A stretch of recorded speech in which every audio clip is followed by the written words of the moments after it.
and another score. What though, One Pride? This is the ROTL UK podcast, the podcast where One Pride goes worldwide. My name is Anthony Fitzpatrick, and we're here for a special edition of the College Football Podcast. We're doing one of our watch-alongs, only the second one I've been able to manage this season. But we're here.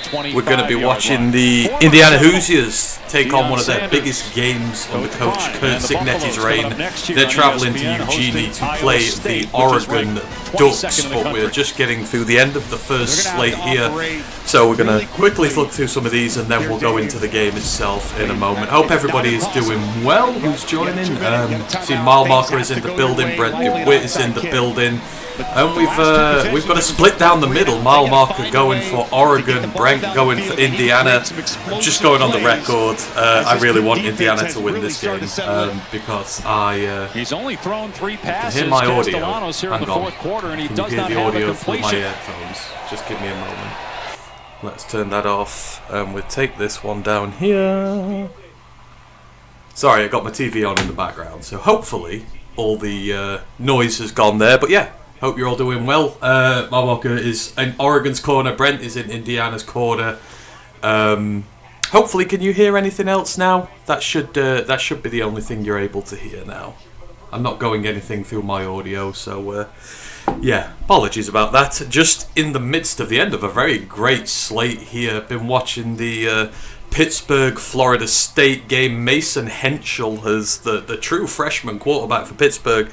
He's had an up and down day, threw a couple of picks in a row, but they've just led another touchdown drive. They are 10 points up on the Seminoles in Tallahassee with just 2 minutes to go. That one is all over, but the main one, the eyes are on at the minute, are Missouri. 3 points down on Alabama with 71 seconds to go. They have the ball in hand. Bo Pribula and co. Can they take down the Crimson Tide? We're going to watch the end of this before moving on to the Oregon game. But yeah, it's been such a fun slate. What have people been watching so far? Let me know what you've been watching, which players you've liked, what you've seen. This has been a tremendous game, to be fair. The Alabama one. Missouri looked dead and out of it at one point, but first play after the half, punch ball out from Ty Simpson, turns it over, they score off it, and they've got right back into this game. Ahmed Hardy had a bit of a slow start, but he's looking good. This drive is not really getting going for them at the minute. 3rd and 8 at their own 22. Hopefully all the audio issues are sorted out now. Yep, there we go, all good. So again, I hope everybody is doing well. As soon as we've got these end games out the way, there'll be a little bit of time before the game starts. So I'm just going to go through the teams, Indiana and Oregon. I'm really looking forward to this. Big test for the Hoosiers. Obviously last year, first year under Cignetti, they beat Michigan, but wasn't the greatest Michigan team last year. But that Ohio State game, they got shut down completely, but it was year one of that team, and you can kind of understand that winning games is a new high for them and playing as well as they should have done. But you're in year 2 now. You've lost a lot of talent to the draft, to the portal, etc., but you've replenished that talent really well, and if anything, this Indiana team's better than last year's version, and now you absolutely blow out Illinois a couple of weeks ago, although maybe not so difficult compared to what Ohio State did to them today. But this is your first big test in your second year. Just how close to the high table are you in terms of being a top contender in the Big Ten? So that's what we're looking for here today with the Indiana. At worst, I'm hoping for a competitive game as Missouri 4th and 6 game on the line. What a catch!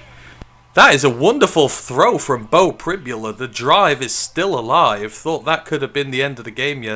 52 seconds left, no timeouts. But Missouri are hanging on by an absolute thread here. I forget, a field goal will take it into overtime. Kind of don't want to have to put that one down, but I don't want to change this game. I would like a resolution here, Bo. So if you could throw a touchdown, that would be absolutely tremendous. Brent goes, you'll see that crazy reception by the UCF receiver.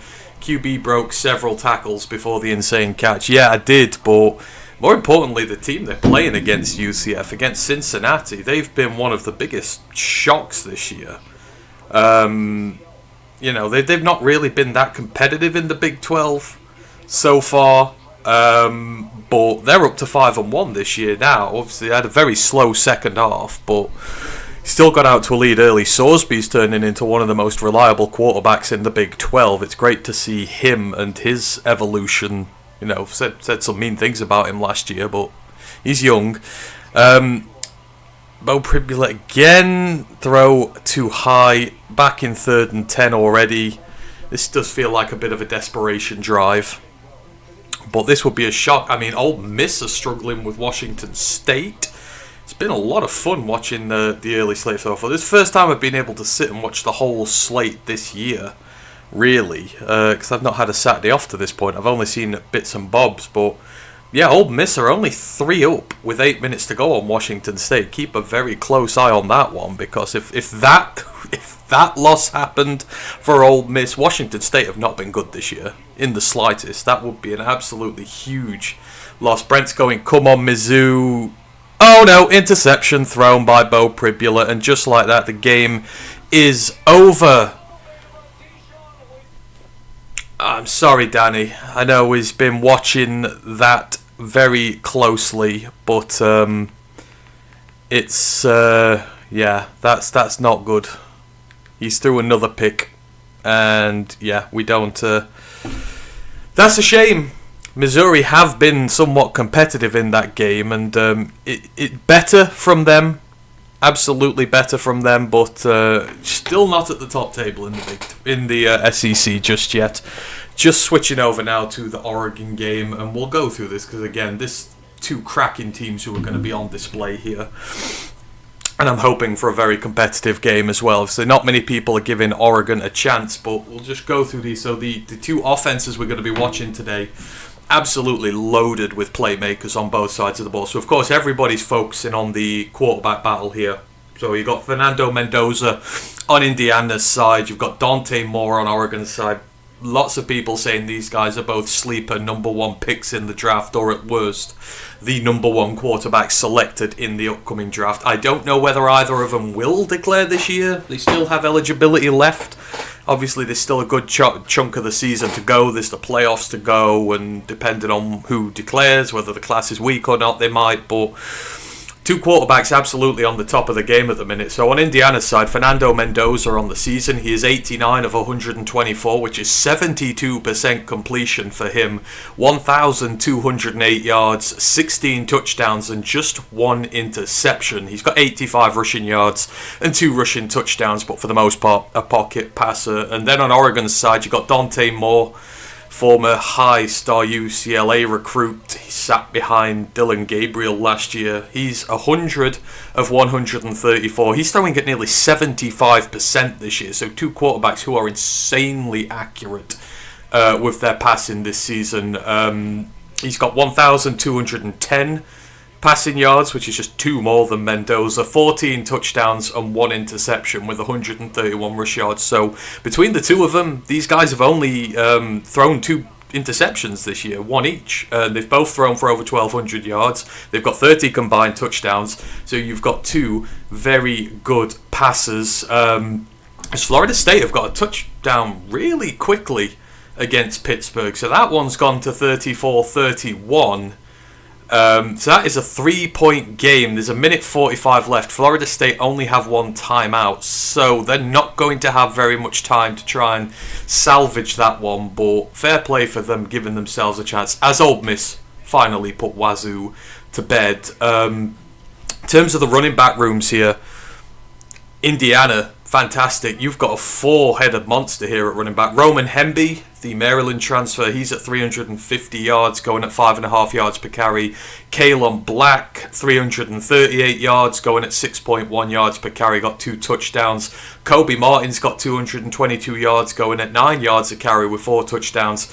And Lee Beebe Jr. has 200 yards at 7.4 yards per carry and a touchdown. There's genuinely 4 potential number running back ones on this Indiana team. On Oregon's side, you've got De'Aaron Hill Jr., 270 yards, going at 10.5 yards per carry with 2 touchdowns. Jaden Lamar, 232 yards, 3 touchdowns. Noah Whittington, he's got 184 and 2 touchdowns. And Jordan Davison, the young freshman there, he's only got 91 yards, but he's got 7 touchdowns on the season. So for a guy who's got sub 100 yards of rushing to have 7 rushing touchdowns is quite something. He's the short yardage back there. So you've got 2 deep running back rooms on either side of the ball to complement these quarterbacks that they've got. That's obviously why they're playing so efficiently when you've got a good run game behind you. In terms of receivers, there's some cracking receivers on display here. On Indiana's side, 2 of them have half a dozen touchdowns already. You've got Omar Cooper Jr., 432 yards. He's going at 19 yards per reception, the deep threat here, even though he really plays in at the slot with his 6 touchdowns. And Elijah Sarrett, who we absolutely love and adore on the college podcast, he's nearly at 400 yards. He's got 6 touchdowns as well, but he's one of those big playmakers on the outside who can just garner a whole vast array of catches. He is tremendous. On Oregon's side, the true freshman wide receiver to Courier Moore, he started the season well. He's at 300 yards and a couple of touchdowns. He's going just under 16 yards a reception. You've got Malik Benson. He's just over 200 yards with 2 touchdowns. Kenyon Sadiq, 200 with 3. And Gary Bryant Jr., 197 yards and 4 touchdowns. So again, sort of deep receiver room on Oregon's side, but 2 stars on Indiana's side. And then the offensive lines for both teams have been very impressive, and this is going to be one of the key factors today. There's 2 very good defensive lines getting wheeled out here against 2 very good offensive lines, so who is going to crack first? But on Indiana's side, most of it's homegrown. Left tackle is Carter Smith. He's a 3-year starter in Indiana. He's not given up a sack or a quarterback hit this year. The left guard, Drew Evans, he's a 2nd-year starter for them. He's been there his entire career. He's not given up a sack or a quarterback hit. Pat Coogan at centre, we mentioned him on the centre show. He's the Notre Dame transfer who came in this year. It's his 3rd year as a starter in college as well. Very experienced. He's not given up a sack or a quarterback hit. So that centre to left-hand side of the line has been immaculate this year. Bray Lynch, the right guard. He's a 4th-year Indiana player. It's his 2nd year starting. He's given up a sack and a QB hit this year. And then Khalil Benson, the right tackle.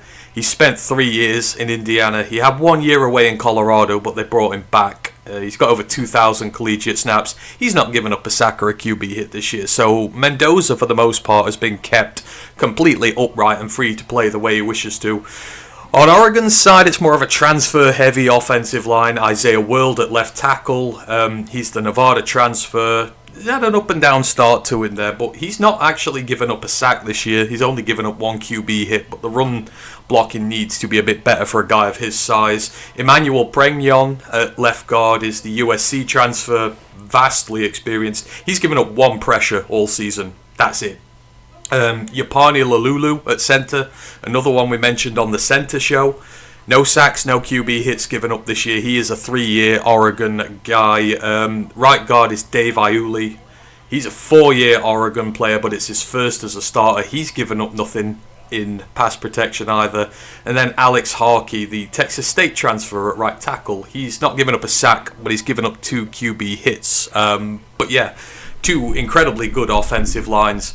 2 offenses stacked full of playmakers as the game is about to start shortly.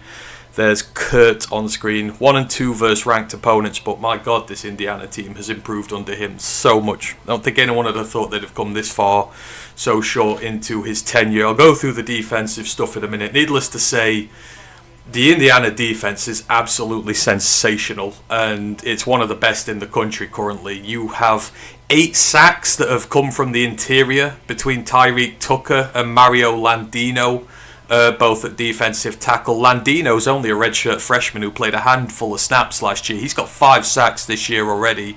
You add in Mikhail Camara on the edge. He leads the team in pressures with 15. This is a hell of a good defensive line. And then the safety tandem's one of the best in the country. So you've got Amari Farrell and Lewis Moore. 6 interceptions between them on the season already. They've got 3 each. These are both homegrown players as well. Farrell's got 7 in his last 2 season and a bit. So you've got a ton of ball hawks in this Indiana secondary. You've got D'Angelo Pons at corner, one of the most underrated corners in the entire country. So yeah, absolutely stacked in there. Independent Aquaman is in the building. Hope you're doing well. He goes, ROTL UK, just finished watching the NFL's flag football game, which I was shocked to find was happening in London, England. It was. There's a lot of stuff happening over here. Thomas Aquinas were over here the other day playing NFL Academy, so we got high school football here now as well. Oregon are starting the game with the ball. Snap due to Courier and Moore, who drops to Dante Moore, who drops back. He's sacked already. First play of the game, we have an Indiana sack. We told you about this vaunted defensive line. Mikhail Kamara was in on that, but it was his playmate on the other side, I believe. The right tackle completely loses contain. It's 97.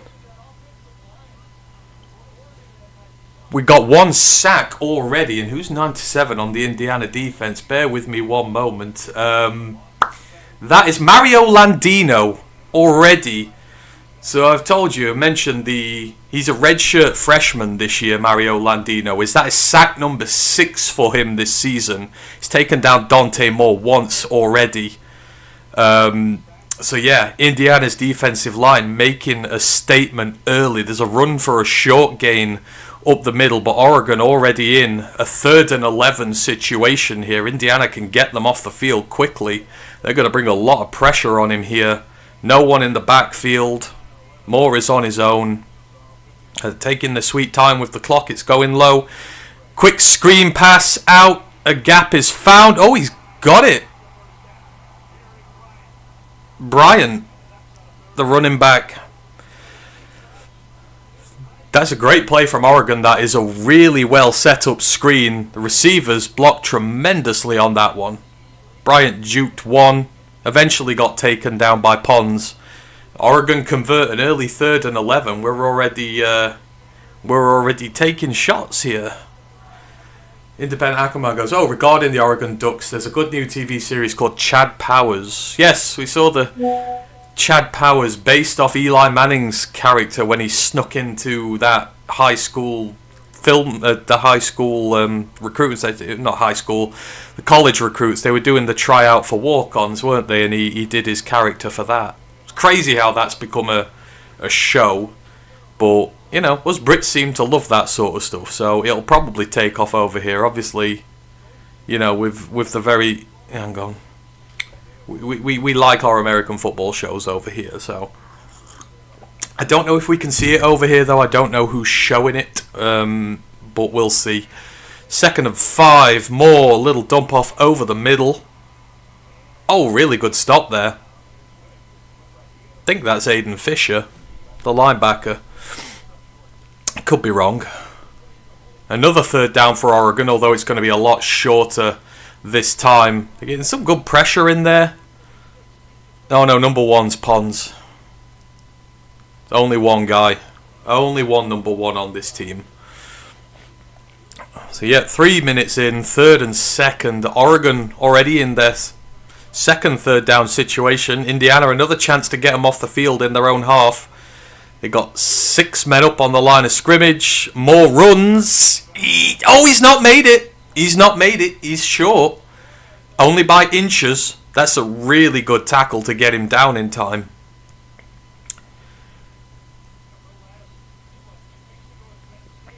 They faked the screen. He took it himself. That's a tremendous play, that is. Number 95, that is Tucker, the other defensive tackle. See, they don't just pass rush. These guys are tremendous. They might be one of the most underrated defensive tackle pairings in the country, to be fair. Might be one of the best ones. But they're going for it. 4th and 1, Oregon. It's at midfield, so this is risky. Handoff into the backfield. They've stopped him! Unreal! I told you this Indiana defense would come into play. That is Tucker again. 2 huge stops from the big man. Tyreek Tucker just blows up his coverage. And he doesn't even get close. He's further away. He gets about a yard away from the line of scrimmage. And this Indiana defense, what a tremendous first drive from them. The big sack to put them behind the chains early on. Then they've stopped the run really well. And then in the short yardage situation there, they absolutely as clutch as you will get. And that is a turnover on downs there for Indiana, folks. So, yeah, first shot done.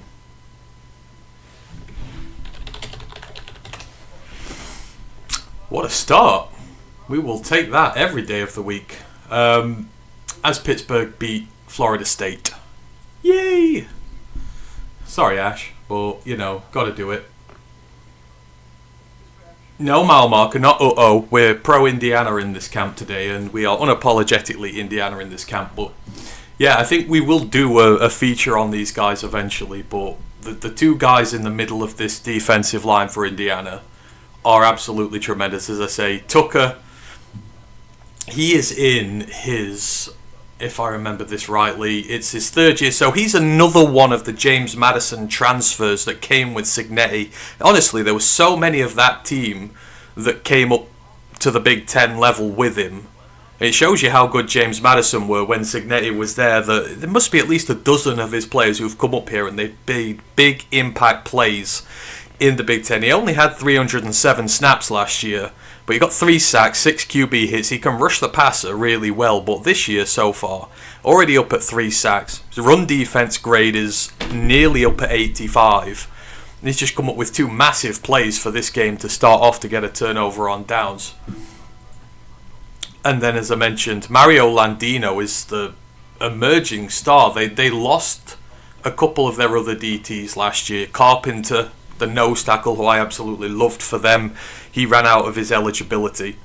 So you kind of wondered who was going to replace him, but he stepped up in the biggest way possible. 3 sacks in that victory over Illinois when they absolutely blew him out. The interior of that line couldn't handle him. And now he's already got one today against Oregon's line. And that interior for them is really good, Oregon's. As I say, Lalulu at centre. Pregnon's one of the best guards in college football. Iuli is a newbie, but the way they bring up their offensive linemen there, they're trained very well. So it's not easy opposition for him today. So making these plays is a big thing for him. He's still got another 3 years in college football, so certainly one to watch in a couple of years if you like your defensive tackle play out of the Big Ten. There's so many great NFL DTs that come out of the conference, so you have to keep a close eye on them. Right, it's going to be Indiana's turn here, and Mendoza's going to be working from about the halfway line, so he's got favourable field position here. He's got a stacked running back room behind him. Let's see how the Hoosiers do, but you want to make a statement here early and get this stadium quiet. Don't want to get behind the 8 ball. They're at the Oregon 46 actually, so even better. Starting in opponent territory, got to come away with points here. He does have a man in the backfield, 3 spread out wide. He drops back to pass immediately. Deep pass outfield and a catch is made. They're starting off throwing the ball. They ain't just necessarily going to run this thing. It's a lovely throw as well, just stays nice and calm in the pocket. He is well protected, and that is Elijah Surratt. And if you've not accustomed yourself with Elijah Surratt, then please do. He is one of college football's most underrated receivers. Really steady hands, gets out of play, avoids the unnecessary contact. First down already, and they're down at the 22 for Oregon. So that was a 20-yard play. Mendoza again well protected, rolls out right, hoiks it to the end zone and just throws it wide. But I tell you what, they're coming out taking their shots here. They ain't taking the time getting the run game started. They're testing this Oregon secondary. They're trying to get around this defensive line, which is so vaunted as well. I didn't really go through the Oregon defense. I will do when we get a chance in there, but this is a good team. Mateo Uangalele obviously leads their edge room. He's at 4 sacks this year. You've got Tatum Tuioti in there as well. He's got 4 sacks on the year. So you've got a couple of bona fide edges off the plate. It's 2nd and 10. They're going to hand it off for the first time. It's going to go up the middle. Good push after contact there for about 3 or 4 yards. Didn't look like they'd get much. As Washington State have pulled back to within 3 of Ole Miss again. Wazoo are not going away on that Ole Miss team. So that's surely not. You would think that Ole Miss will be able to see that out. In situations like this, I would usually love Ole Miss to use, but because Trinidad Chambliss is there, I want him to keep winning. We always back the Division II prospects moving up from Michigan schools to SEC schools. We always want them to do well. 3rd and 7, Mendoza out wide. It is broken up Really good pass break up there. Can't see who made it, but that is a stop for Oregon. Means the field goal unit is going to come out. He's targeting Surratt again. Number 5 on that Oregon defense is, if I got my team list right, that's Theron Johnson. Corner. Good play by him. Only given up 1 reception this year so far. You can see why. Niko Radikic, the kicker, coming out. He's perfect on the season so far. It's dead centre. 37 yards. And a flag is thrown. Might be a 42-yarder now.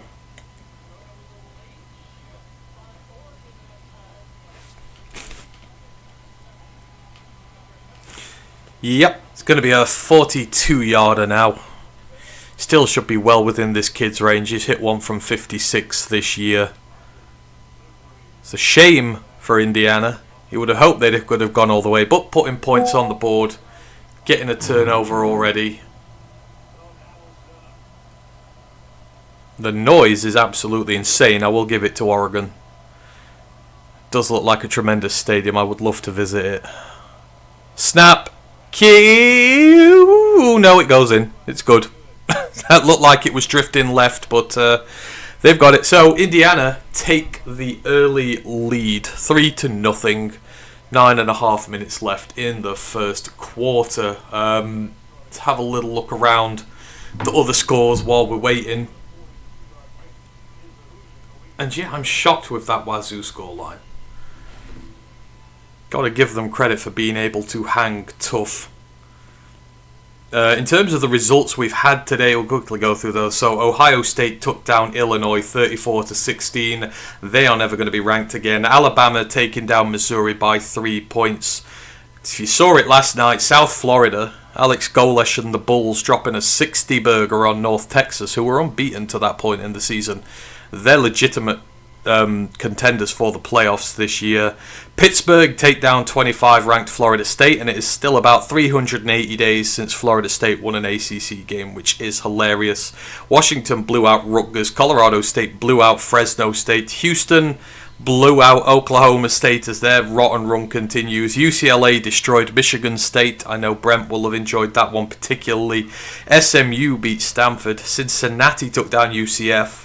Cincy, we're going to have to do something on them because their turnaround has been tremendous. Army, I told you, Brent, you had nothing to worry about with the Black Knights taking down Charlotte 24-7. Miami of Ohio beat Akron. And Bowling Green beat Toledo, and they were like 17 points down in that game. So kudos to Bowling Green there. In terms of the games on at the minute, as mentioned, Ole Miss are 3 up on Washington State. Oklahoma in the Red River rivalry have taken the lead 3-0. And yes, Notre Dame are beating NC State. I do not need to hear about that one there. James Madison are about to beat Louisiana. Eastern Michigan nearly about to beat Northern Illinois. Kent State are winning the Toilet Bowl against UMass. And I think that is pretty much about it in terms of the scores for now. Got a lot of games going on at the minute. I'll try and keep you updated as best as I can. Air Force tied 0-0 with UNLV, 5 minutes left in the first. Yeah, I was going to watch that if I had the opportunity to. Air Force do look good this year. UNLV look a lot better than I thought they would as well under Mullen. Still unbeaten, so we'll have to keep an eye on them, especially with Boise struggling this year. Could be their year to take the Mountain West for a change. Okay.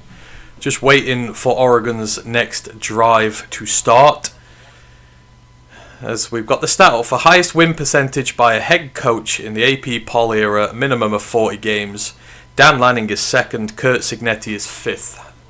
Put it this way, these are two very, very successful head coaches. Cignetti's been successful every single stop he's been to, and his teams are always a joy to watch. Indiana just about to kick this one off again. Indiana 3, Oregon nothing.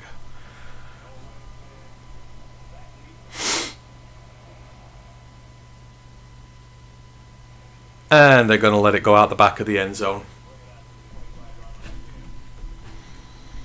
So, Oregon hopefully hoping for a better drive second time out. Turned over on downs first time over. Tyreek Tucker with the run stuff on a 4th and 1. The insanely talented defensive tackle for Indiana. As we go through, this is insane. These Oregon quarterbacks, completion percentages: Bo Nix 75, Dylan Gabriel like 73, 74 for Dante Moore. This is just a hyper efficient offense. I don't know how they do it. I don't know what the scheme is, but it's made for their quarterbacks to be successful, as run down the left is stuffed straight away by Indiana. They're getting nothing on the ground, the Ducks, to start this one early. That's Mikhail Kamara over by the side. What a tackle there from Mikhail Kamara. Just shakes off the block from Isaiah World and gets in and makes the tackle on the running back. He is so talented. You will not see Mikhail Kamara's name anywhere near the top of top edge rushers in the NFL and college football, and I have no idea why. He's just been insanely productive his entire career since he started at James Madison. People knock him for his run defense, but that was pretty good. Man's getting better. He's a natural pass rusher. I'd love to see him on the Lions if we are able to. It's 3rd and 10 for Oregon again in a 3rd and long situation here. Indiana's defense are giving them nothing. They're putting them into situations where they've got to obviously throw the ball, and this defensive line's just teeing up, and they're bringing the linebackers on the late blitzes as well. Snap back, Dante Moore drops, throws, great coverage there. Absolutely sensational coverage. The pass is broken up. That's number 5 on the Indiana defense, who is D'Angelo Pons. Look at this. He's just blanketed at him. Absolutely nothing there for the Oregon receiver. Their stars are turning up early. Tyreek Tucker has, and now you've got D'Angelo Pons at corner. He is going to go so high in a draft one day, D'Angelo Pons. This should be the year he comes out. As the kick goes to the Indiana 20, they try to return it, but he only gets to his own 22. That's good special teams play from Oregon, but what a great start for this Indiana defense. Turnover on downs, and then a punt forced. Didn't even get a first down off that one, so great start, and Mendoza's going to get a chance to extend this lead further. They need to start making these stops count now. That's the only thing I'm going to be worried with, but they should be fine. In terms of Pons, where is he? Pons has spent 3 years in college now. He's had a year at James Madison. He had last year at Indiana. This is his 2nd year. I fully expect him to declare as an underclassman this year as a junior. He's already at 1,500 collegiate snaps, 6 interceptions and 18 pass breakups. He had 17 in his first 2 seasons. By his standards, he's had a bit of a slow start this year, but he's still having a damn good year. He's given up 9 receptions this year, and do you know how many yards he's given up after the catch? 5. 5 yards after the catch on 9 receptions. Basically, if you do throw at him, and he does give up the completion, you ain't getting many more yards after it, because he's always in the right position to make a play. He is special.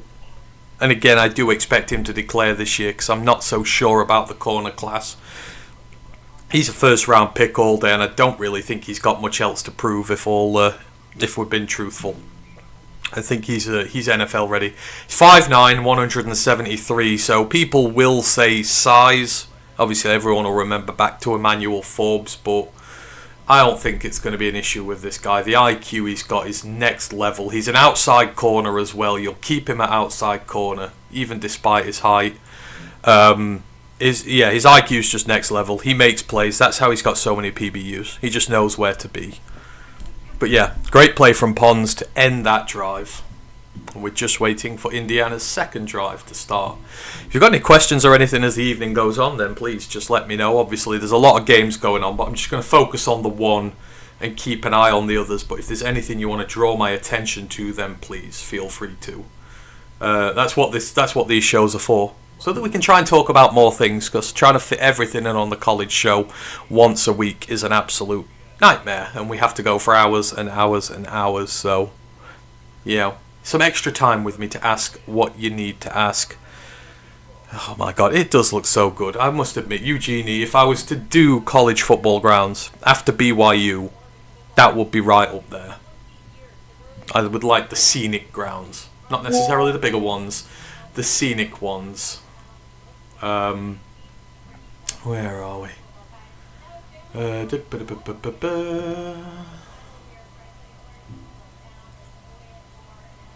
Oh, Lisa's in the building. Hope you're doing well, Lisa. As Indiana's second drive is about to get underway. Not seeing anything from Uangalele yet. The star edge. Will say I've been doing... Hang on, we'll wait for this first. Oh, they're going to throw it again. Short completion. Gets about 5 or 6 yards. They're throwing a lot early on this one. They must have identified something with this Oregon defense where they're trying to get them off their heels and not run necessarily so much. Whatever it is, it seems to be working for them so far. Brent goes, Cougars are going for a Hail Mary. Which Cougars is that? Houston, I think I've already lost. BYU, I don't think haven't played yet. I can't remember if there's any more Cougars. Handoff, run up the middle. They're going to be about a yard short. That was Roman Hemby they've got in there. The Maryland transfer.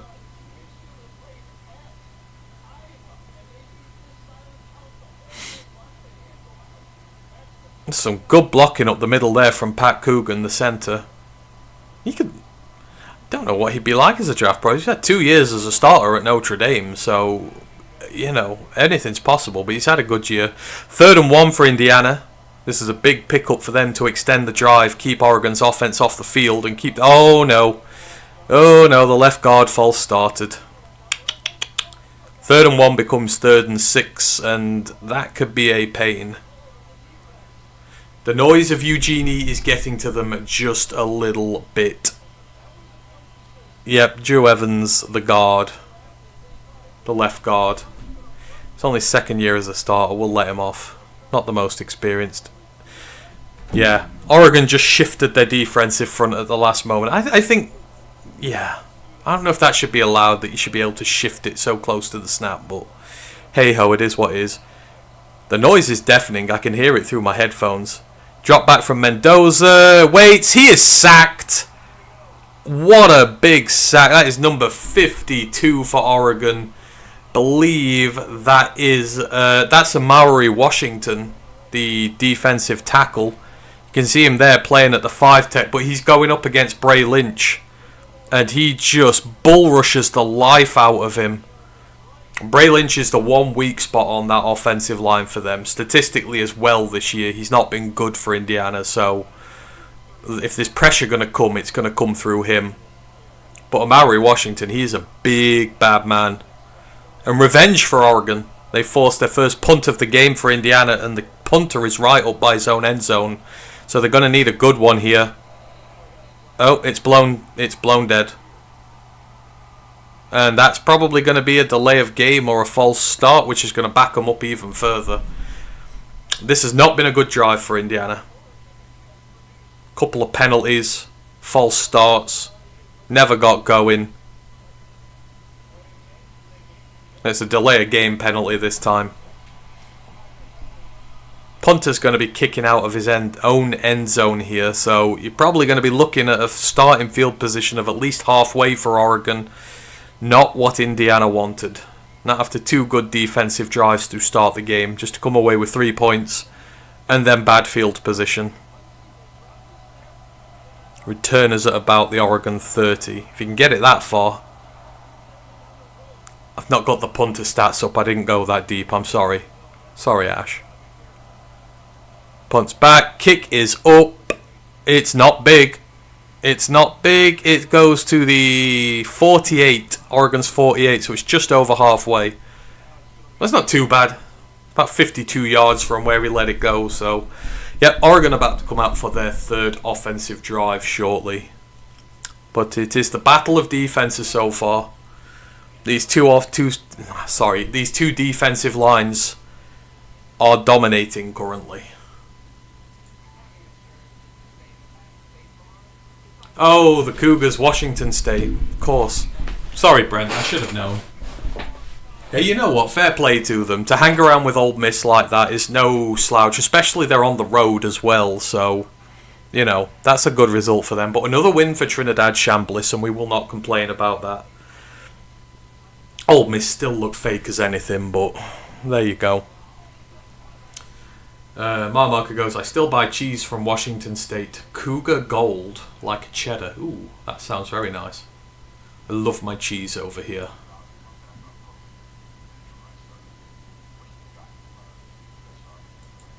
We are very cheese mad here in the UK. What can we say? Oh dear. Giovanni Manu placed on injured reserve. The Lions are down bad for tomorrow. No Manu, no Decker. Skipper, who's just coming back off an injury, is going to be the left tackle. That is not good. Going to have to get a chipper in there to help with George Karlaftis, because that is not the game way. On the road, you want to have someone like that in there. Kingsley Aguakan's been waived as well. I do not like that. Do not like that. Although it looks like Branch is going to play, which is good. I'll take that. Just in a commercial break at the moment. Indiana still winning 3-0. Oregon have the ball at their own 48, about to start the third drive, and their offense has just not got going at all yet. But eventually this Indiana defense is going to tire, so we'll see if they can keep up this level of what they've played so far. Ba-dum-bum. Let's just check in anywhere else, see if there's any more scores I've missed. Oh, Curt Cignetti's not happy. Oh, he's complaining about that late shift from the line. I agree with him, to be fair. That shift before that before the 3rd and 1, that was a very late shift, and it was very hurriedly motioned. I don't get how you can do that. He's running round. I get a little shift, but he got up, moved, and then set back again while waving his hands around. I'm in agreement with Cignetti there. I think the refs got that one wrong. And if they convert that 3rd and 1, then this is a different game. Indiana's still got the ball at this point. 6 minutes left in the first quarter. Drive number 3. Oh, they've done a little bit of a trick play there. 2 reverse handoffs. Indiana eventually stuff it, but it goes for 7. That was a nice play call. That was. Took them right off their feet.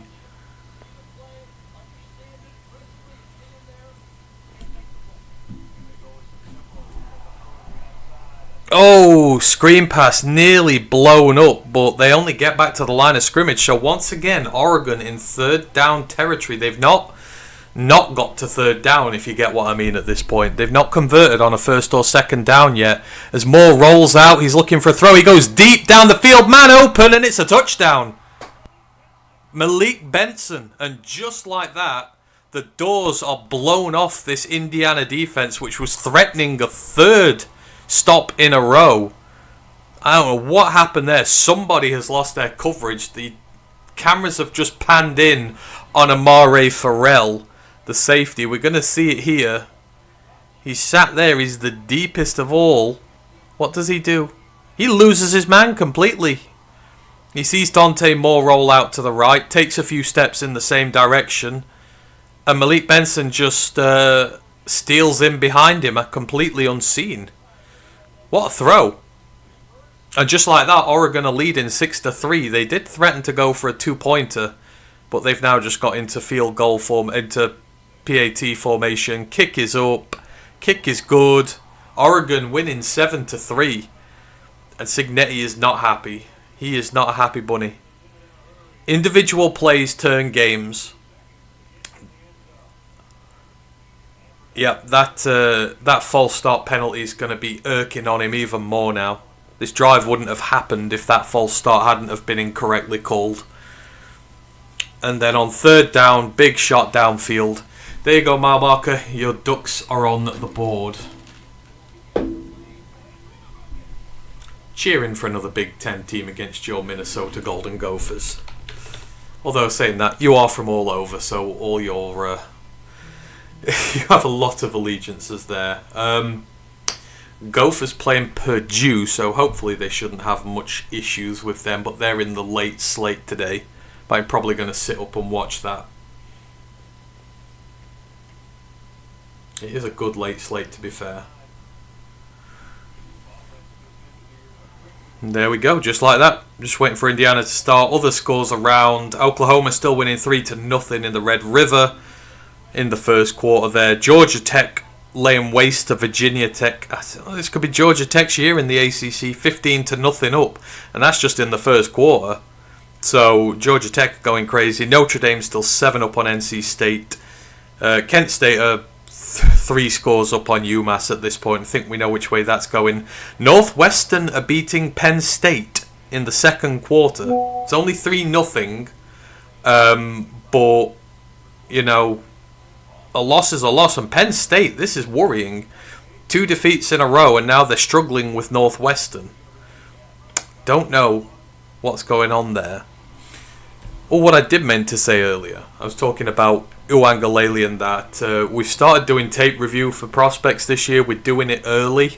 Because obviously I did the videos last year. But after the season, there's only so many guys you can get around to. So we're doing draft prospect tape during the season this year. So if there's any players you want doing, just let me know. But the first guy we've settled, or first guy I've settled on, is Caleb Tiernan, who is the left tackle for Northwestern. He's a tremendous player. I want him on the Lions. They put up the tape of him playing Oregon this year, and let's just say he's absolutely sensational. So that video will be up soon, and you can get to see him in person. He's really good. If the Lions need a tackle at the end of this year, which they might do with Decker's injury and him talking the way he is, maybe talking about retirement, we'll need a guy. And if you want to go for a tackle in the NFL, Northwestern is one of the first stops that you go to. The guys just, you know, the school might be mediocre, but their tackle program is tremendous. As Indiana are on their next drive, in a 2nd and 5 throw completed. I think that's Omar Cooper Jr. I think that might be his first catch of the day, but first down for Indiana. That is what they needed. They just need to keep this offense up for a bit, keep their defense off the field, and get some points on the board. You don't want to get too far behind, otherwise this could get ugly very quickly. And I would like a competitive game to talk you through today. I don't want to blow out. It was a risk picking this one, but, you know, we see. It was either going to be this or Missouri, so the Missouri one would have been fun. But we like Big Ten football. Handoff. They've broken through. Another 14-yard gain for Indiana. That one, there's so many running backs in this room, it's hard to keep track of them all. That's Kalen Black. He gets about 14 yards. Kalen Black's been there a year or so now. And again, another one of the James Madison transfers. He had 1,000 yards at James Madison. Only had 250 yards last year, but he's already up at 350, so he's more of an integral part of this team as they get another first down. Fernando Mendoza to Omar Cooper Jr. again. They're moving. I tell you one thing, I know the offense has been a bit jittery, but they've not been afraid to take their shots, and look at that. Just runs an out route, completely loses his coverage. It's not just Surratt. Surratt and Cooper are both going to be highly drafted when all is said and done. And I believe, if I remember rightly, he's another one of... It's just a lot of these... So many of these guys come from James Madison. I've never known a talent infusion from a Group of 5 program to a Power 4 program have so much impact on it from the guys he's brought with him, as they have a screen to Omar Cooper Jr. and another first down. That is 3 first downs for Omar Cooper Jr. on his own this drive. They're moving. They're ripping right through this Oregon attack at the minute, and it's mainly pass-based. So they have definitely discovered a problem here with this Oregon defense. They're not putting themselves in 3rd and longs by running it and getting stuffed. I don't know what the exact stats are for Oregon's run defense this year. I'm going to assume it's pretty good. But they're throwing a lot of balls quick out of hand to these really talented receivers they've got. as they throw another screen to Omar Cooper Jr. This time it's blown up though. They don't get any yardage. Not as well executed, that one. But, you know, they're taking their shots. They found what's working. Now this is going to be you want to get at least half of this. Don't get yourself to 3rd and 10. That is when Uangalele and Tuioti will get after you. They're at the 22, so again you're in the red zone, so you should at least come away with a field goal here. Obviously you want a touchdown. We'll see what we get. They do hand it off. A little crease is found in the middle, and they get about 5. That's good. You're putting yourself in 4 down territory here. Get another 3, 4, and then you can go for it on 4th down. And I think you have to be aggressive here if you're Cignetti. Don't just settle for points. You ain't going to win in Oregon with field goals. You need to trust this team and you need to go for broke. They're at 3rd and 4. It's been a really good drive from them. Apart from that one screen that was not properly executed and got blown up, they've been flawless. They're hanging. That's the main thing. They are hanging. And the pass protection's holding up. Just 1 sack given up so far. They have not converted a 3rd down yet today, though, as... Oh, Mendoza's up the middle. He's broke a tackle. He's broken 2. He's got to the 2-yard line, and there is Fernando Mendoza's secret weapon. He doesn't run too much. And he likes to stay in the pocket and pass, but the thing is, he's got wheels. Look at that offensive line just... They part the Oregon defensive line like the Red Sea. That gap is huge. That must be about a 10-yard gap that they've carved out. And Mendoza can run. So defenses kind of get a little... You know, they kind of stop thinking about his rushing threat so much. And they're not thinking about it. And then just every now and then he will get you as they hand off. And it's a touchdown for Indiana. There we go, and that, I believe, is Roman Hemby's first touchdown of the year. He is their leading rusher. He's just not been in on any of the touchdown drives, and what a big-time response from Indiana. You kind of feared for them with that deep shot downfield from Oregon and just blew them wide open, but this was an absolutely perfect drive. Again, look at that. The offensive line carves out a path all the way into the secondary, and Hemby just has to put down his head and take the safety with him. And just like that, Indiana are winning again, and we have ourselves a game, folks. The PAT is good. Indiana 10, Oregon 7, and that was tremendous. You don't believe in Indiana, hopefully you do a little bit more now. We're not even seeing all the play. We've not seen 2 of the main running backs at this point. We've not really seen much of Surratt so far. But yeah, that was the Omar Cooper drive.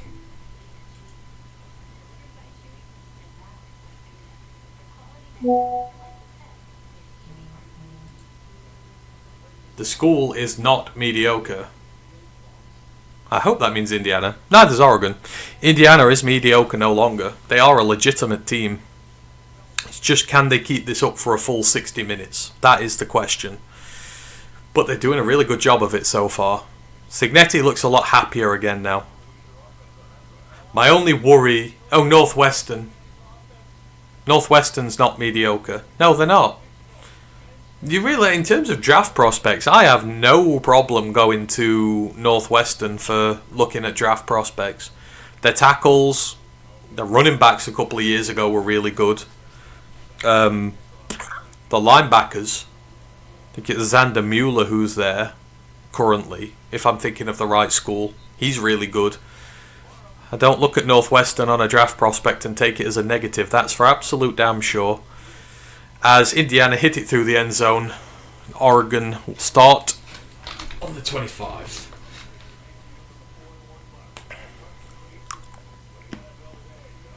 I probably did say they were, but in terms of the team itself, not the school, Northwestern has not been the greatest school in recent years in terms of football.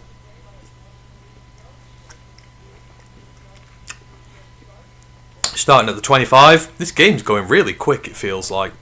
We're about to end the first quarter. Handoff. Crease is found. Maybe one of the biggest runs of the day. 6 or 7 yards for Oregon. Might stop forward progress with 7. But that is going to be the end of the first quarter. And after a good defensive start, this game has blown open a bit. Oregon are complaining about something. Let us have a look. Oh, are they complaining about a face mask there? That did look like a bit of a face mask. I think it was from camera, possibly. But no, they're not called anything. 10-7, end of the first quarter, Indiana. And what a good game so far. Mario Landino with his 6th sack of the year. And a turnover on downs to start the game for Indiana. They were able to get a field goal off that. Then a couple of punts from both teams. But then the game broke open completely. Deep shot down the field from Oregon. Put them 7-3 up. But then Roman Hemby's just gone across from 2 yards out for Indiana. So this game is very much wide open. And we are at the break now. So again, if there's anything you want to ask while we are at the break, let me know. Because I'm going to have a few minutes until we are back with this. We'll just go through some more scores that are on currently. Still 3-0 in the Red River rivalry, if this is updated as it should so far.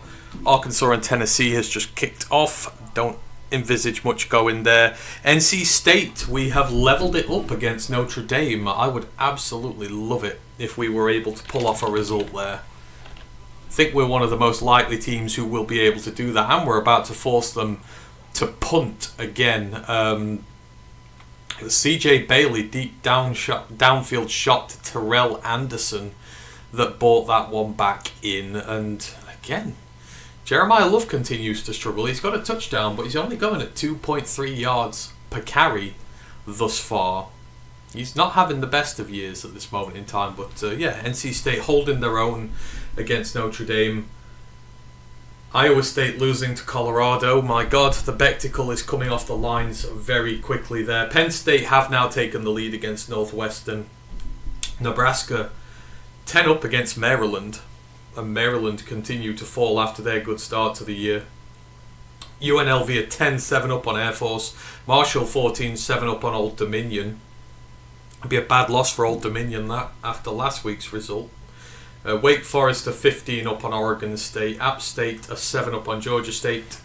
Western Michigan 14 up on Ball State. Navy continue to make waves. They're 7-0 up against Temple, and the service academies this year continue to be tremendous. Army, after their funky start, finally seem to have got it going.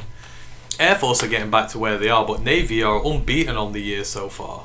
Although, as we mentioned on the College Pod the other day, the rest of their year is, after Temple, their schedule is completely brutal. There's USF, Notre Dame, Memphis, I think there's North Texas on there as well. Basically, there's just not an easy game left for them at all. So this is the last gimme. They'll go to 6-0 probably after this. But they started similar last year. I think it was 7-0 last year. And then everything fell apart, and that threatens to be the case again. Still in the break at the moment as we await the start of the second quarter. Oh, hang on. I've got the wrong chat up here. Hopefully I've not missed anything.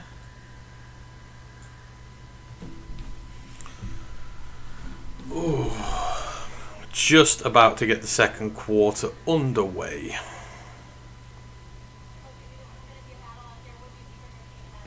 Yes, Dan is not too happy so far, and I would not expect him to be.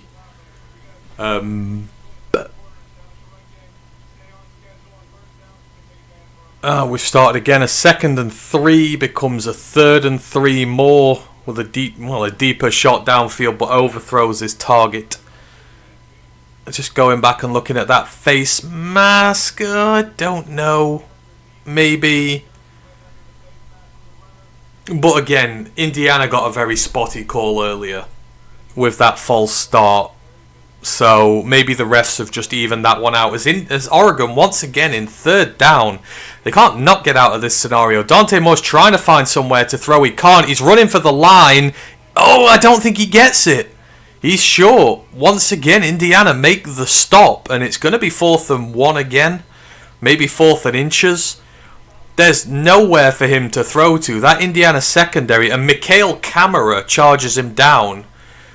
again, Mikhail Kamara is just an absolute beast. He's all the way out on the interior there.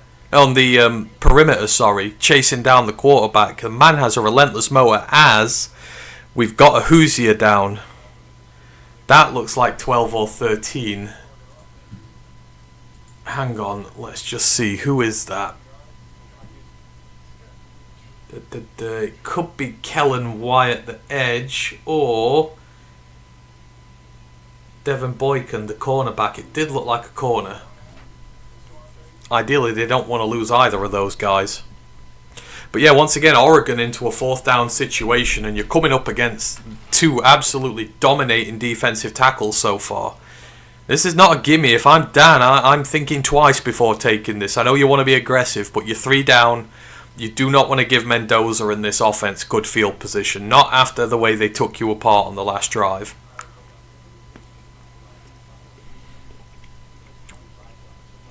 But yeah, this Indiana defense is for real.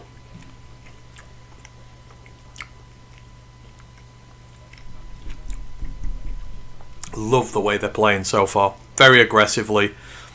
They have been so disciplined with their lane coverage against the run. Their tackling's been spot on. The technique's been perfect. And you've got to. If you're going to come to games like this, you have to be perfect. Just one blown coverage in this game has done it for them. And, you know, it happens. Steelers versus Bengals. Nobody wants to watch that on prime time. Nobody. Don't know why it's there. I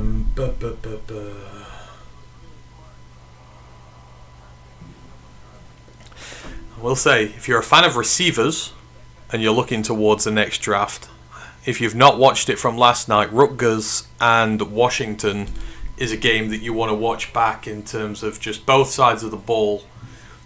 Receivers going crazy who are going to have good stock going into the draft. On Rutgers' side, Ryan's been mentioning him for ages now, but Ian Strong looks absolutely amazing right now.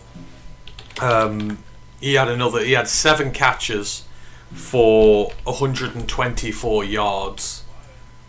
He's just been steadily consistent. 6'3", 211, exactly what you want in an outside receiver.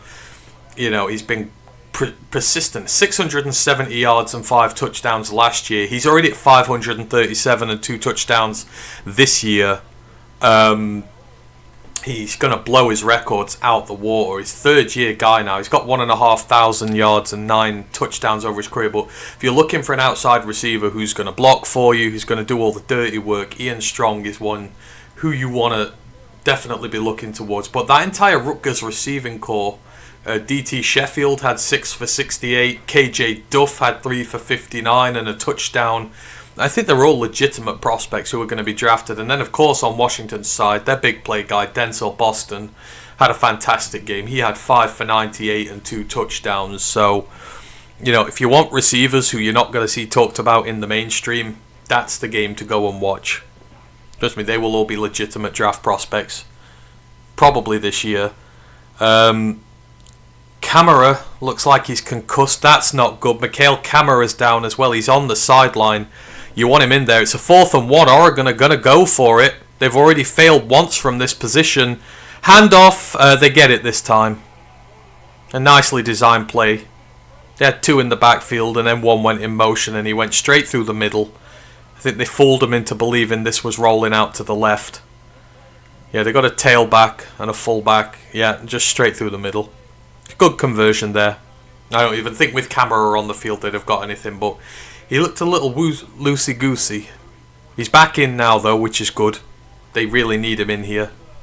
If you want to win here, you need the best edge rusher, one of the best edge rushers in the nation playing.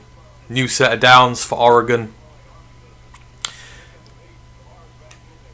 They're at their own 42 currently. Handoff. The big gap through the middle. Gets to the second level. Spins out of a tackle. And goes forward. That's a huge rush there. They've been waiting a long time for this rushing offense to get going. It's Jordan Davison, The star who's got 7 touchdowns this year already. He's not really rushed for much, but they're putting it more in his hands this evening. Spins out of a tackle. Takes a second defender about 5 yards before they're able to bring him down. And they're well into Indiana territory now as another Hoosier defenders go into the sideline. That's 3 in the last 2 plays. It's 20.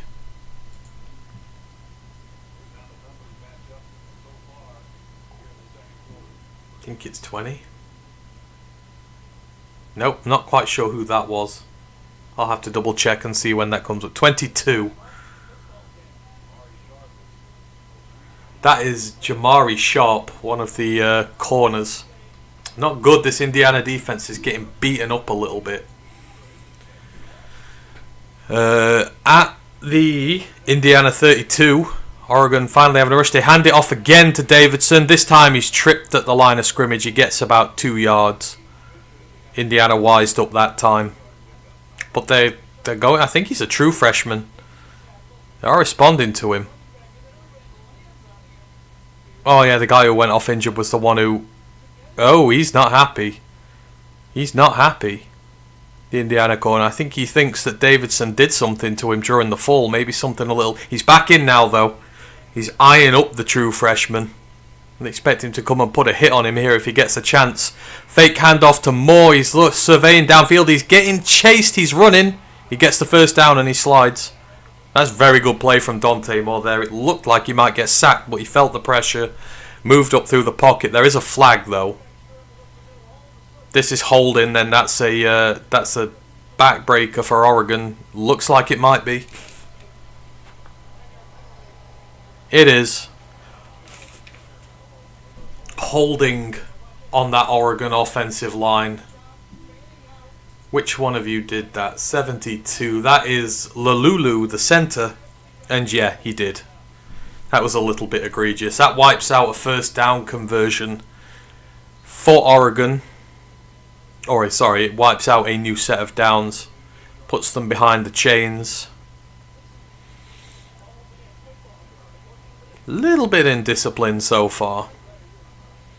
It's not showing where they're at. 2nd and 16. Indiana's D-line can now tee off if it so chooses to. Fake handoff, Moore drops. He's looking, dumps it off in the middle. Gets about 4 or 5. So it's going to be 3rd and 10, give or take a little. And once again, the Indiana defense doing a really good job of getting into a long 3rd down situation. Moore's not going to have much time to throw here. 3rd and 11. They are in distance to kick a field goal. So if they don't convert, they should get some points and be able to tie it up.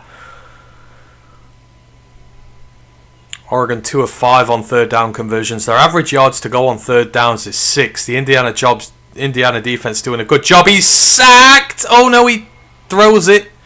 He manages to dump it off, but that play is blown up completely.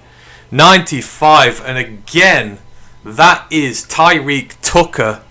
He is having an amazing game so far, but there is a flag down. Oh, this would be a shame. This would be a shame if it gets ruled off. Defensive holding. Defensive holding. What a backbreaker for Indiana that is. That is Jamari Sharp, the guy who went off injured a minute ago. Got done for holding. But a tremendous blitz up the middle to force Moore off his spot there. I think number 4. Where are you? That's Aiden Fisher, the linebacker who we had on our linebackers to watch list this year. Just blew up the middle of that Oregon offensive line and came through with the pressure. But this gives them a new set of downs. Just outside the Indiana red zone. Oregon catching a very lucky break there. Indiana have to stop all over again. It's a handoff. Goes for about 4. Once again, they're still trying to give up very little on the ground. There's just been the one big run against them so far. Oh, stop showing me pictures of the lovely view.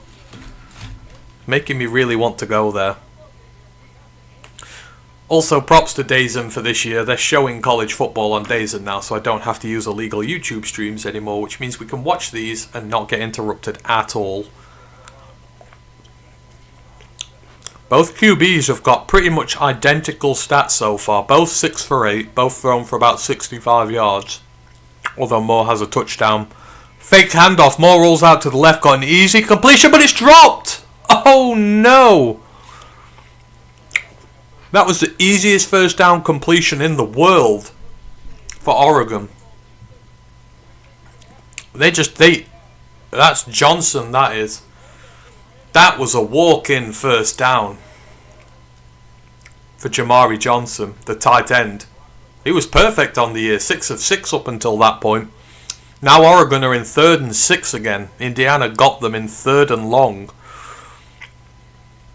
Another chance to limit this to just a field goal. There's trips at the bottom for Oregon. Moore drops. His pocket's collapsing. He rolls out. He's looking. He's got nowhere to go. What a tackle. What a tackle. That is Aiden Fisher again. And again, you like your Big 12, your Big 10 linebackers who are going to move up to the next level and have a good NFL career. He is absolutely one of them. You can see him here. He's just sat back. He's watching in coverage, and the QB goes, and then he's just out like a rocket. What a fantastic tackle that is from Aiden Fisher. Just wraps him up, brings him down. But that is what a good linebacker does. Sits there, spies. I love this kicker. Atticus Sappington. It's such a British name. He hits it through the posts, and we are tied at 10 apiece. But in terms of Indiana's defense, that's a really good stop.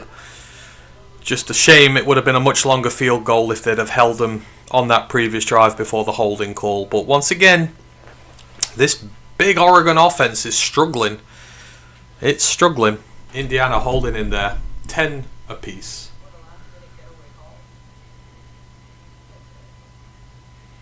So yeah, as you can see, if you're watching this along as well, again, the Indiana defense is just plumb full of NFL talent at the next level at this moment in time.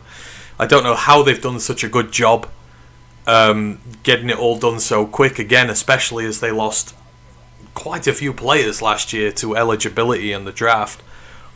And, you know, they've just seemed to have this wonderful farm system here at the minute where a lot of the rotational guys have come in and just taken up the mantle, and they have not missed a beat.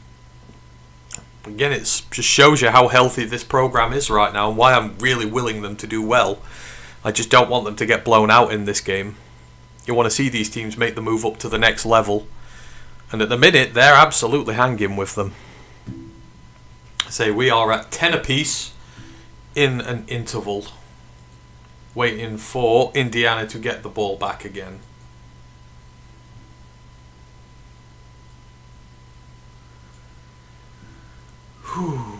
Right, let's have a look through some of the other scores at the moment. Where are we at? What has updated?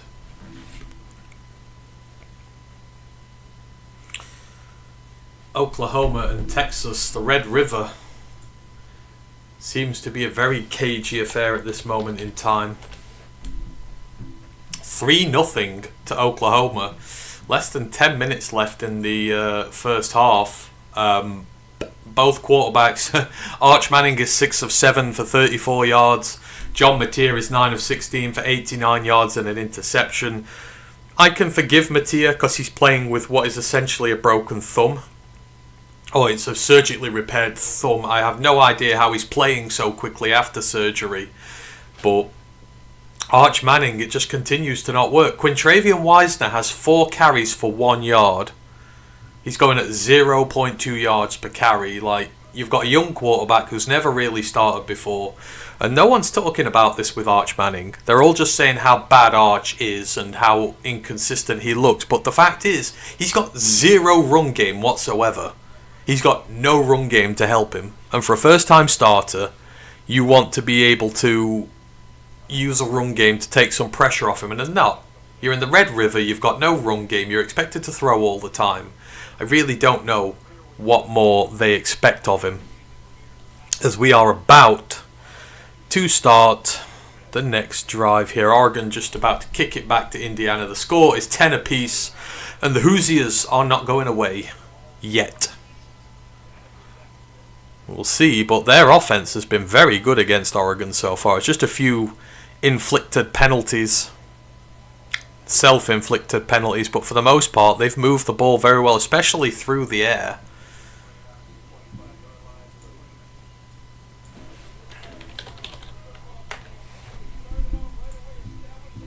Mendoza is currently at 6 of 8 for 63 yards, so he's doing well. Kalen Black's going at 9.5 yards per carry, although he's only had 2 carries. Hemby's got a rushing touchdown. Omar Cooper's at 4 receptions for 33 yards. He is doing well. On Oregon's side, I'd say he is 6 of 9 for 65. Dante Moore is just a one big play, though, to Malik Benson, and that's really been it. Jordan Davison had a big chunk play as well. He's 4 for 36, but yeah, it's kind of just one big pass and one big run are the reason why Oregon has scored so far as Indiana get underway. And again, a pass to Omar Cooper Jr. Oh no, sorry, that's Surratt this time. They come out throwing again. He's got most of that, about 8 or 9. Let's have a look. I think he's got about 9. So they're going to be in 2nd and 1. They are. Probably just run this across and get the first down. They hand off. Oh, and they don't get it. Tell you what, that's a good stop from the Oregon defensive line there. I think that was Kalen Black who tried. So it's going to be 3rd and 1. You would assume they'll try and run it again. Don't know who. That's Bear Alexander. One of the best names in football. The former big prospect for USC. He's having a good year at Oregon so far. But yeah, Bear blew that one up. It's 3rd and 1. Big for Indiana. Indiana have shown if they can get the first down on a drive, generally they go and make it count. So this is a huge play here. It is a fake. Throw is up. Oh, that is to Surratt. He's looking for a flag. He's not going to get one. That seemed a bit of a risky throw. And 2nd and 1 becomes 4th and 1. And Indiana are going to have to punt this. That's PI. If that was Terry and Arnold, that gets called as PI all day long. He's dragging his shirt. Nah, I'm sorry. That's a Cignetti is apoplectic. He is absolutely apoplectic, and I do not blame him. And now he's just been and Cignetti's just been reprimanded by the refs. That is horrible play calling. What the hell is that? These refs are terrible.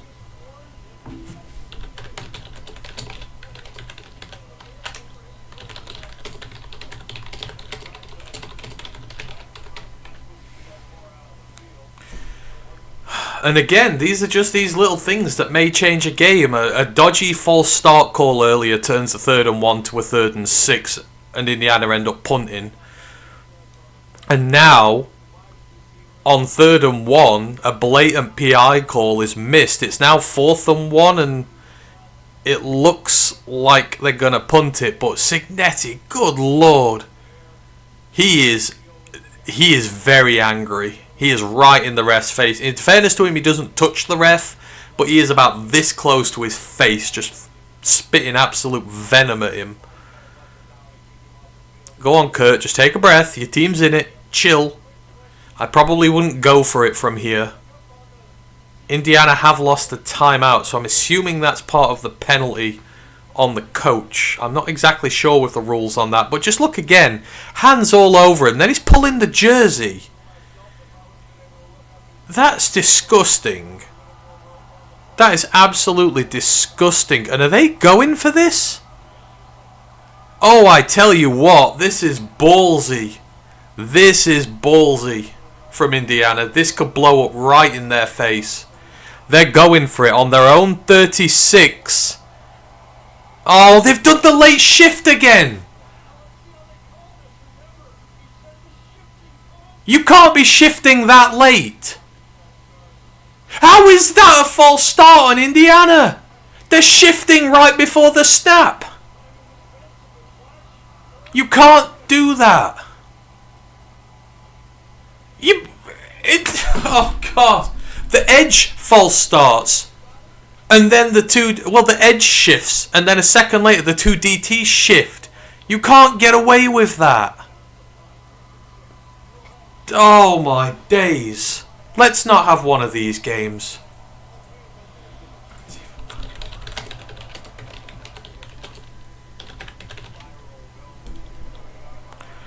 Punt goes to Oregon. Returner gets it at the 30. It's going to go down at the 36. Oregon's next drive is going to start at their own 36.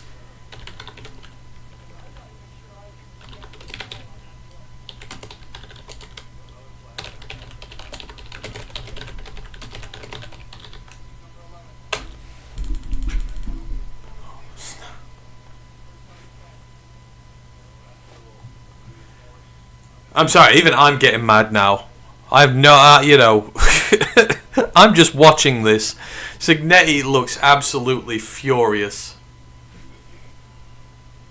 Sorry, Antonio Jenkins, I didn't see you were in the chat. I will answer your question in a moment. Oh, God. That's just disgusting. I'm sorry, but these refs have been so biased towards Oregon so far. It's not even funny. You cannot shift like that, and you cannot not call that PI call.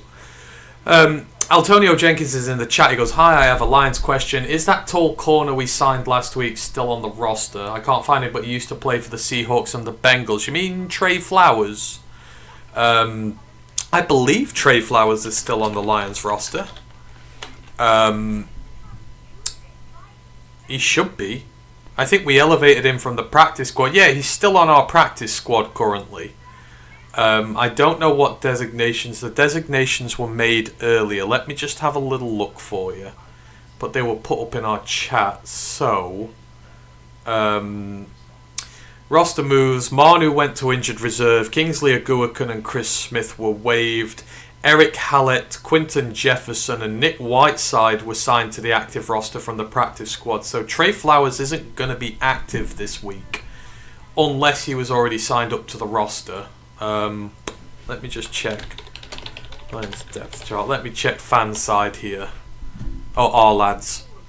Because if he is on the roster, he'll be on there. He is not. No. He is with the Lions. He's on the practice squad, though. So, hopefully that answers your question there. And again, sorry I missed it. I don't know how long you've been in. I had a minute away from the chat to complain about the refs. Mile Marker goes, Dangy's pissed. Yes, he is pissed, and he has every reason to be. I mean, again, when you're in this sort of high-profile game, these calls matter. That was a drive killer for them. And then it was, they were going to go for it on 4th down, and then it was a second drive killer. So, Brent goes, fundamentals will kill you every time. PK Jr. goes, Phil Knight's Venmo to the refs must have went through. Yep, absolutely. I was watching Game Day earlier. They'd been in Eugene, and it was just, they were all like, oh yeah, Oregon's going to win, Oregon's going to win. Like, everyone's completely disrespecting this Indiana team, and I don't like that. Like, the transformation this team's gone through in the last 14, 15 months under Cignetti is just, like, we used to laugh at Indiana. They used to be nothing in the Big Ten, really. They've been through such a bad period, and for him to come from a Group of 5 school, bring mostly Group of 5 players with him, and for them to do what they've done is nothing short of incredible. It's one of the best builds in college football right now. And they legitimately do deserve to be talked about as a playoff team and at the high table, and everyone just kind of remembers the old them and, doesn't give them the respect they deserve. As Oregon start off with a first down, and that looks like Courier Moore, the superstar true freshman receiver. It is. Just a nice little in route past the sticks. He gets that. He gets 12. He's had a quiet start to the game, but you can't keep a good player quiet for long. Now this just feels like Oregon are going to march down the field and score. They're at their own 35. Bad snap, but Moore gets it. Broke through the middle, throws it away. Again, really good pressure through the Indiana defensive line, the interior especially. Again, you've now got 9 sacks from your 2 defensive tackles this year so far, from Landino and from Tyreek.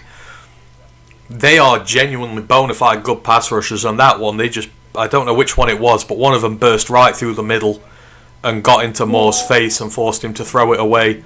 Another throw, another drop. It was behind. That was again a hurried throw. Moore's not getting a lot of time to throw the football on a lot of these.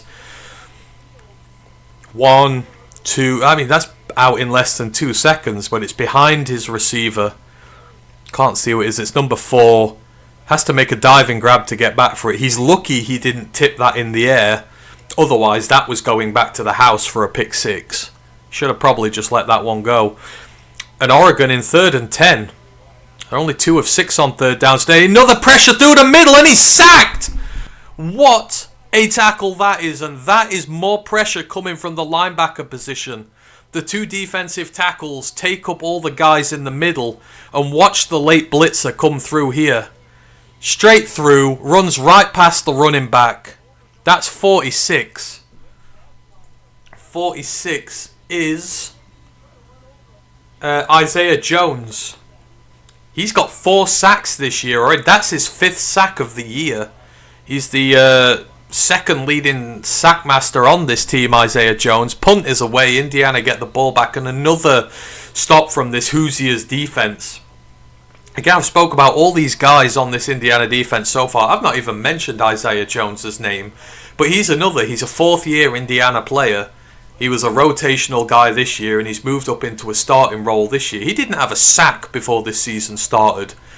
He's got 4 sacks, he's got a battered pass, he's got a forced fumble. Been a little icky in coverage, but as a blitzing linebacker, he's 6'2", 230, he's got a good frame. He's been tremendous. He's now got sacks in 4 consecutive games. He's got sacks in 5 games out of 6 this year. So another player who's emerging on this Indiana defense. Mendoza throws again. 1st down. And that is Sarat.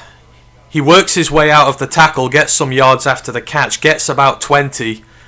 And these Indiana playmakers at receiver are making moves. That's number 3 on the Oregon defense who comes up to him to try and tackle him. That is, again, I've got to find all these names. That's Sione Laulea, the cornerback, who's having a tremendous year so far. He'd given up 1 catch on 6 targets up until that point, and Surratt just turned him inside out. Again, they've got the skilled playmakers to take this Oregon defense apart. They're at their own 46. Mendoza again, wonderful high catch. What a catch! That is Omar Cooper Jr., 1-star receiver, leads into another. He high points this thing. He leaps up like a salmon, grabs it miles over his head. He's under pressure, just shakes off one defender, spins out a second tackle to get the 1st down. This is some seriously inspiring receiver play here. This Oregon defense is not tackling well, but these playmakers are doing what they need to. First Surratt, then Omar Cooper Jr. They're in Oregon territory now at the 43. And again, he drops back to throw. Mendoza, he's throwing deep down the field. Oh, so close. Oh, he threw it nearly all the way to the end zone. That was to 80. That is on the receiving unit. I don't even know who 80 is. That's Charlie Becker, who was perfect on the year. Oh, it was so close. Corner just gets his mitt in there. That's a really good defensive play, that. That's a really good defensive play. That was Brandon Finney Jr., I think. Just managed to hit his hands on the receiver's arms. Mendoza's going for a run. He gets about a yard. And Indiana are going to be in a 3rd and 9 all of a sudden. So they've not been the best at dealing with 3rd and long situations so far. So we'll see how they do. You figure if they can get a good chunk of this, they might go for it on 4th down the way their defense is playing. They might trust them to give them a little bit of a better field. Or to give them a little less field to work with. Because they've made so many stops so far. Come on, Hoos. Come on, Hoosiers. Let's get something here. 3rd and 9 at the 41 of Oregon. Mendoza drops back. He's looking. No way. Fakes. Throws it down the sideline. Well away. He had nothing on. Had to throw. It's 4th and 9. Indiana are going to have to punt it from here. I doubt they're going to kick it. But you're going to be able to hem Oregon right in by their own end zone if you get this punt right. Again, terrific coverage from the Oregon defense. There is nothing there for him whatsoever. Nobody gets open. This continues to be a ding-dong affair. I'm loving this. The offenses have a bit of success, then the defenses are adjusting. They're going to punt it. They should be able to get it well within the 15 here, you would hope. Get the Indiana special teams unit on. The punt is up. It's a nice gentle one. It looks like it's going... Oh, it's in the 10-yard line. It's about the 10-yard line, I think. That's a good punt. But missed opportunity for Indiana there. PK Jr. goes, after watching just the second quarter, my takeaway is this. Oregon put a lot of work into making their unis looking worse than IU's. You know what? Oregon's uni game's usually pretty good. But I agree. I don't think they've got the best ones here at the moment. It's the Aero Mints, as we call them over here. Not their best ones. PK Jr. goes, I thought it might have been interference, but that was just a textbook RIP throw. Rip throw, yeah. Brett goes, wow, the Hoosiers defense is legit. It is. It's legit all over the show. Starting at the 11, so still a decent punt. Oregon have 2 men in the backfield. Handoff. No, it's a fake. Got me. They get about 4. Wow, fooled on stream. That's how you know it's a good one. Thought he'd handed it off there. But again, they're still hemmed in. They're not making progress quickly. There's 4 minutes left of the second quarter here. Been a really good first half, I'm not going to lie. Very competitive. They say Dante Moore started 5 of 6 for 60 yards and a touchdown. He's not gotten much since then. It's just one throw he's gotten away with so far. Now we have a handoff this time. Davidson finds a gap through the middle, gets a first down. I tell you what, he's very shifty, this young kid is. He's only a true freshman. 7 touchdowns on the year already. And sub 100 yards at this point. So again, they've been using him as the short yardage back, but he's getting more of an expanded role today. And he's performing well so far. Definitely one to watch in the future, and you can see because he's got his mouthpieces about 10 different colours. It's like a rainbow, so he's easy to spot. Another run from Oregon gets him about 7. Just feel like this Indiana defense is getting a little bit tired. The half's going to come at the right time for them here. Oh, there's a hold there. Oh, I'm not going to get angry anymore. Another run. Oh, he just gets another first down. It's a 2nd and 4. It's converted. They're just starting to get the ground game going a little here. They're trying to run outside the tackles a bit more. I think they've realised those Indiana DTs are really damn good. And I think they're trying to spy which side camera's on and just move away from it. Dante Moore drops, slings a throw out, gets about 3 yards. 2:20 left. They've got 3 timeouts left, so they're in no hurry.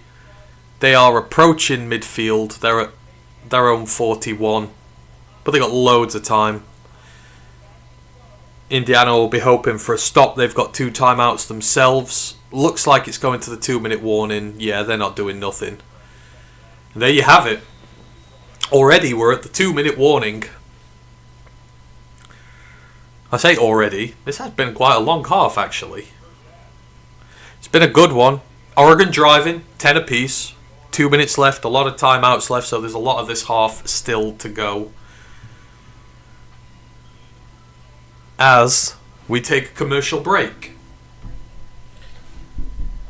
But yeah, Brent, I mean, again, try and talk about this Indiana D as much as possible. But all their big guys are performing so far today. I say that defensive tackle pairing, we're going to have to revisit them. But yeah, Tyreek Tucker and Mario Landino absolutely fantastic so far, the pair of them. Cameron's been a little bit quiet, but he's had some good plays not pass rushing. He's had good plays in run defense and in quarterback pursuit. The linebackers have been good as well. And D'Angelo Pons has had a big pass breakup. So they've done everything they've needed to.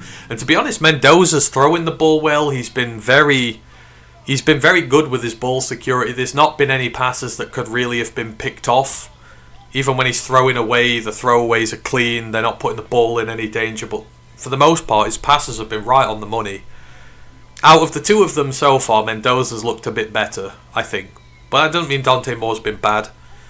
I just think Mendoza's got a little bit more zip and a little bit of ooh la la on his passes. And they're accurate as anything.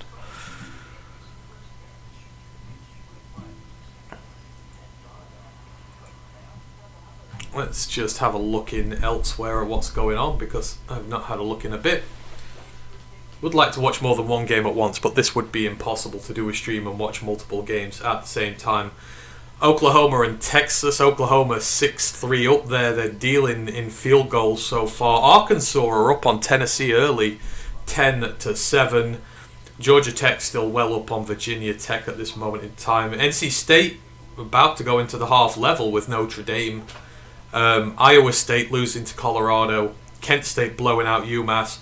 Northwestern are going toe-to-toe with Penn State. It's 14-13 to Penn State. Penn State still struggling.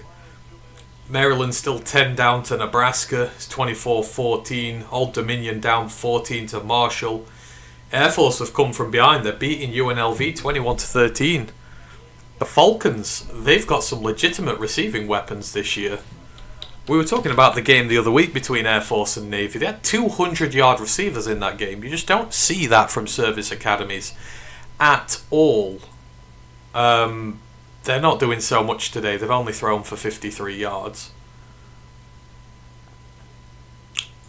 But there's some legitimate receivers on all these service teams right now. Is it Heidenreich? The Navy one had like 260 yards the other week. It's crazy. We are back from the 2-minute break. A 2nd and 7 for Oregon on their own 41. Plenty of time and timeouts. Blitzer off the edge. Avoids him. It's a big chunk play. Gets down to the Indiana 40. And they're moving. They're trying to up the tempo here and get them off track. That was Gary Bryant Jr. with the reception there. Oh, Dante Moore gets clipped, but it's another reception, another first down. This time it's to Courier Moore, the superstar, true freshman. She keeps saying that, but Oregon are moving the chains quickly here. They're not hanging around. They don't want to use this entire 2 minutes. They just want to get in the end zone. I think they want to get this Indiana defense off its toes, and they're doing that so far. Things are getting a little chippy. A few shoves in there. Substitutions have been made though. 1:40 left of the half. That's Hosea Wheeler who's just come in, the old DT from Western Kentucky. I think it was Western Kentucky. High snap. Blown dead. Something went off there. There's a flag.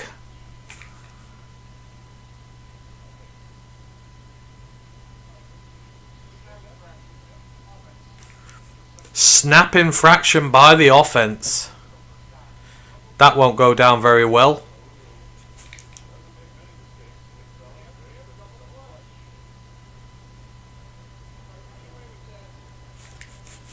That's going to put them behind the chains and give Indiana a little bit of breathing room at least. It's going to be a 1st and 15 from the Indiana 28. Still a minute 40 and 3 timeouts left. Time is not an issue here for the Ducks. It's a handoff. Gets about 7 through the middle. That's Davison again. Tell you what, this young man looks very, very impressive so far. Again, just one of this sleuth of true freshmen who are playing bona fide snaps this year. It feels like there's more than usual this year, especially at quarterback, but there's plenty of skill players playing as true freshmen. Moore's having a look, doesn't like what he sees, rolls out to the right, he's running, he throws. Ooh, that was risky. It goes incomplete. And they're in a 3rd and 8. And this is big for Indiana here. You want to hold them to a field goal. He was looking for Kenyon Sadiq, but the coverage was good, and the throw was a little low. To be honest, Courier Moore was right behind him. If he put a little more juice on that, that would have been a touchdown. Big play for Indiana's defense here. 3rd and 8 at their own 21. If they can get off the field here, this would be a huge win to be just down by 3, and they'll still have time to get points before the half. Handoff goes for 2 yards, which intimates that Oregon are maybe going to go for this. Davidson again. It's going to be a best 4th and 5. It's 4th and 5. And the field goal unit's going out there. What an odd... No, it's not. Are they putting in a jumbo package? No, yes it is. That's really weird. Why would you run it on 3rd down like that and then just go for the field goal? Take a shot.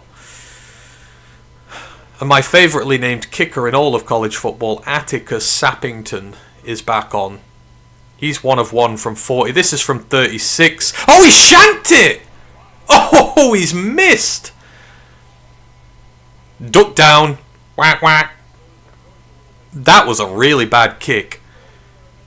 And I bet Cignetti's feeling silly right now because he let the clock roll there. So they had 1:10 left.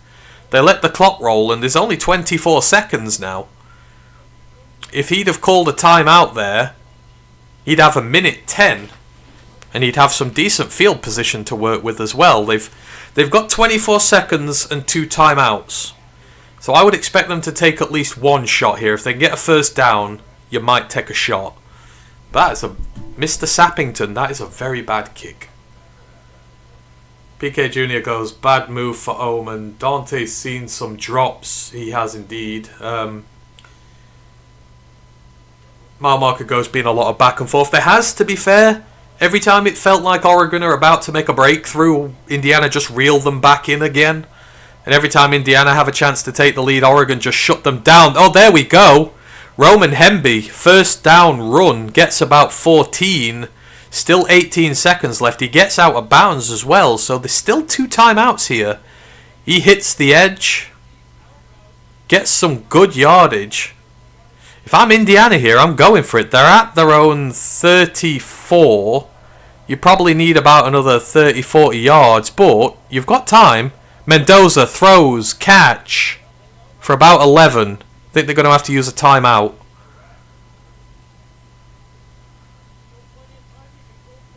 That's a good throw. It's away. Receiver, good catch from Elijah Sarah again.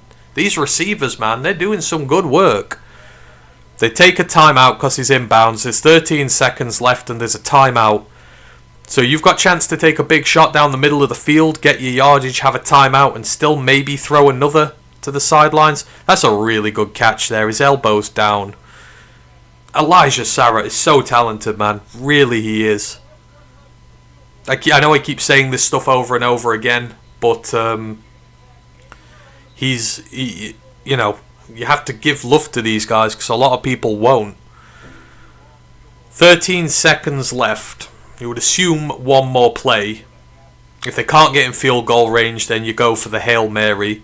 Mendoza's 10 of 15 for 110 yards. Pretty good, throwing at 66% so far. Throws have been really good for the most part. Most of those incompletions are throwaways into the stands because he's had nothing to aim at. So, not been any bad throws in there. There's been no drops from the receivers either, really. There was just that one he'd want back earlier when he went to the big-ass tight end right at the end zone. Just another yard, they'd have had a touchdown, but would have been a stupendous throw if he'd made it. They're spread here. 13 seconds, Mendoza drops back. He's not under pressure. What fantastic pass protection. He rolls out, throws. That's got to be a flag, and yes, there is a flag there. And finally, they call some pass interference. It was Roman Hemby, the running back. He got out the backfield, running a wheel route. Pass interference is called. There's 6 seconds left. Is that a spot foul? If it's a spot foul, it's at the Oregon 35. I can't remember which one's which. One's a spot foul, one's 15 yards. It's pass interference, so that is a spot. So they're at the the 40-yard line for Oregon. You've got 6 seconds. Ideally here, you want to... No. Are they going for the... They're doing the kick now. They're not trying to go for any more yards. In fact, no, he's taking his time out. He's taking his last time out. I'd have tried for a few more yards there. I really would have. You've still got 6 seconds. In like 3 or 4 seconds, you can get another 5 or 6 yards just to make it a little bit more comfortable. But, you know, I guess it doesn't really matter there. As they've just said, Indiana get the kick here to start the second half. So, if you can sink this, it's going to be a long one. You can get some points out the half. You're going to have a pretty nifty lead going deep into the third quarter. But one thing's for sure, I was really worried the Hoosiers might get rolled over here. They have come to play. They have not been rolled over in the slightest. They've looked so good so far, and I'm really, really happy. Okay, here comes the kick. It is from a million miles away. 58 yards. That is a false start? What happened there? Or have Oregon iced him? Oregon have iced him. They're using a timeout now. Frankie, I think they've just said his career long is 56 and he's kicking from 58. I don't know what they saw there. Something Oregon didn't like. I don't think it was to ice him. One of their players looked like they'd false started, so maybe he saw someone getting antsy and called it so they didn't get it penalised. Give them easy yardage. Yeah, he's talking to him now. Great game. Glad I picked this one. Here we go. We've had timeouts from both teams. We can't have any more timeouts now. All we can have are penalties. Let's see. He's got a wonderful mustache. That means he's going to do this. He's dead centre pretty much. 58 yards. The kick is up. It is. Oh, I tell you what. Has that got the chops? He's got it. What a kick. That is a new career long for the young man. 58 yards. There's 1 second left. Indiana are going to take a lead into half time. Great snap. Nearly stopped. But that is as picture perfect a kick as you want to see. And that thing... Ooh, it clears by about 3 yards. Couple more yards. That thing would have doinked.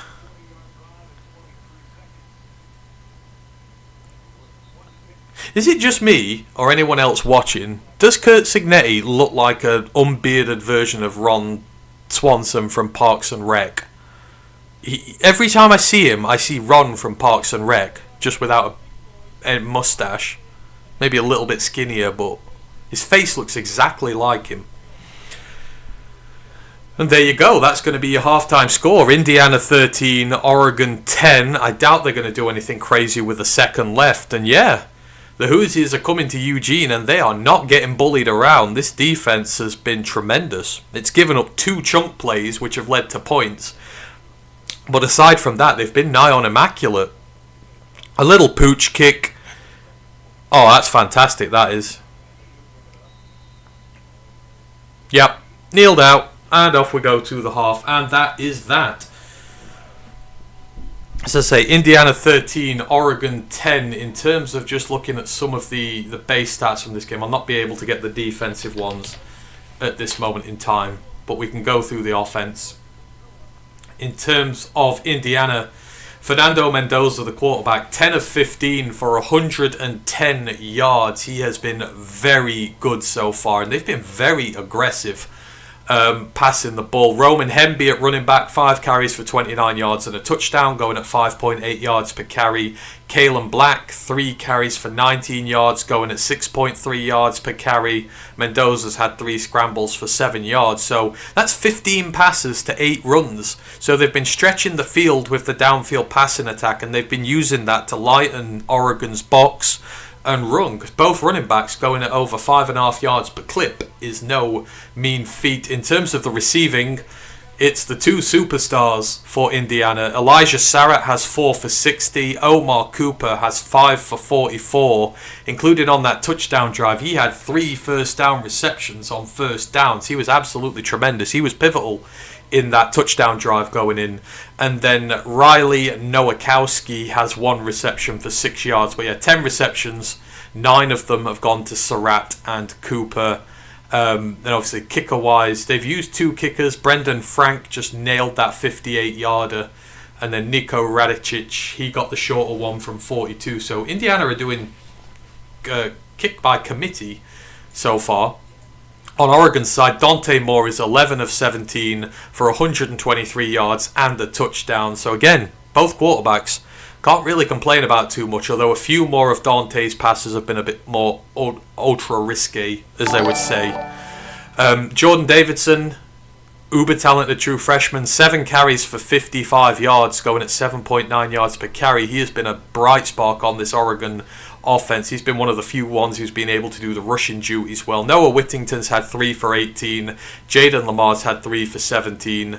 Decoria Moore, Jay Harris, Dier Hill have all had 1 each for a combined 8 yards. Dante Moore has minus 18 rushing yards on 5 carries because he has been sacked multiple times at this point. I will see if I can get some defensive stats up for them. Just bear with me, because it's been good in terms of the defensive stuff so far.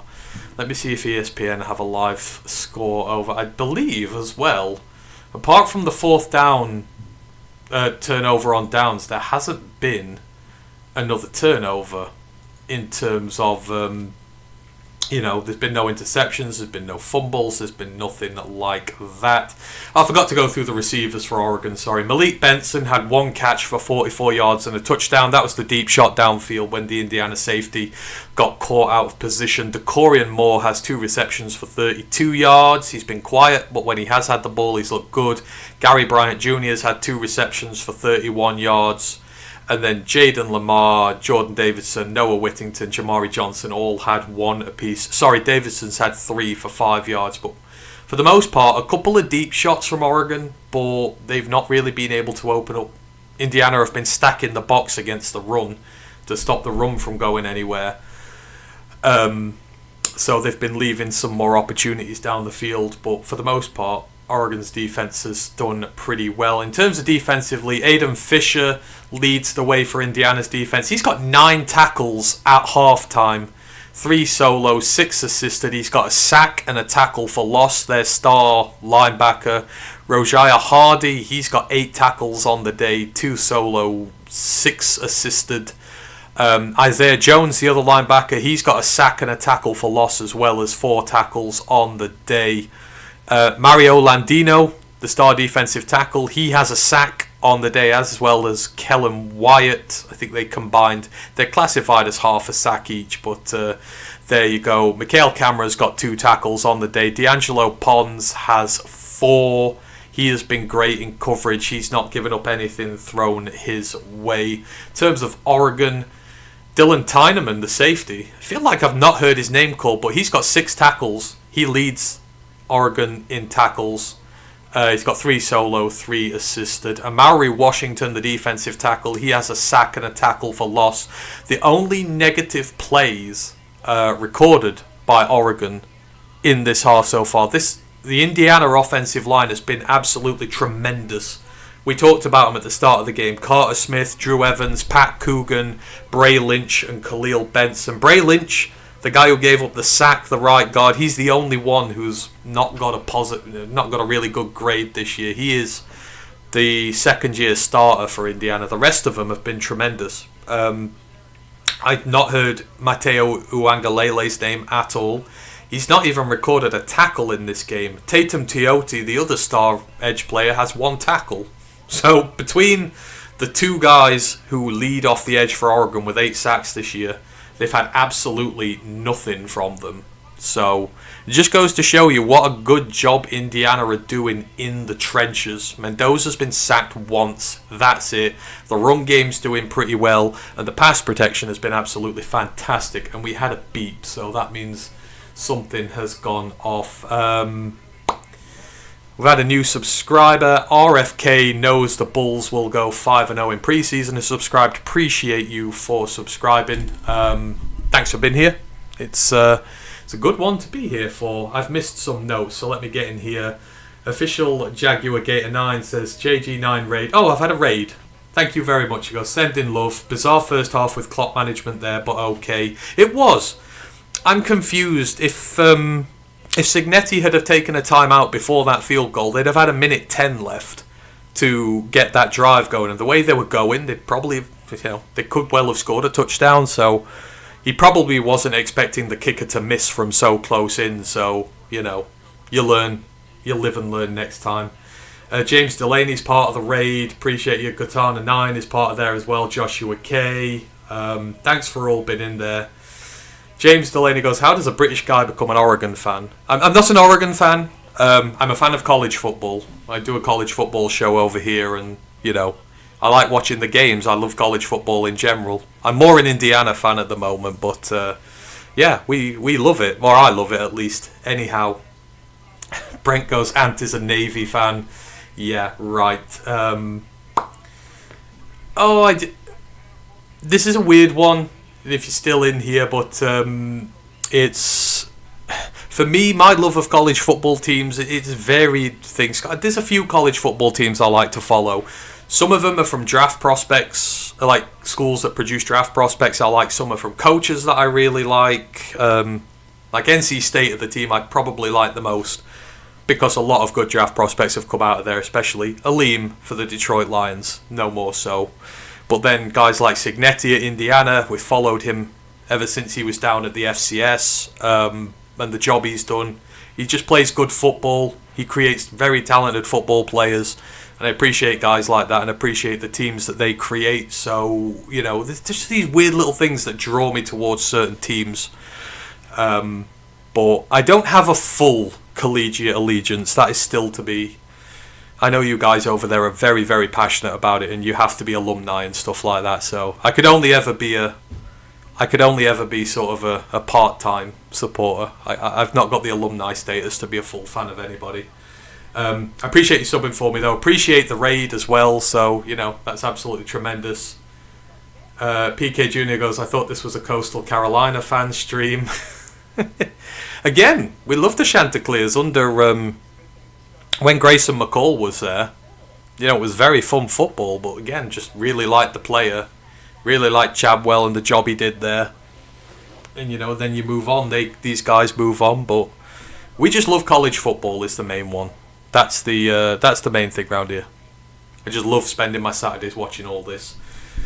Joshua K goes, Indiana after this performance needs to finally be recognised as a major threat in potentially winning the Natty. Yeah, maybe not winning the Natty, but that's the thing. I want them recognised as a genuine team now. Like last year again, as we mentioned, the Michigan win was great, but Michigan weren't great. But then when they came up against Ohio State, like the offense, which had been so good, just kind of spluttered and wasn't very good. They didn't really get a shot in that game. But that's fine, because it's year one of a regime. You got a load of new players in, you're building your culture, you're not at that level yet. You're good, but you're not great. You go into year two, you lose a ton of talent off that team to the draft, and you don't miss a heartbeat. You get a new quarterback in, you've got one of the deepest running back rooms in college football, you've got 4 bona fide stars in there, 2 star wide receivers, a great offensive line, a defense which is amazing. Now, you want to start making the push up to the next level. You bounced off Illinois a few weeks ago when they were ranked and people thought you might lose. So this is the next progression now. Coming up to teams like Oregon, Penn State, guys like that, and competing. You want them to keep going in the right direction. So that's all I want. Indiana to be recognised as a good football team and not just an easy schedule, stat padding team anymore. They're not that. They're much more than that.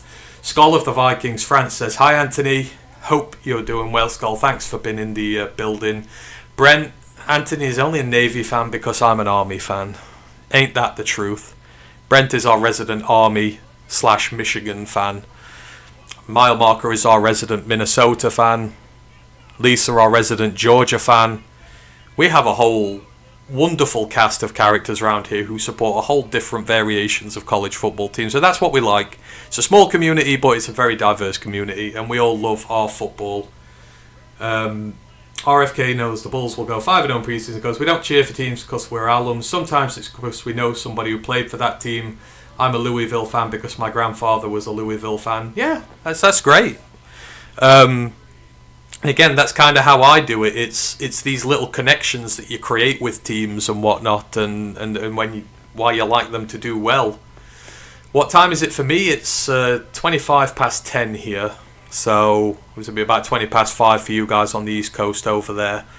College football starts at 5 in the afternoon here and goes through till about 5 in the morning. So the first 2 slates are at manageable times. The last slate starts about half past midnight. But with me watching the Detroit Lions all year, and with us being in prime time so much now, we do a lot of late nights, and I don't mind it, to be fair. 4 months of the year you go crazy.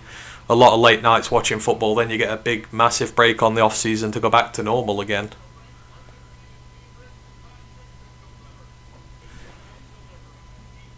Right. You will have to forgive me with pronunciations. I'm getting better. There was a time when I first started this pod when I used to say Maryland. Now I know it's Maryland. You know, been the Brit, I have to. Sometimes it reads to us as Louisville, and I know it's not. I will try my best to do that going forward. I'm getting most of the teams by this point now. If Indiana pulls off the upset, where do you think they should be ranked? I mean, what, they're number 7 now? You're going to take down the number 3 team in the country? I mean, you've got to rank them top 5. People think Oregon are a genuine national title contender this year. They are. Certainly a contender for the Big Ten. I don't think there's any situation in which you can't rank them in the top 5. Let me just have a look. If I remember who's in there at the moment in time. Remembering all this is... So, obviously Ohio State, after what they did today, would stay 1. Miami, I don't think, play this week. Oregon, you're beating them. Ole Miss barely beat Washington State today. Really struggled with them. TAMU. Yeah, I think you put them maybe at 5. You move them. You definitely move them above Oregon. I think you could move them past Ole Miss as well. That's where I'd have them.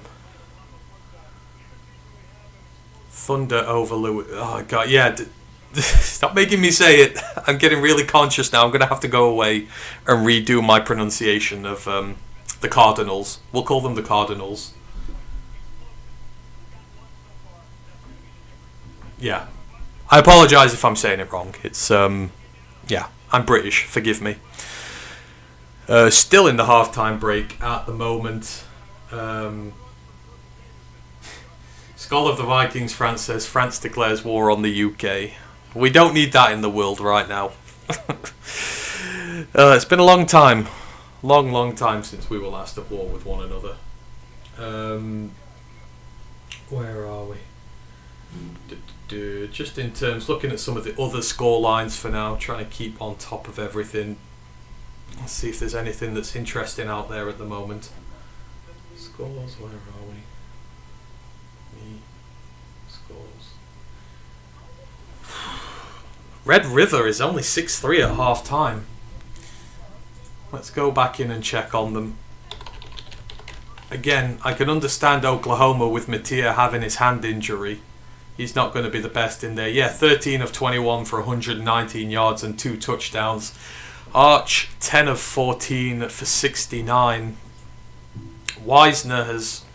Well, he was at 5 carries for a yard. Now he's at 8 for 40. So his last 3 carries have gone for 39. But they're still struggling to give Arch a run game to work with. Oklahoma, to be fair, are not doing much better. Neither team has broke 50 rushing yards in the first half. Texas are at 45. Oklahoma are at 43. It's a bit more passing, but that just looks rough across the board. Only 6 first downs for Texas in that first half. This could be a really bad year for them. And for Arch, I don't know what's going to happen there, but I know he's not coming to the next draft. We all said he wasn't coming to the next draft. And I don't think there's any way that he does at this point. Arkansas still beating Tennessee. It'd be a big win for that program, especially looking for a new head coach. Georgia Tech, Virginia Tech are fighting back on GT. You always wonder where the GT slip-up's going to come. now that they've started so well this year and the ACC is so wide open, Iowa State back in front against Colorado. See, Iowa State's another team I'm really fond of. It's for Matt Campbell and for their draft prospects again that come from that team. They're a really fun team to watch. And Rocco Becht is one of the most disrespected QBs in the country, and I will echo that until I'm blue in the face. Yeah, that's kind of it for now. Let's just see if there's any more in here.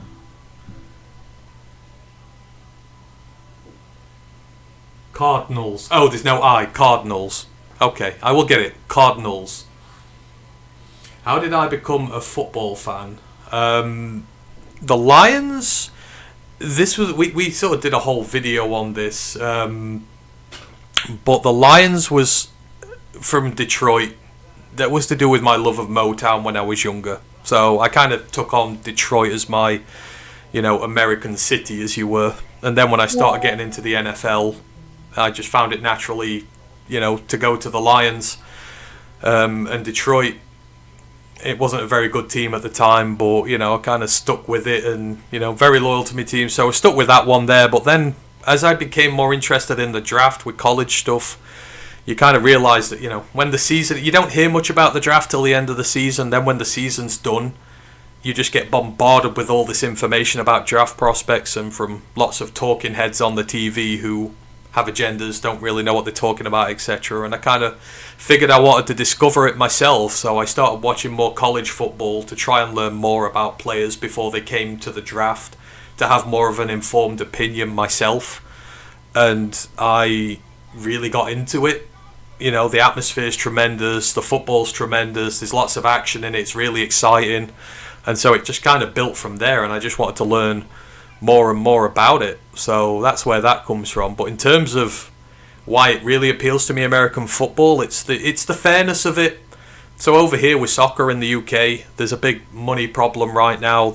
We don't have salary caps or anything like that. The football team I support plays in the 4th division of English football, and they will never get to the 2nd or to the Premier League because they simply don't have enough money. Every time they get a good player, they get bought off them. There's a massive indifference in finances between the big teams and the low teams, which means I'll spend all my life watching the same quality of football again and again and again. And there's nothing you can do about it unless you come into money yourself. It's unfair.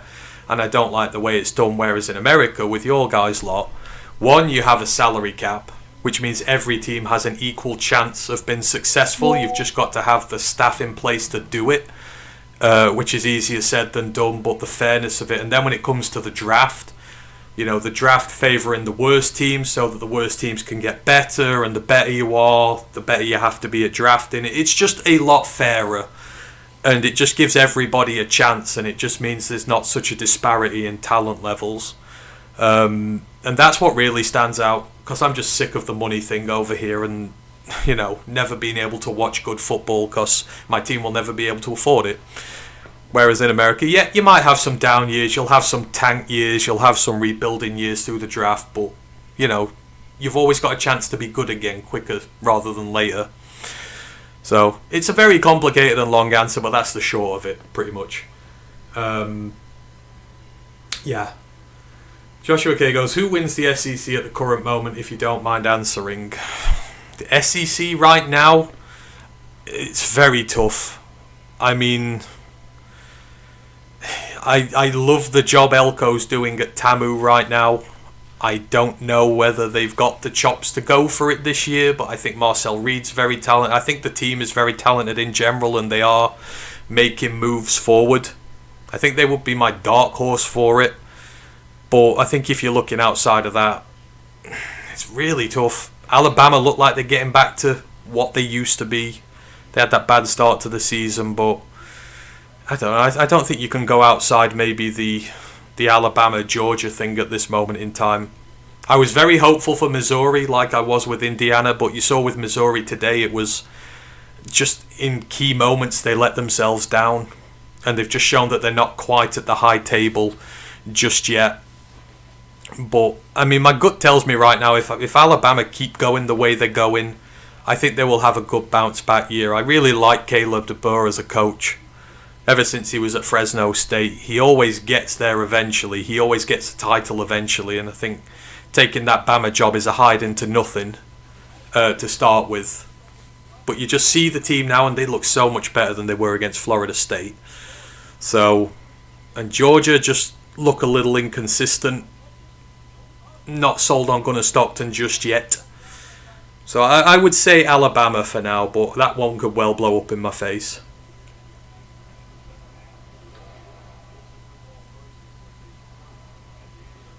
RFK goes, not UK is the only right answer. No, Kentucky are not winning the SEC for a long time. They are a very bad team, unfortunately, which is a shame, because again, Kentucky and draft prospects to the Lions, obviously we've had Logan Stenberg, Josh Pascal. We've had a few from there. None of them have really worked, but again, defensively they produce some good players. So you always look on them favourably and see what they've got going there. We're just about to start the second half. Indiana, they have the ball. They're 3 up. We're hoping here that they're able to get some momentum going. But it's a handoff to Hemby for about a 3-yard loss to start. So that is not what you want. Bad Indiana. We don't want that. The question is if Bama implodes like they did last year. It feels the same thing, but they might prove us wrong. Yeah, again, I'm not sold on them entirely yet. It's just a vague feeling. Just the way I've watched them play, they seem to have that backbone about them again now, where even if they're not playing great, they still manage to pull a win out the hat like they used to. Like some days they'd have an off week, but we'll see. 2nd and 13 here. Mendoza throws, but it's battered. So Oregon defense has come out with some juice in it. They obviously don't want Indiana to take a bigger lead. And again, it's sort of that to and fro of the game so far. Every time Indiana do threaten to pull out a little bit of a lead, Oregon's defense seems to come up. That was nearly tipped and picked, actually. That's a really good play. 44. That is Tuioti. We've not heard his name much so far. It's a shovel pass on 3rd down. What a tackle that is. That is just completely and utterly blown up. It's a little toss play. I think that's Bryce, but I'm going to butcher Bryce's name. In fact, I wanted to learn that for this stream, but I couldn't. I think it's Betcher. I could be wrong. But he just comes screaming from his linebacker position, takes down Hemby. He did have a lane there to possibly get a first down. But Bryce just came in and blew that play right up. That's a punt already. So Oregon come out and make the stop they need to. The punt's not the best. It goes to the 34. Dante Moore is going to come out and do his thing. Down 3. We'll see what the Indiana defense is looking like, but hopefully it should be rested up a little. He needs some help though.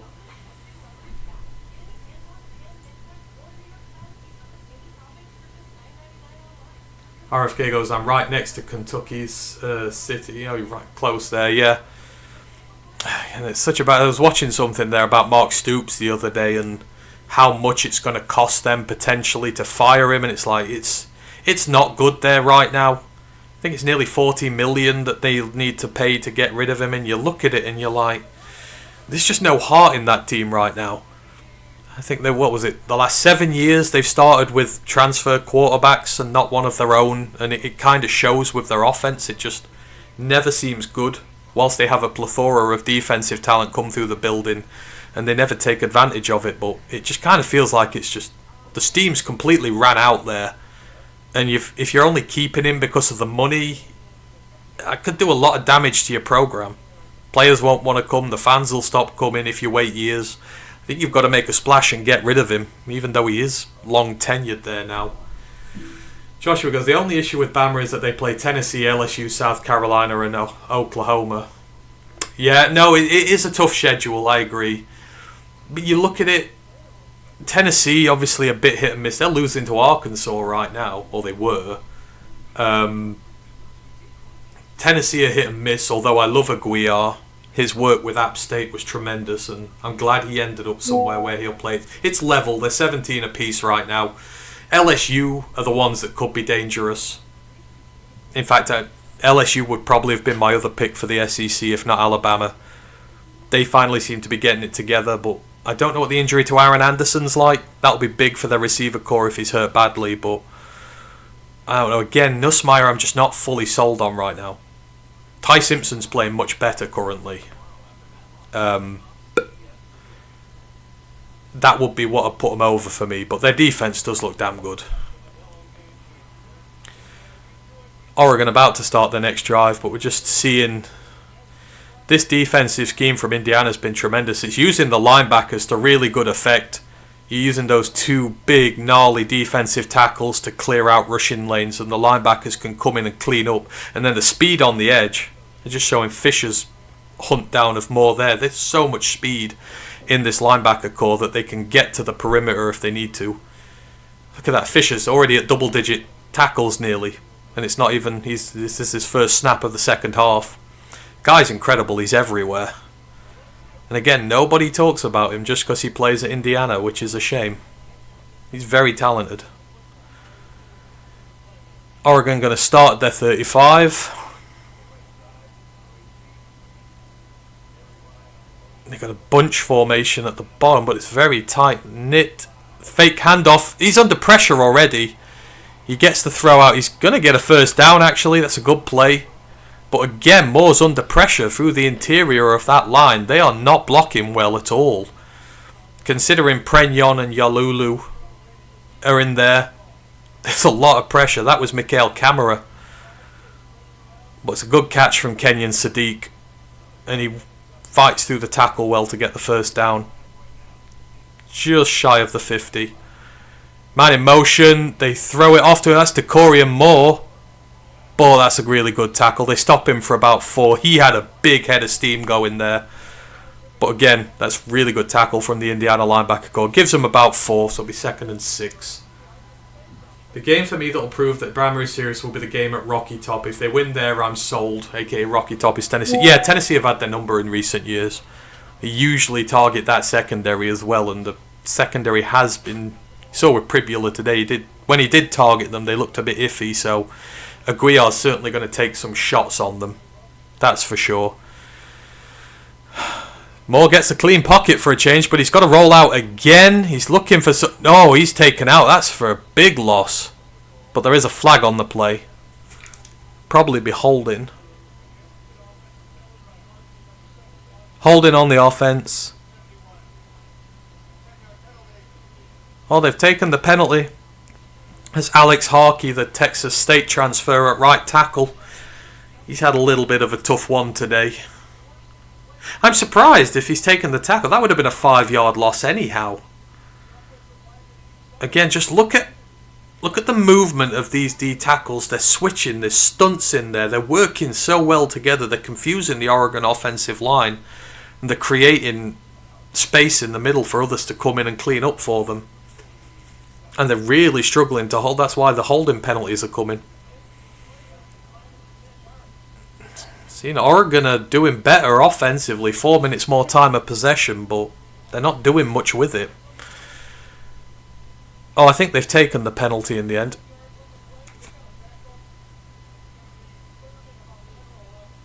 Yeah, they've taken... and again, Cignetti's getting angry, and I get that. But he has... he's declined the penalty. Because it was a tackle for loss. It was a 5-yard loss, so it's going to be 3rd and 11 here for Oregon. Again, we've spoken about it all game. This Indiana defense getting into 3rd and double digits. The Oregon offense, and they're struggling to convert them. They're just not giving them anything. They're not allowing them to get close to the chains just to use those easy screens or use the run game to try and convert. They bring in a lot. It's a screen from Oregon, and it's blown up. Aiden Fisher again. I'm telling you, Aiden Fisher is so good. That thing gets blown up. There's nothing there. Just watch. He diagnoses that play so quickly. He fights through the block from Isaiah World. He blows that play up from the side. It's 4th and 8.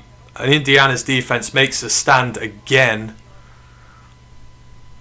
Oh man, I feel like a broken record, and I'm sorry if I am, but I just keep waxing lyrical about this Indiana defense. It's so good, but That's Fisher's 10th tackle this game already.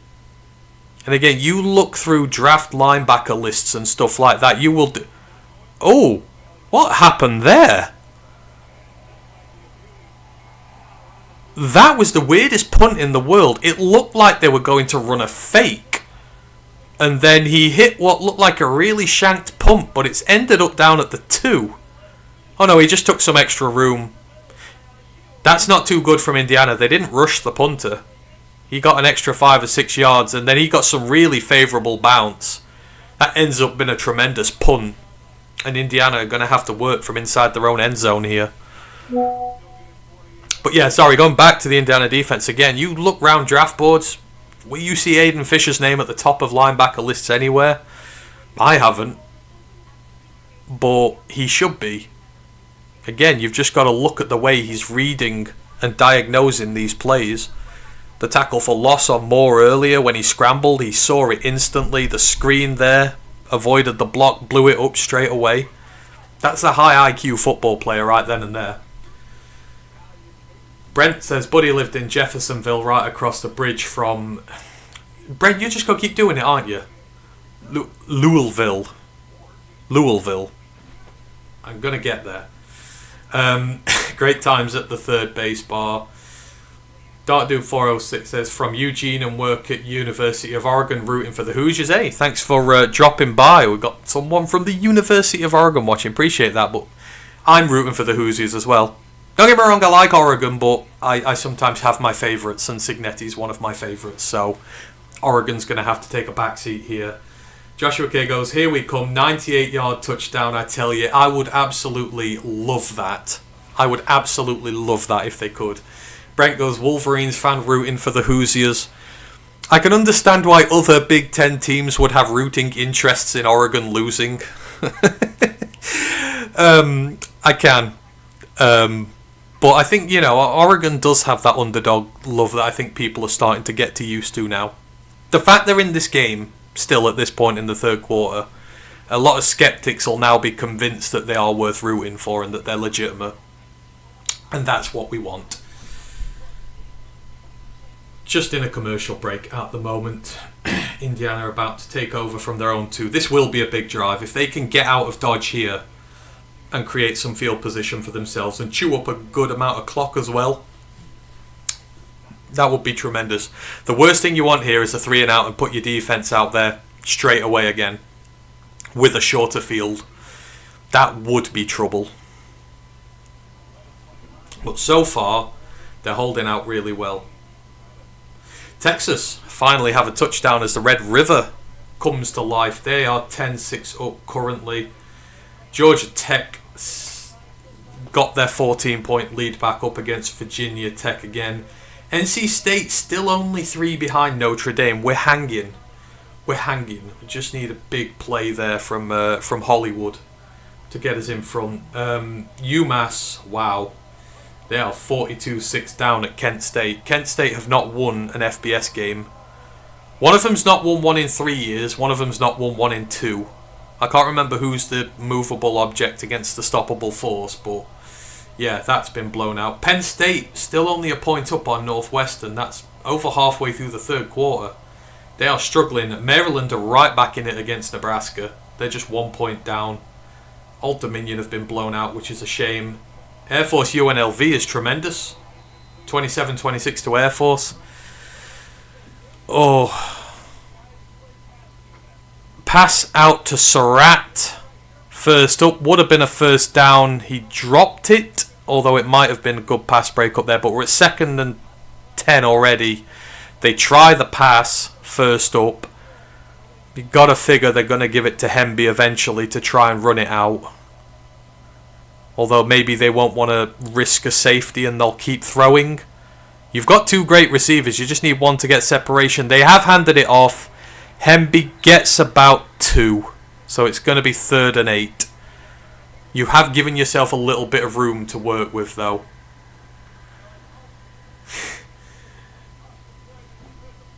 I'm going to argue with who are the worst fans in football now.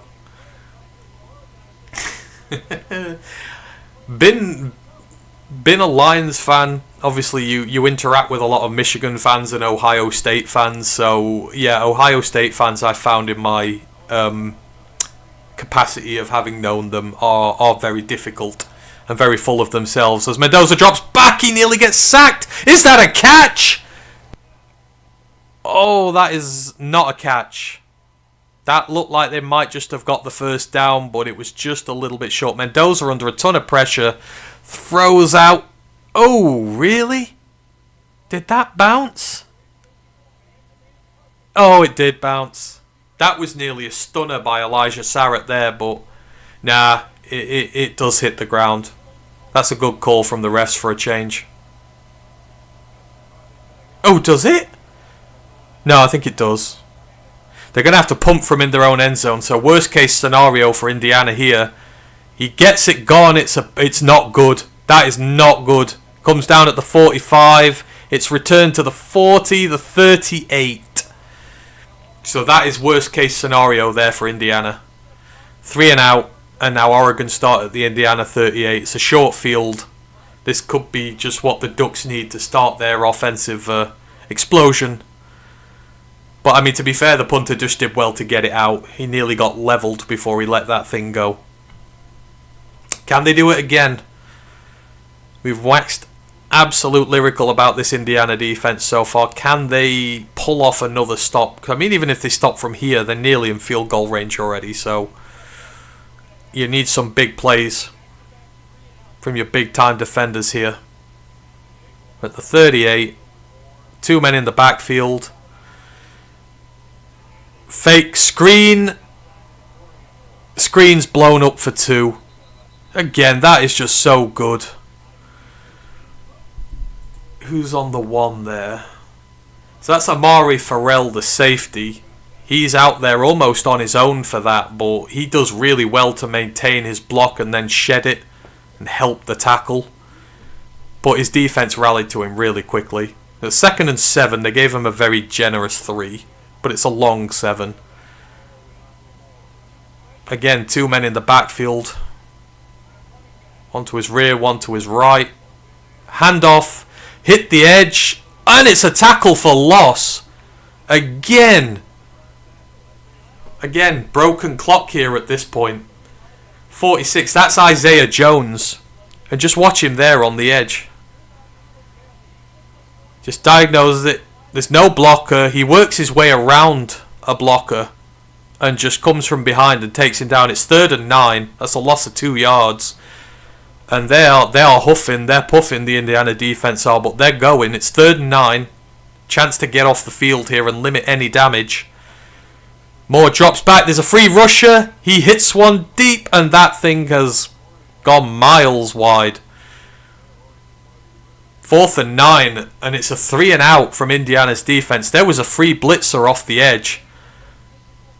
He had 2 guys taken out. It's Mikhail Camara and Isaiah Jones. Jones came through the middle, Camara came off the edge, and the throw was miles off. It was never getting towards its target. And they're going to... Oh, they're staying up on 4th down. Okay, Oregon are going for it. Or they're at least threatening to go for it. This is 4th and 9. This is a big call from Lanning. They snap it. He waits, and he gets a completion. What a ballsy call that was. That was McClellan. Whew, Dan Lanning really went for it there. But Jeremiah McClellan found some room in the coverage. The offensive line held up really well, in fairness. They gave him the time he needed to throw. And there's 3 Indiana defenders there. Dante Moore takes a throw for the end zone. Nothing going. It's going to be 2nd and 10. Oh, that's a backbreaker for Indiana's defense, that is. They did so well. But I tell you what, they hit him more. Mikhail Camara got another hit on him there, and Moore does not look comfortable. He's limping. This Indiana D-line's teeing up on him. They're hurting him after every play. So, this is costing them. He's still limping now. 2nd and 10 at the Indiana 24. It's a handoff. They find a crease. They get about 4. There's going to be a 3rd and 6. So again, can't get down to 3rd and short. Indiana kept keeping them at 3rd and medium or longer. The average to go earlier was 3rd and 6. That's going to have gone higher. I think it's at about 3rd and 8 now is the average 3rd down Oregon are getting. They're just getting nothing. But if they've just gone for it on 4th down, you assume this is 2 downs to get 4th here. They don't want a field goal. They want a touchdown here. So another 2 stops for Indiana to make unless this is a sack.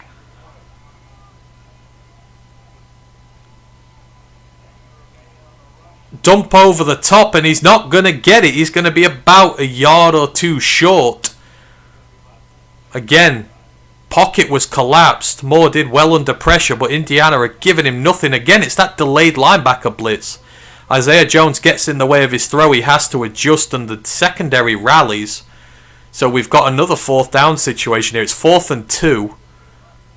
But no, they're not going to do it this time. They're bringing on the sap. The British Atticus Sappington. No, he's not British, but that would be completely a British name.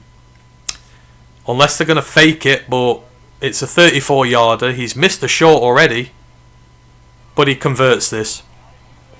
13-all, Oregon on the board for the second half, but I think in the circumstances, having to defend their own 38, the Hoosiers defense has done well again.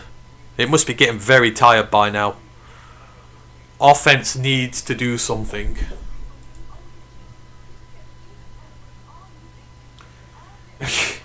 Joshua goes, I get biased, but Ohio State fans are simply miserable to even have a simple combo. It's that bad. Yeah.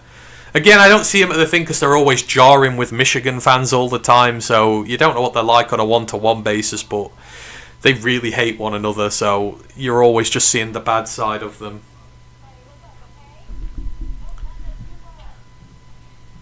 Again, this is tight. This is tense. I love this game. 13-all. Neither team's been allowed to get away from the other. Both defenses are having great games so far. Somebody's going to crack eventually, though. It does feel like it's Oregon who's going to make the breakthrough eventually. But if Indiana can string something together here and get some points, then this game tilts once more. Marmarker goes, it is a fun game. Again, when I thought I had the day off, I'm going to stream one of the games. Which one will it be? I looked at all 3 slates and I thought, I do really want to do Indiana, but the risk of it being a blowout is quite high compared to some of the other ones. And then when Missouri had that near win against Bama, I thought, damn it, I might have done the wrong one. But nope, we did right. I'm glad I did. Joshua K goes, great game and definitely a defensive showdown. Absolutely is. A lot of these defenders we're going to see in the NFL in a couple of years. I can guarantee that. There's a lot of talent. Pretty much that entire Indiana defensive line is going to be in there.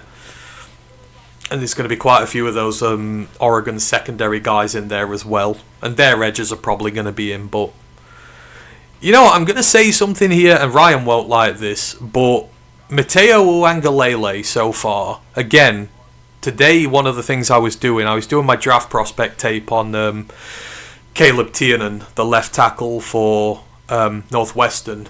And Caleb Tiernan dominated him for good parts of the game. There's a lot of hype behind Mateo, but he didn't have the best of games against them, let's just put it that way. And he struggled. And I've not really seen much from Mateo today so far. Like, in terms of making plays on the quarterback and that, it's been non-existent. I don't want to say he's overhyped, but I think that right now people love him too much for what he's done, I think. And you're coming up against the level of opposition. This is a top 10 ranked team, and right now he's not really delivering. And against Caleb Tiernan, who will be a tackle in the NFL one day, he didn't look good either. So that's just something to keep an eye out on. Tuioti, the other ones, look better in the big game situations. But there's a lot of time for that to change. It's just thoughts at this point. He can be a big splash player, but I have noticed a theme in games when the opposition levels he's up against get higher. And it's not necessarily good. Kick goes out the end zone for Indiana, and yeah, they need a good offensive drive now. even if they just take 5-6 minutes off the clock, get 40 yards and have to punt, just let your defense have a rest. Because they are working overtime right now to keep you in this game.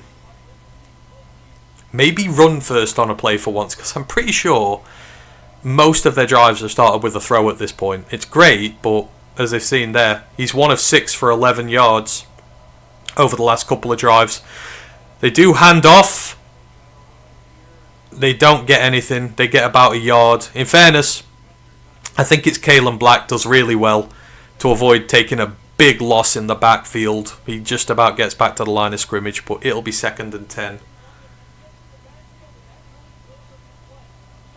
Marmarker goes, it'd be fun to have 2 Aidens. I would like Aiden Fisher here.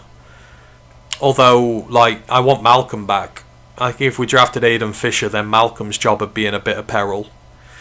But I think he's got a little bit of a different skill set to Malcolm, so I think we could accommodate both. 2nd and 9. Mendoza drops back. He nearly gets sacked. Pass breakup. This Oregon defense is just starting to get to him a little bit more now. And I think just as I've been saying negative things about Mateo, he got home with the pressure there. Although it's a flag. What's the flag for? Pass interference? What for? That's probably... Hang on, let's have a look here. Yeah, no. I'll tell you what, that pass interference call is about 10% of what the one they missed earlier was. If I'm Oregon, I'm feeling really hard done to by that, but in terms of the ref gods, that's evening up for them a bit. So Indiana are going to get a first down through PI. That just, yeah, okay. That might just be the little bit of luck you need. They've not had it so far. The refs have kind of killed their drives, not extended them. What can you do with it? Fake, throw out to Omar Cooper Jr. again. Gets about 5. I think that's like his 7th catch of the day. Let's put it this way.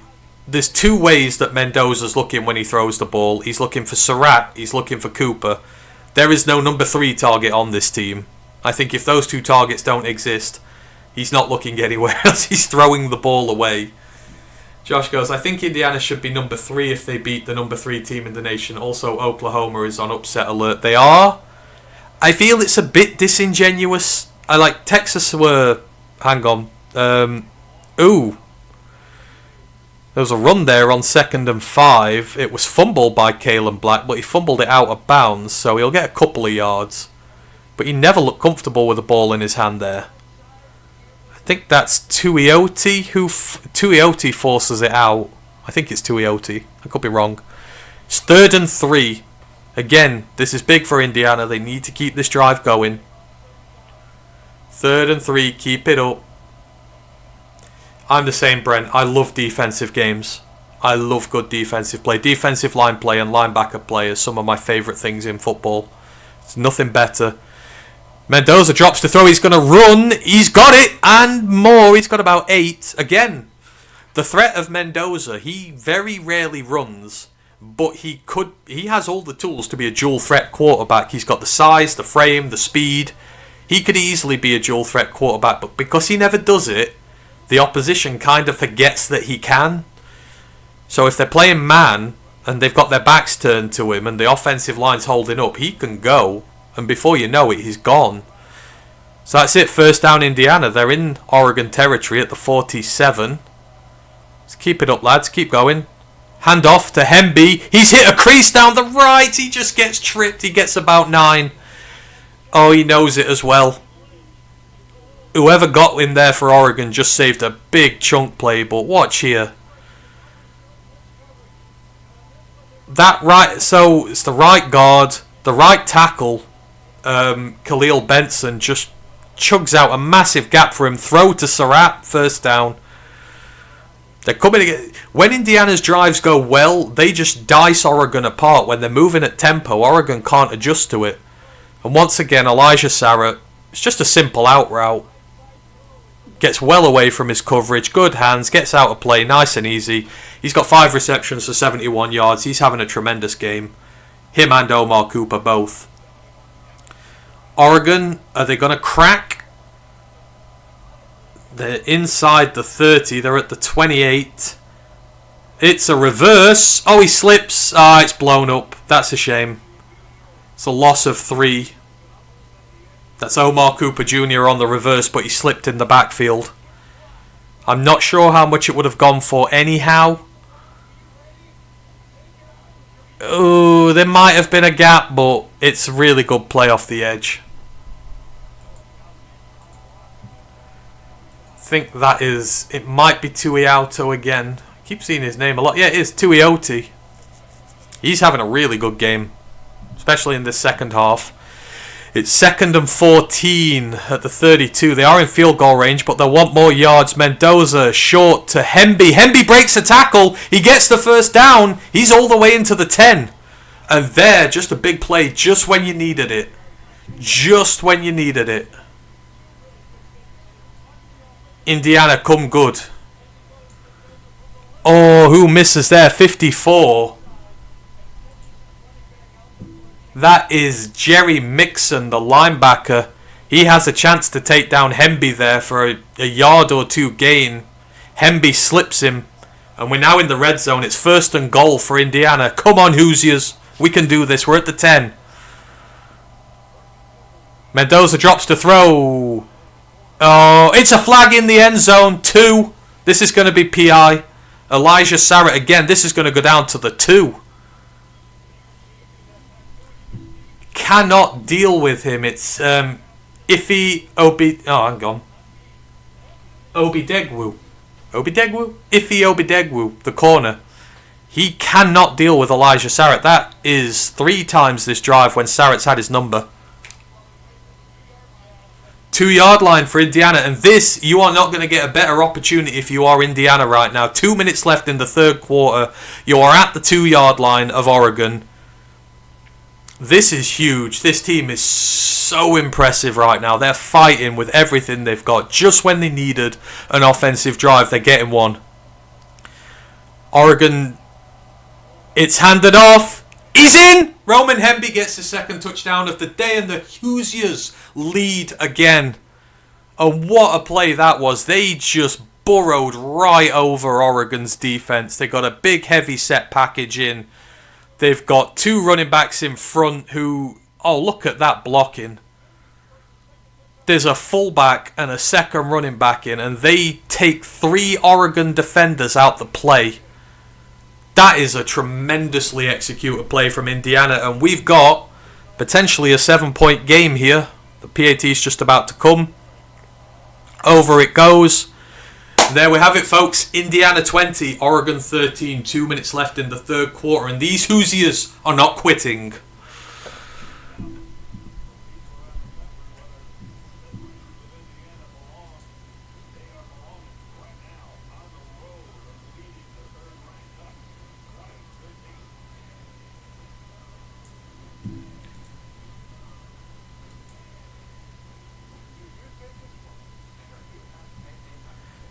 Oh man, I love this. This is backwards, this is forwards, this is tremendous stuff.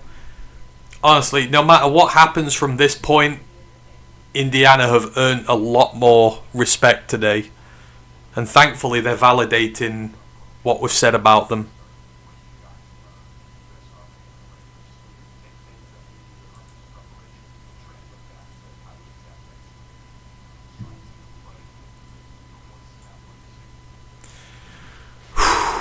Just in the commercial break, and the Hoosiers winning 20-13. Let's just have a drop in of where everyone else is at. Brent goes, Hoosiers are reminding me of the Lions. I mean, in terms of the grit culture they're installing, I mean, this all comes through the trenches from Indiana. That offensive line, again, for the most part, I think it's still only given up 1 sack on the day. When you're going up against Uangalele and Tuiauti, that's very difficult to not give up sacks. They've held up well. They've allowed the run game to flourish just enough for them to get by. And then the defensive line has just been, or the front 7 has just been nothing short of amazing. Like, it was at the start of the game, it was the defensive tackles who were making the splash plays. Now the linebackers are all over the field. You would do well to see a better group of linebackers perform this weekend at all. I could be wrong because I've not watched every game, but, you know, you would be hard-pressed to find it. They are imposing their will when they want to. It's just consistently imposing their will. Like that'll be the next phase of their evolution. You can play complementary football. You've shown you can. It's just they're showing it in bits and bobs at the minute. But this is the number 3 team in the country they're facing. So, I'm not going to complain about that whatsoever. On Oregon's side, you can see... You wonder which of the two lines would be more susceptible. And definitely Oregon's line's not looked as good so far. I can see what Poole means. Poole's our resident Oregon fan in our Discord, and he said World's been underwhelming so far. And again, he's come from Nevada. He's come up to the Power 4. He's not going to be great right away, and he's like 6'10". So taller guys do struggle, but he's not been great so far. Right, Oregon, what have you got? And more importantly, Indiana, what have you got? The defense has had a bit of a rest now. Now they've finally got a score advantage over them. 7 points. This is the biggest lead they've had in the game. Now Oregon are going to be under a bit of pressure. Eugene's still loud, but not as loud as it once was. You keep getting some negative plays in there, you're going to start shutting them up really quickly as the ball goes out the back of the zone. I don't think there's been a return today. They're not returning. Neither of these teams. See, that's crazy. Indiana's win percentage over the last 50 years has been .381. Under Cignetti, it's .889. A third of the wins against top 10 opponents. They've got more weeks in the top 10 in the last 2 years than they have in the last 50. Just these numbers just show you how staggeringly a good job he's doing.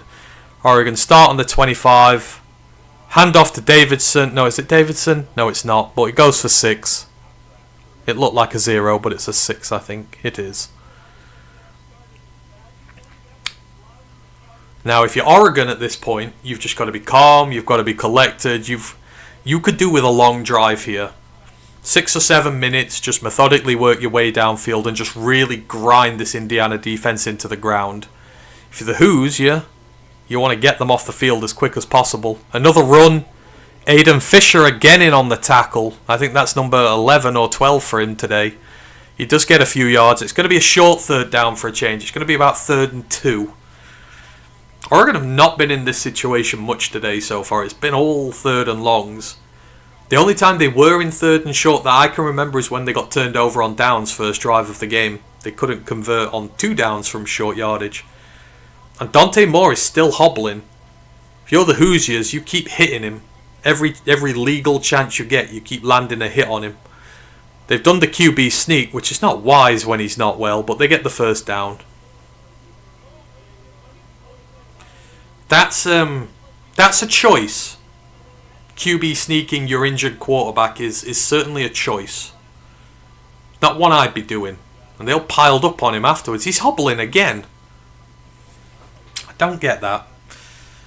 But Oregon have started the drive well. They're at the 40-ish. 38. Moore drops back. He's under a lot of pressure. Throw is out. The coverage is tremendous. I don't see a flag in there. This Indiana D, again, they're working so well. The pressure they're getting, I think the passes are coming out. The timing's just not on. And look at that coverage there. That is blank. He's a blanket. He's holding him like a loved one holds you in your arms without actually touching him. It's an air hug. But he just completely envelops the receiver. It's 2nd and 10. And there's the Oregon cheerleaders. At their own 38. Indiana have a chance here. 2 men in the backfield. 1 in motion. Handoff to the right. Blown up again. That is a 1 yard loss. And again, that's Aiden Fisher's in the middle of that. I don't think he's the one who got the full tackle, but again, they're trying lots of trickery. There's a man in motion to the right. There's 2 men in the backfield, and then they eventually hand it to the left. Indiana's defense doesn't bite.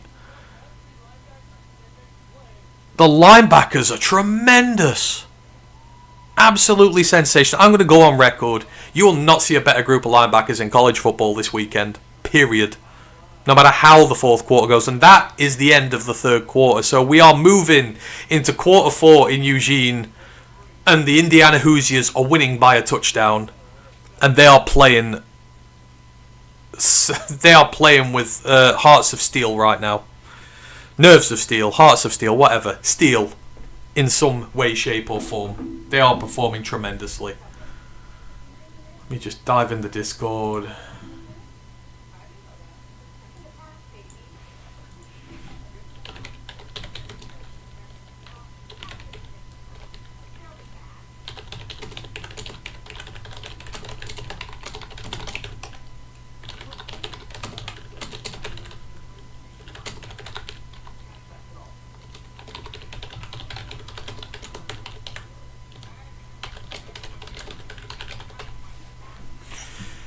Yeah, this front seven, man, are absolutely all over the place. And Oregon are going to be starting again in 3rd and long. Let us just take a look in elsewhere, see where we're at, because a few of the late slate games will be started now. Texas 7 up on Oklahoma now. Oklahoma have completely gone to sleep, and the 6th seed might be down and out. Tennessee still drawing with Arkansas, although that's just come out of the half. Georgia Tech are running away with it at Virginia Tech now, so they'll probably move into the top 10 with a win here. Notre Dame have blown NC State open, which is a shame. Iowa State are about to lose to Colorado. The Bechtical dream is over. I love Rocco Beck so much, but he's had a difficult couple of weeks. Penn State are only 4 up on Northwestern. They cannot put the Wildcats away. Northwestern just 1 strike away from potentially another very embarrassing blow for James Franklin. Maryland, they were 24-10 down, I believe. They're now 31-24 up. Nebraska have imploded. Air Force are still beating UNLV by 5. Wake Forest are shutting out Oregon State. Kansas State are blowing TCU out the water. Ryan's going to hate that. Ryan is absolutely going to hate that. Ball State getting shut out by Western Michigan. Georgia State getting blown out by App State. Temple are beating Navy. I'm surprised you haven't mentioned that one to me, Brent. I'm surprised you haven't mentioned that Navy are losing to Temple. Thought you'd be all over that one. Who's the Hoosiers DC? It is... oh, God. What's his name? I say that. Haynes, is it Haynes? Bryant Haynes. Hang on, let me get him up here. Yeah, it is Bryant Haynes who's the defensive coordinator there, and he's also their linebackers coach. So, you know, he's young as well, but he's been a 2-time finalist for the Broyles Award. He has been out and about there, because even before Cignetti, they produced some good linebackers.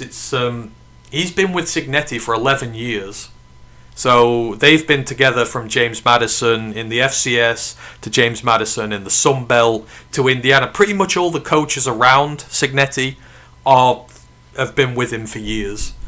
And you remember the James Madison talent that came out the draft. Like some of the sack masters they were sending up to the draft were incredible. So yeah, it's Bryant Haynes he's been everywhere with him. He will get a better job one day. I think if Cignetti stays here long enough and decides he doesn't want it no more, he might take over there as Moore is sacked. Another free blitz off the edge, and that is Wyatt. Oh man, that is Kellen Wyatt off the edge. That's his 3rd sack of the season. He's one of the rotational edges. And he just gets a free blitz. Isaiah Will goes inside. There's no one blocking him. He does a little star jump to stop the pass from Moore getting thrown out. So Moore has to run. And Wyatt just hunts him down like a dog. And now this is a punt, 4th and 15. Oregon are punting. They're down 7. There's 14 minutes left. Now Indiana have the chance to really go and stick a knife in this game. They chase the punter this time. Oh, it's a fantastic punt. It goes to the 12. So Indiana are going to get a short field, but You are not going to get a better chance as Curt Cignetti right now. 7 up. You have the ball in your hands with 14 minutes to go.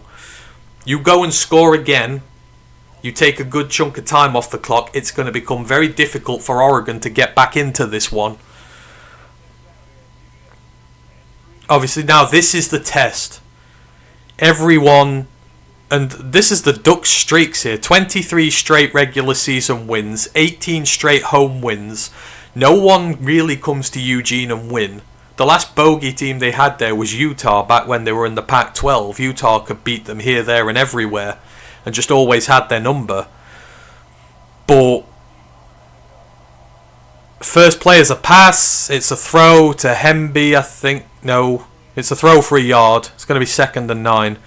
Anywho, this is where the Indiana test comes in properly. So we talk about their evolution as a team, you know, under Cignetti, first year, just winning games was the first evolution. Beating some good teams was the next evolution. Beating the great teams. You are now in a position where you should be able to see this game out. Even if Oregon get a touchdown, you're going to be level and you're going to have the ball. This game is in your hands. How mentally tough are they in these big situations to be able to... Oh, Mendoza with a fake! Oregon bit on that completely, and he gets down to a manageable 3rd down. It's going to be about 3rd and 3, maybe 3rd and 2. Oregon thought they'd blown that play up, but Mendoza fooled them all. He slid forwards. This should give him... It's 3rd and 2. Now this is big here again for both teams. The Ducks need to blow this play up. Indiana just need to keep converting first downs and letting that clock roll. But yeah, this is all down to psychology now. It's the mental aspect of the game. How close to being an elite team are you? Mendoza throws, it's picked! It's picked! It's getting returned! It's a pick 6! Disaster for Indiana. Just as the game was going their way, and we talked about the mental side of the game. You're going to make mistakes, so you're going to let them back in. Mendoza throws his 2nd pick of the season, and Oregon housed the return, and just like that, it is game level, and you are back to square one again. Wow. Nothing like this was threatened to happen. There was a blitzer coming. It's just a bad throw. It's a bad throw. It doesn't have the juice on it. He's trying to drop it in the breadbasket short, but he should have put some more air on it. That was picked by... Where are we? Who's 4 here? I think that was Brandon Finney Jr. Not had an interception this year. The first one he gets, he houses. That's a terrible throw. He just reads it and picks it off, and he's got the easiest return in there. Mile Marker loves it. He's the Oregon guy in the room. And you can see Mendoza's pissed. That's just his 2nd interception of the season. But it's in the most costly of manners. And now, well, how are your nerves, Indiana?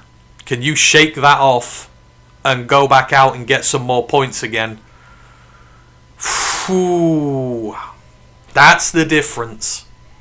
That's the difference between being good and being great. And the margins are tiny. But it's not over. And this team has not given me reason to doubt it just yet.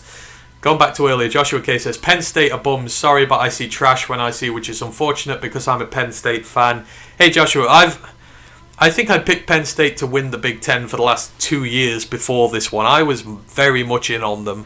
And I've tried so much to be in on them.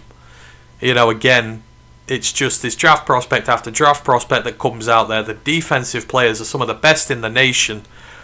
They just cannot make it stick. They got the best running backs in the nation. The best pairing. They got everything they want. It's just...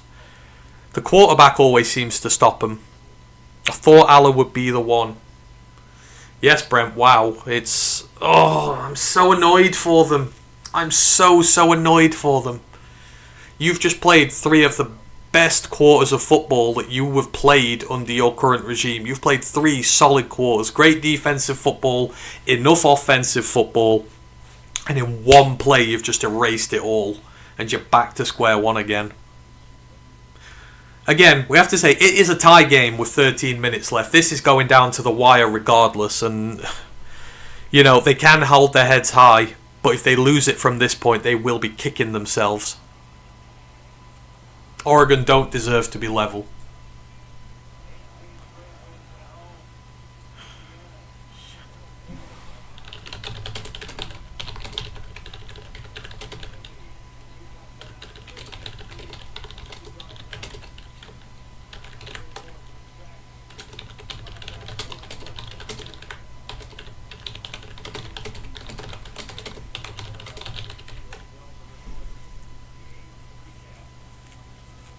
Oh my word.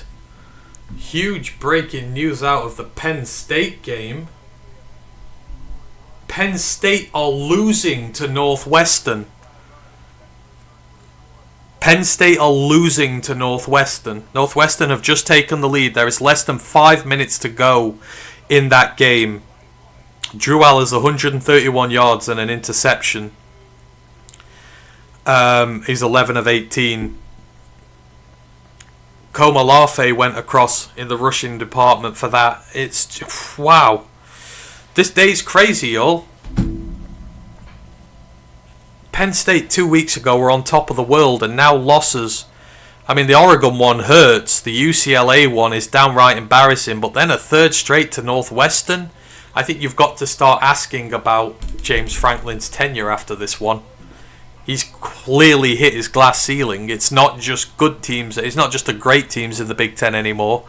He can't keep the mentality in the building going. What did Mendoza see there? I know he's trying to throw with touch. I'm so angry. I'm so angry for them. I'm disappointed. I'm not angry, I'm disappointed. Come on, Indiana's drive needs to get going here. 1st and 10. It's a handoff and Hemby slips. He gets about 2.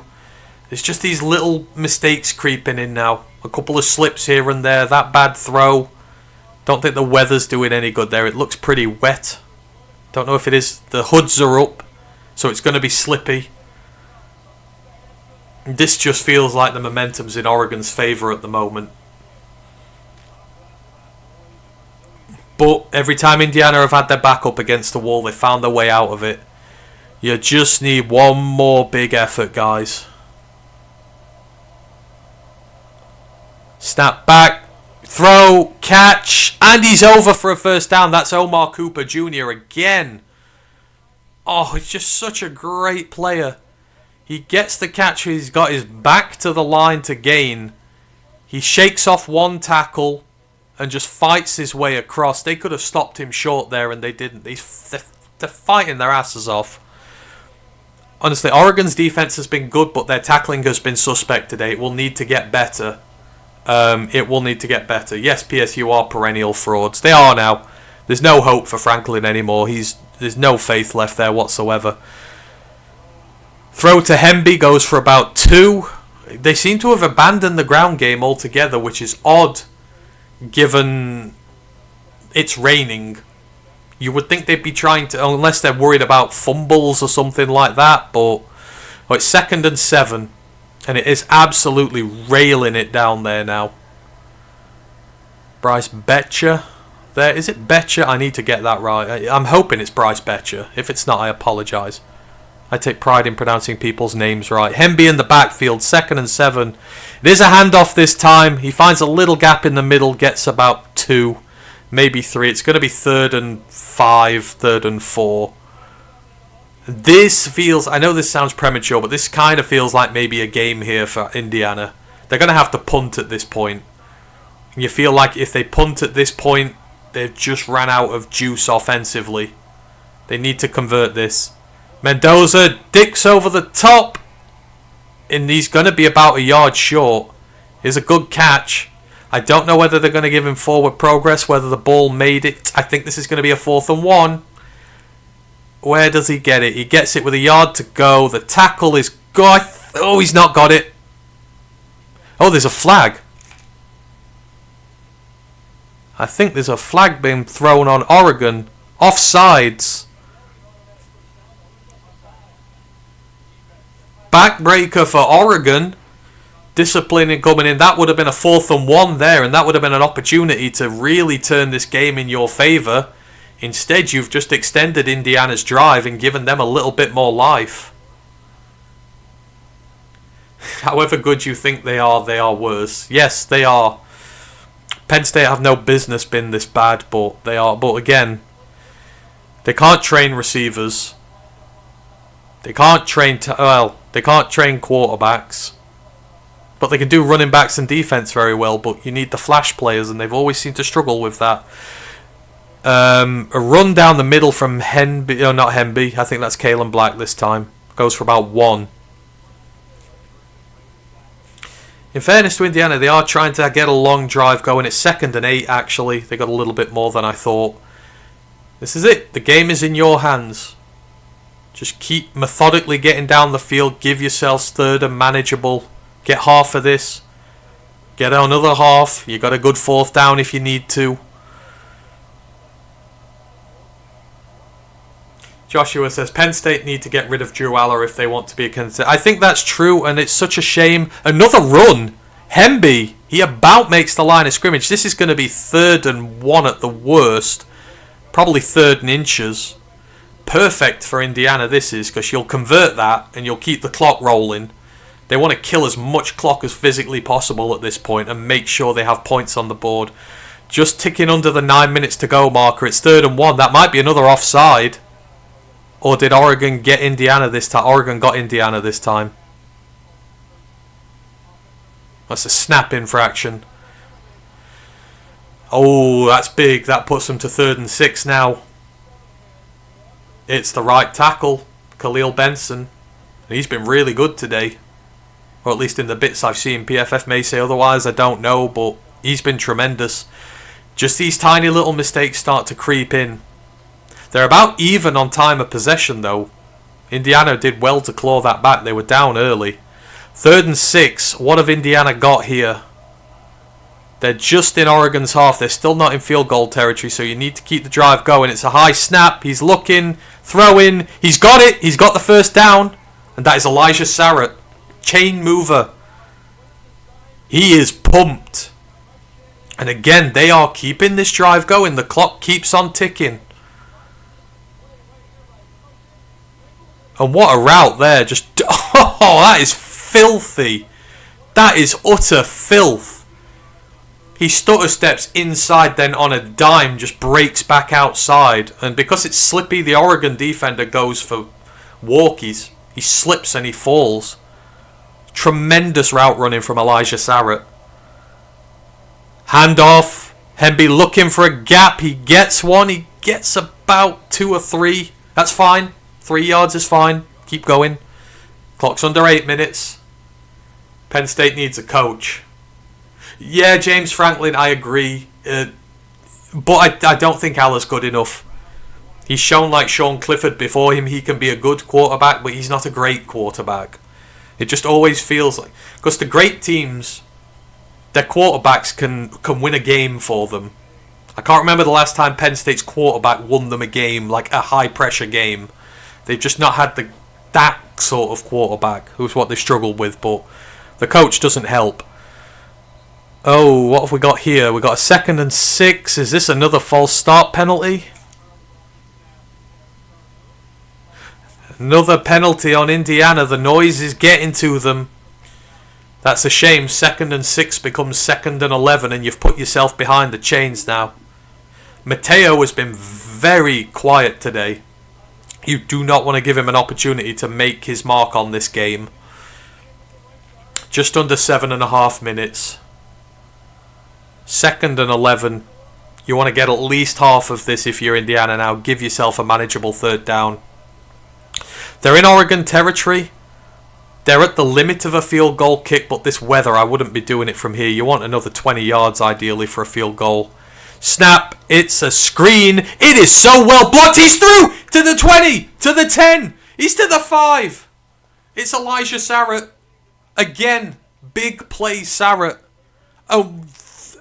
Oh, wow. These screenplays are getting so well blocked for Indiana. That is perfect. You will not see a better block screen this week. And Sarrett gets a massive gain down to the 5. Dylan Tyneman saves the day for the Ducks, but this is at the Oregon's 8. 6 minutes to go, 6.5 minutes to go. What can Indiana conjure up here? It's a pass. Oh no, it's just behind Omar Cooper. If that had been a yard in front, if that had been a yard further in front, that would have been a touchdown. But in the end, he's lucky it's not picked. They've gone with the pass. You figure they're going to put it on the ground now. Yeah, it's just a little behind. Just a little behind. Kennedy did really well on the coverage there as well, just to break it up.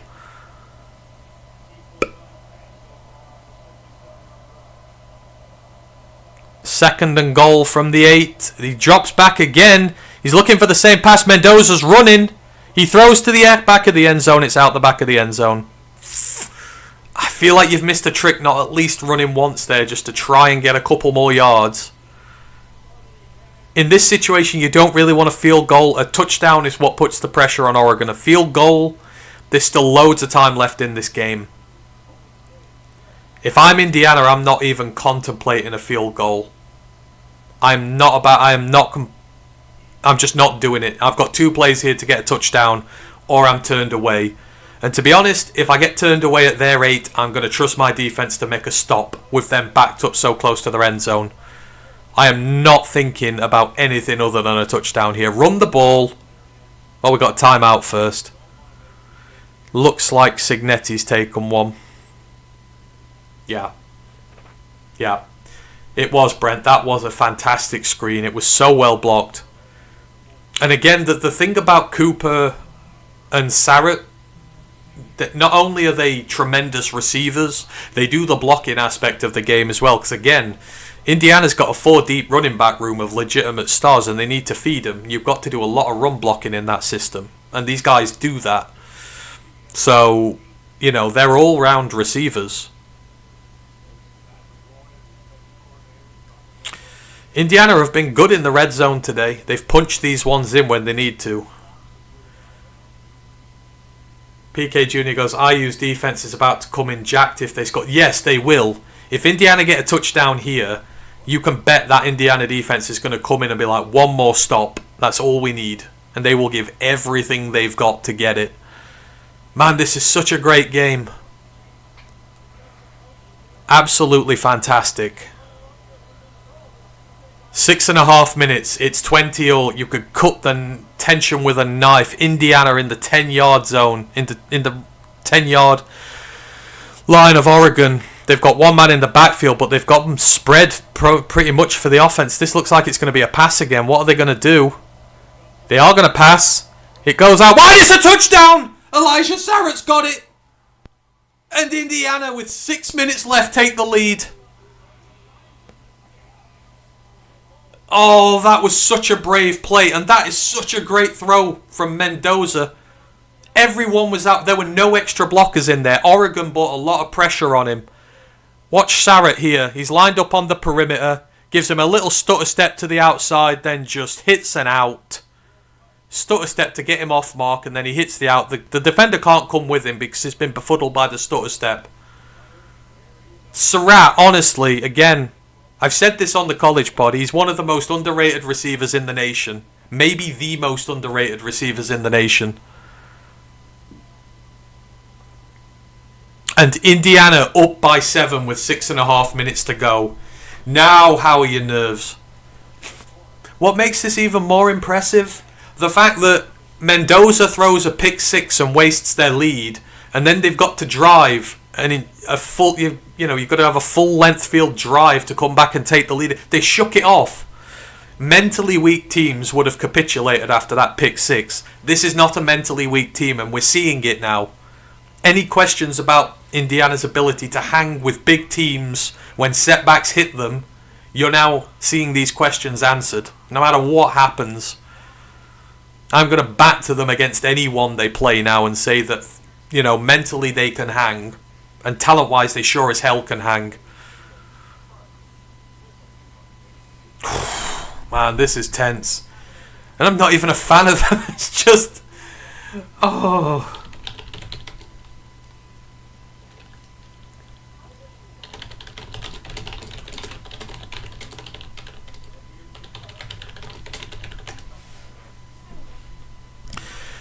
Oh, I feel like I've not given a lot of love to Oregon on this round. I'm not doing it deliberately. Again, I'm just really invested in this Indiana team.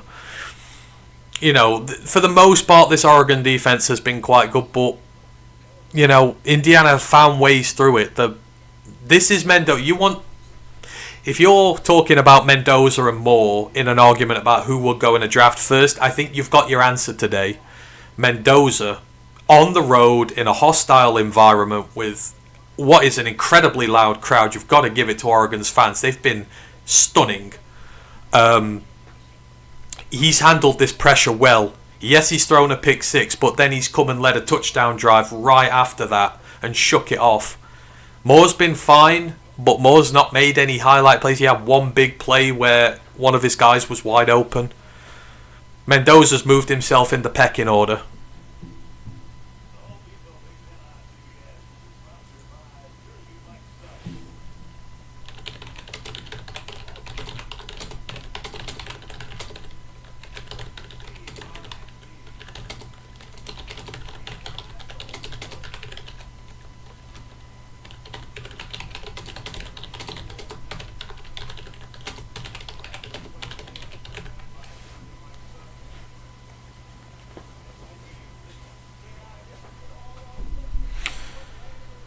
You see, look at all this pressure they bring. 7 guys in the box who they bring up in pressure to Mendoza. Look at that free blitzer come through the middle, to the left guard. He doesn't have much time.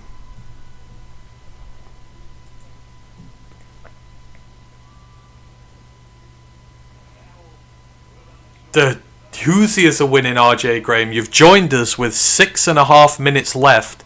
Indiana on the road in Eugene are winning 27-20. They've just taken the lead. Elijah Sarrett's just had a receiving touchdown. Right after Indiana had thrown a pick six. And you thought that might be it for them. They were 20-13 up. Mendoza throws a pick six. It's 20 all. And don't forget, Oregon had a chance to get them off the field on that drive. What would have been a potential 4th and 1 for Indiana was erased by an offsides. And they extended the drive and Indiana punished them.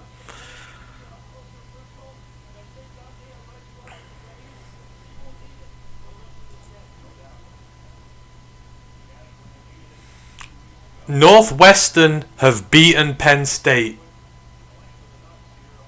Unreal. I know we're not watching that, but Northwestern... The Wildcats have won as Dante Moore is sacked. Or he slips and then he's sacked. He's hurt. He's so badly hurt right now. He can barely put weight on one of his legs. He slipped. 97 is going to be credited. I think that's 97.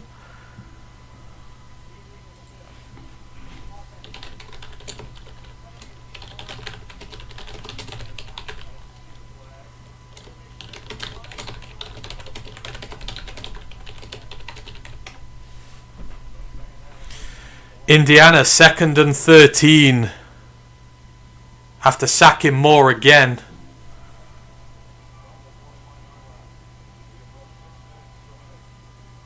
Handoff.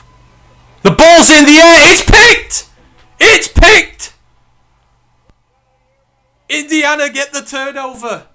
6 minutes left. What happened there? I thought that was a handoff. Who's come up with it? And the Ducks fans are in shambles. Their hands are on their heads. You said it, Joshua. Was it Josh? One of you said that Penn State were going to... that Indiana's defense was going to come out with juice if they took the lead. They sack him. He tries to throw. It's battered at the line of scrimmage. Number 8 bats it at the line of scrimmage.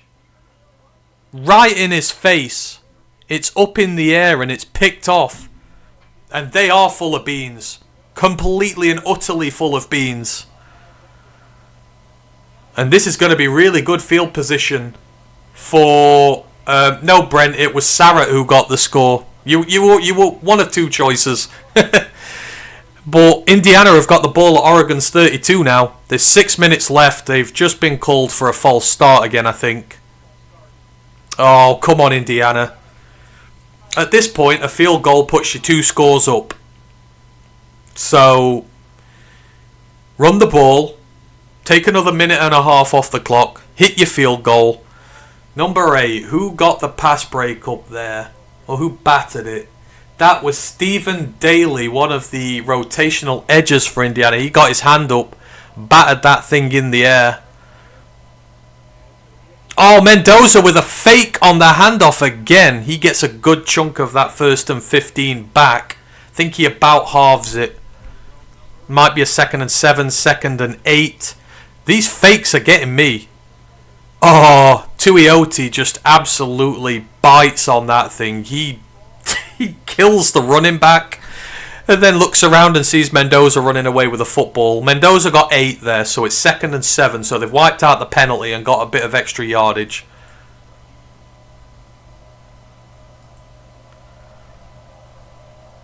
Oh, why didn't I put this in the pick watch now? I feel bad. Roman Hemby gets another 2, and we're going to tick down to under 5 minutes, and this is well within field goal range. Indiana don't need to do anything stupid here.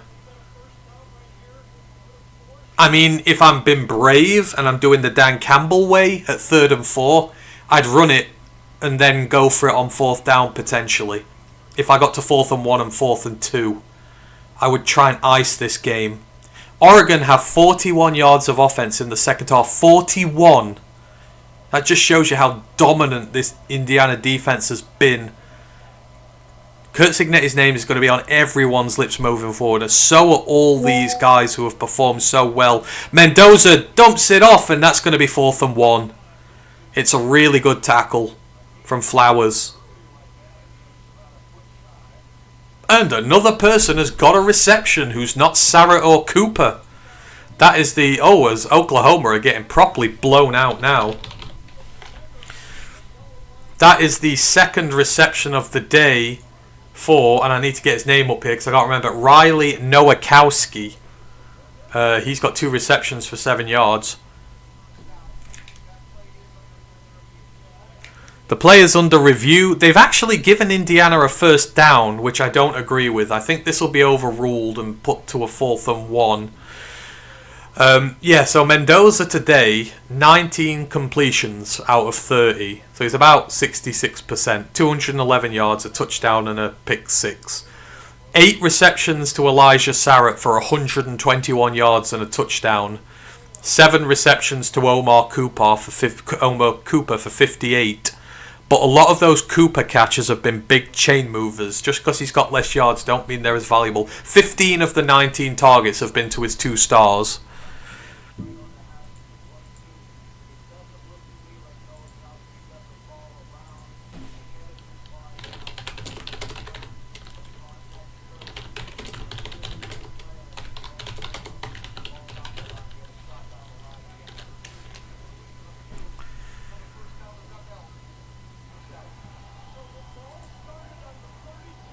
It's upheld! Wow! I agree that...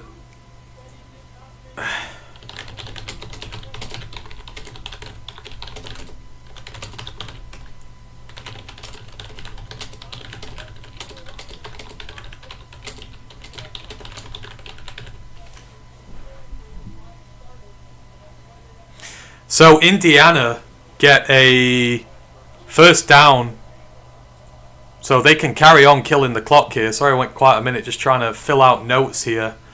That is a really bad call. It is a shame, but at the end of the day the refs have done enough screwing of Indiana in this game for this to even out. Not that it should be evened out, the calls should just be good, but there's people cheering for Oregon here.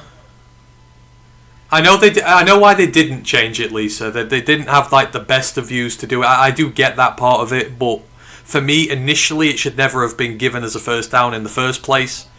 Like, if they'd have called that a 4th down and then reviewed it, and then they'd not overcall, I would also have agreed with that. I agree, though, it's so marginal that whichever call is given will be upheld, but I do think it was 4th. But as I say, the refs' decisions have evened out today. There were some big missed calls for Indiana in the first half. So it is what it is. I mean, this is again, not counting chickens yet. This is not over. But for Indiana now, this would be such a cementing win for them. Like, this will cement them as a player now. Curt Cignetti's taken this team from a laughing stock. He's taken them to respectable. He's now taking them into the feared category. You fear to play this team. Do you want to play this team? If you're a Michigan fan, do you want to play this team? No, you don't. You wouldn't have said that long ago. Another first down. Roman Hemby again. And they're starting to kill the clock here. And we've talked about Indiana's defense being gassed. But only 41 yards of offense means they've been out there a lot in the second half. And I think it feels like Indiana are really starting to put the boot in on them now. They've also had a lot of time out there. Clock ticks under 3:30. It's a new first down. So Oregon have lost the timeout as well. They've got 2 timeouts and the 2-minute warning. But at best, they're going to be 2 scores down because it's going to be a field goal. Indiana looking for the kill here. The knife is proned in the back. They just need to stick it in. Not this time, though. Hemby's stuffed at the line of scrimmage. He may even have lost a yard there. And Lanning is taking his timeouts now. There's 3 minutes left, so he's trying to get this over and done with as quick as possible. He wants to have the best part of 3 minutes left to respond. It's not over for Oregon. There could be a blocked field goal. All manner of things could still go wrong. But this is very much ball in Indiana's court at the moment. PK Jr., it was a bad call. He goes, I'm cool with that, though. I have lingering feelings towards Dante Moore. I think Dante Moore, and again, I'm probably guilty of this with Dante. We remember his first year at UCLA. Like, we were all so excited when he went to UCLA, and people said he's going to be the guy who changes the program, and they're going to do really well with him as a true freshman. And it didn't quite work out for him, and it wasn't a great team, to be fair. He had a bad year, and then he went to Oregon and sat, and people, well, this superstar prospect's gone from being a starter to riding the bench for Dylan Gabriel. But he's taken his lumps. He sat and learned last year. He's come in this year. He still played well. He's still only thrown 1 pick on the year. His passing's very efficient. For where he's at now, he's matured a hell of a lot in his game, Dante Moore has. And there's definitely a player in there. Again, when people talk about draft, that Dante Moore should not be coming to the draft this year, like at all. This is technically his second year as a starter, but it feels like he needs 2 years in Oregon to make this work in terms of a draft profile. So, this is a learning year for him. I hope they give him more than this year, and I hope he stays there for more than the year as well. He will be good eventually. Mendoza's move is the more incredible one. When Mendoza left Cal to come to Indiana, people are like, what? But everyone was enamored with Curtis Rourke last year, and it kind of felt hard to top what Curtis Rourke had done, coming from the group of 5, coming up to Indiana, leading them on this special turnaround. You didn't think any QB could top what he's done, but Mendoza has. There's a lot of pressure on him this year. And again, Indiana's not the biggest program in the world, so in terms of a draft prospect, like going to Indiana, he probably could have gone to a bunch of different schools which were bigger, more fans, more exposure, and he's not. He's taken the hard route, and I respect that, and he's done really, really well. We're just in a break at the moment. There's 3 minutes left. Indiana are 27-20 up in Eugene, surprisingly, shock of all shocks, and they're knocking on the door. They're in the red zone. And this, as the standings are now showing, would put Indiana at the top of the Big Ten with Ohio State, both 3-0 in conference, both 6-0 overall. This is huge, because now they need to lose 2 for Oregon to overtake them in the standings. I think Indiana do have to play Ohio State again this year. I'm not sure when that game is. Let me just have a look at their upcoming schedule. Obviously not ruling this out yet. They're playing Michigan State next. Then UCLA, then Maryland, then Penn State, Wisconsin, Purdue. They don't have Ohio State this year. So their path to the title is clear. Run from Hemby gets about 1, 2, 3. It's going to be a 3rd and 7. They can get a first down, but it's one of those first downs that's in between like the end zone and the 2-yard line. It's harder to get it than not get it.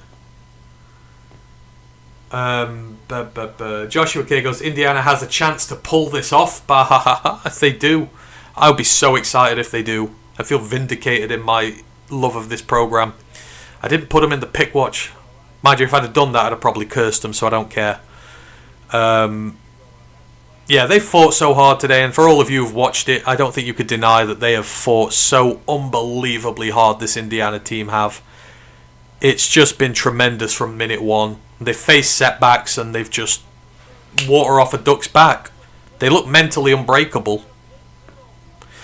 And Elijah Sarrett, yeah, get ready to learn NFL draft, buddy, because you're going high. He could be a day 2 pick, easy. RJ Graham goes, when did Indiana get better than Michigan State, ranked at number 7? They passed them quickly. All it shows is a good coach can turn around a program. I don't believe any team is beyond redemption. You look at what Brian Vincent's doing at Louisiana Monroe. They were the worst team in the country for years, and he's turned them into a juggernaut. Another run. It's going to get down to about 3rd and 3. Indiana are clearly killing clock here. They're not interested in getting a touchdown. This is going to wind down to about 2 minutes 10 to go, and then they'll kick the field goal. So Oregon are going to be down 10 with about just over 2 minutes, but they've no timeouts left. They've only got the 2-minute warning, so they're going to have to score quick and get an onside kick. Yeah, Indiana just bleeding this clock right down. It's going to go down to 2:08. Will Indiana make the playoffs, says RJ Graham. Yeah. I mean, obviously things can go wrong, but the Big Ten's expected to have at least... The SEC and the Big Ten will probably send 4 teams apiece. So, you're Indiana, you're over halfway through the season now, near enough, and you're joint top of the Big with Ohio State. To lose from there would take a monumental fall off. And like I said, they're playing Michigan State next. They're playing UCLA after that. They've got to play Maryland. They've got to play Wisconsin. They've got to play Purdue. These are teams right now that they should be beating categorically. Like, these are teams below them in the food chain now. The only tough one they've got left is Penn State. And even then, Penn State have just lost 3 in a row. Penn State might have given up by then. They could realistically run the table. They'll go to the Big Ten Championship. Because they don't have to play Michigan either. Field goal is going to be taken. There's 2 minutes 9 left. I got my maths a tiny bit wrong. Now this is big. They need to get this. Otherwise it makes it easier for Oregon. So come on, let's have some good simple execution. Or is there one twist in the tail? Oh, that was close. That thing snuck in. It was from no yards out at all. But they get it. So Indiana, with 2 minutes 6 seconds left, have a 10-point lead in Eugene over Oregon. Or Eugene. Man, what a game this has been. This has been absolutely tremendous. I absolutely loved watching this. It's been a pleasure to share it all with you as well, who have been in here. I appreciate you all dropping by and watching the stream with me. It's been a lot of fun. RJ Graham goes, turn the ball over, Hoosiers. MSU's ranking should be a sideways 8. Yes, it should be. UCLA destroyed Michigan State today. Was crazy. Indiana can run the table the rest of the season. Yeah. There is not one game on that schedule that Indiana should not be favoured in now. Now again, you know, part of the transition to being a great team, now you've beaten Oregon, you've set a standard for yourself. You can't then go and lose to Purdue or Michigan State or UCLA. Otherwise, all that hard work you've put in means naught. But you've seen the way they've played today. I don't think there's many teams who are going to. I don't think there's many teams who are going to out grit these guys.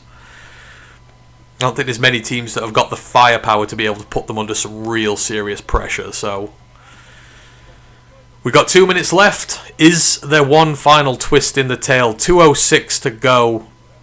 Oregon at the 25. There's a 2-minute timeout left, which will be after this one play. They need a chunk play. They've got a rush. It's picked! Interception! Game over! And Dante Moore tosses it straight to, I believe that is Isaiah Jones. I could be wrong. No, it is Isaiah Jones, the linebacker, who's had a tremendous day. That's a weak throw. That's a tired throw. Look at Isaiah Jones, sat there in coverage, sees the route, picks it right off. That is your game done and dusted, folks. Oregon are losing to Indiana.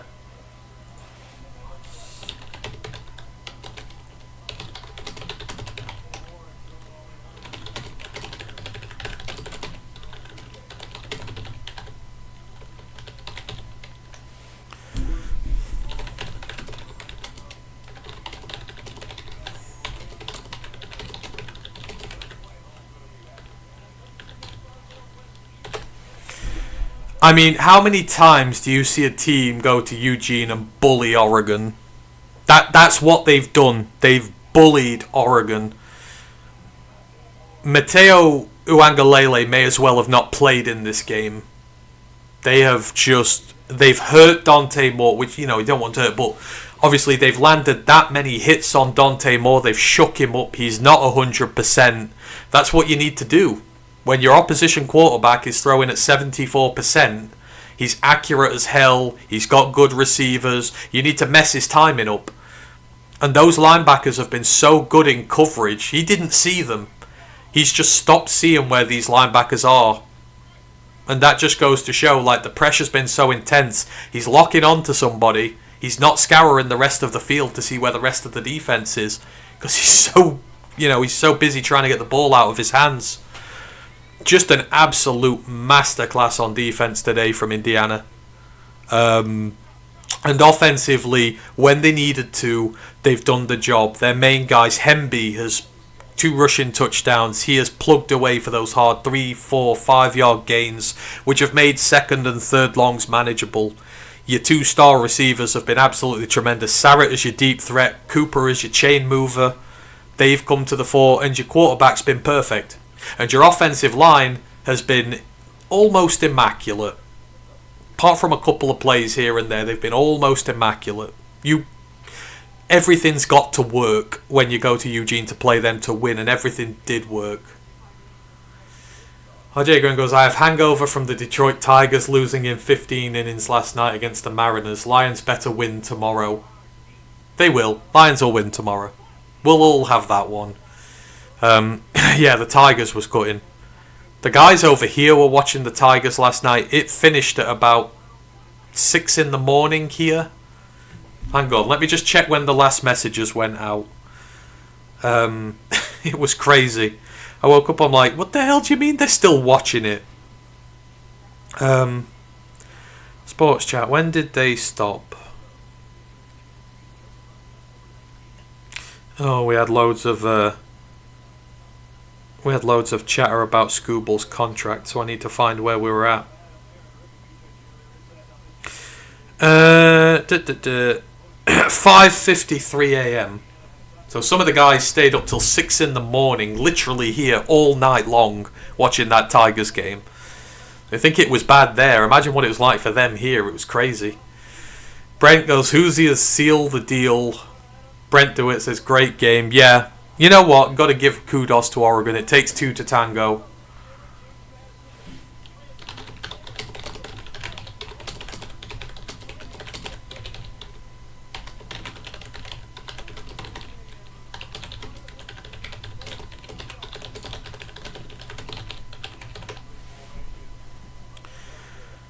Oh, that was a fun game, mile marker. It was a fun game.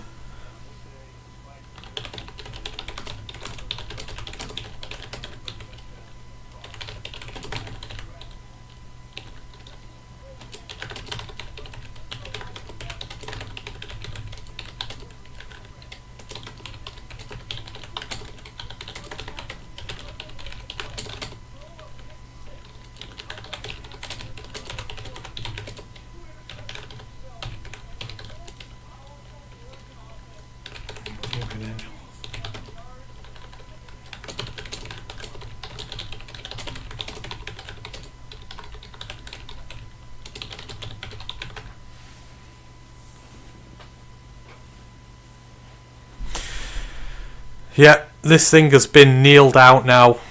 Let's just go do some final scores for this one. I may hang around for a little bit. If you want me to hang around, I can do for a little bit while we go through some of the other stuff. I'm just trying to update all my messages. Let's get the box scores from ESPN because they do it better. Oh, it's not over just yet. There's still 117 left. It's 3rd and 17. They've got one more. So Oregon are going to have a little bit of time left, but it's 2 scores. I don't think there's going to be much going on there. So on the day, Indiana stats on offense. Mendoza, 20 of 31 for 215 yards, a touchdown and an interception that was a pick 6. In terms of Indiana's rushing game, Roman Hemby, the lead back on the day, 19 carries for 70 yards and 2 touchdowns, going at an average of 3.7 yards per carry. Again, just doing that hard, nitty-gritty, dirty work.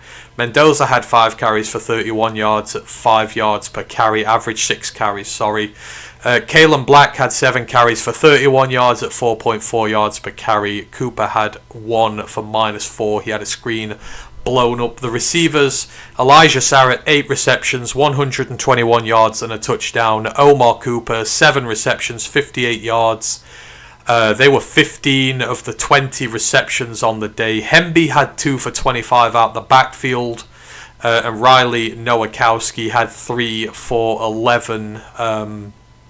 Just 1 fumble on the day from Kalen Black for Indiana, but Indiana recovered it. So no turnovers apart from the 1 pick 6. And in fairness, on Oregon's side, no, there were turnovers at the end.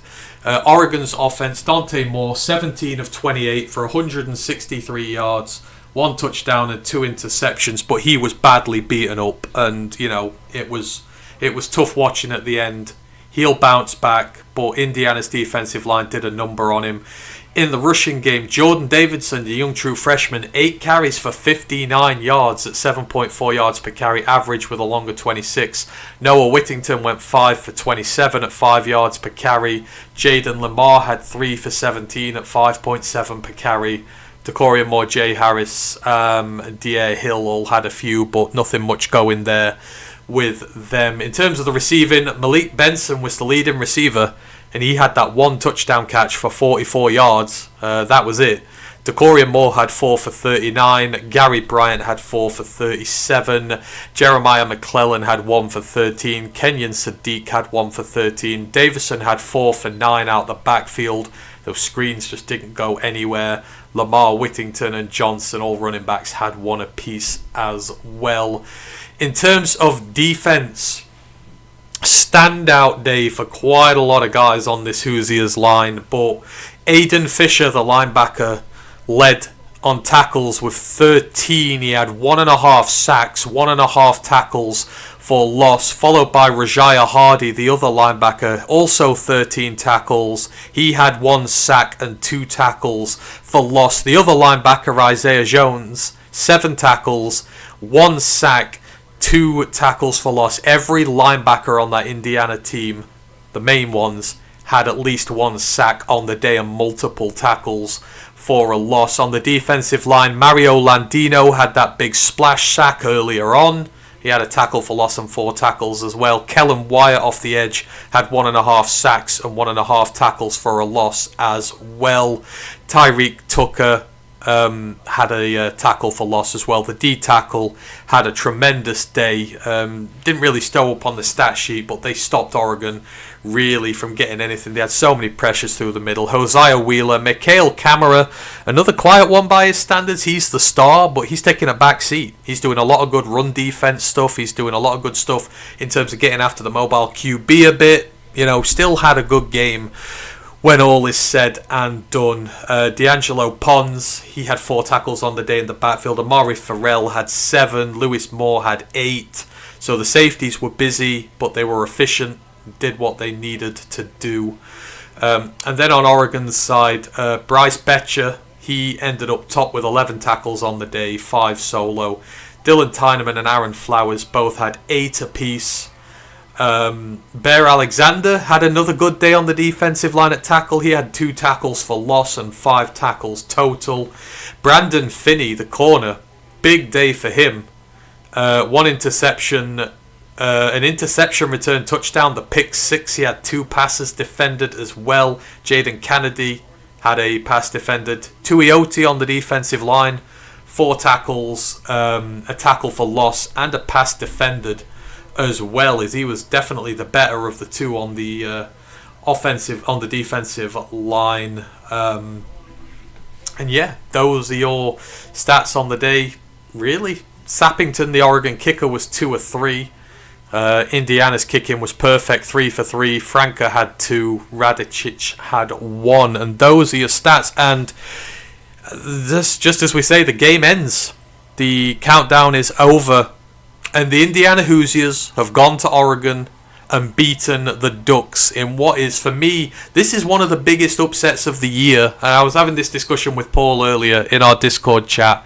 He was saying maybe it wasn't to be expected, but if you'd have done a poll of people betting on the outcome of this game, if you asked 1,000 college football fans who would win this game today, no Oregon or Indiana fans, I reckon you would have struggled to find 10 which would have picked Indiana to win this one. So for me, that goes in the books as a massive surprise. I'm so happy. And what was that? They've just snapped a 46-game losing streak to top 10 opposition. I think that stat was. This is just something the Indiana Hoosiers do not do. They do not beat top 10 opposition, especially this late, halfway through a season when the top 10 are set, like when there's no pretenders in the top 10. These are genuinely good teams. This was the number 3 team in the nation, and Indiana's just knocked them off in their own home. It's just absolutely tremendous stuff. Hoosiers. Oh, is it Hoosiers? I call them Hoosiers. I don't know. Hoosiers.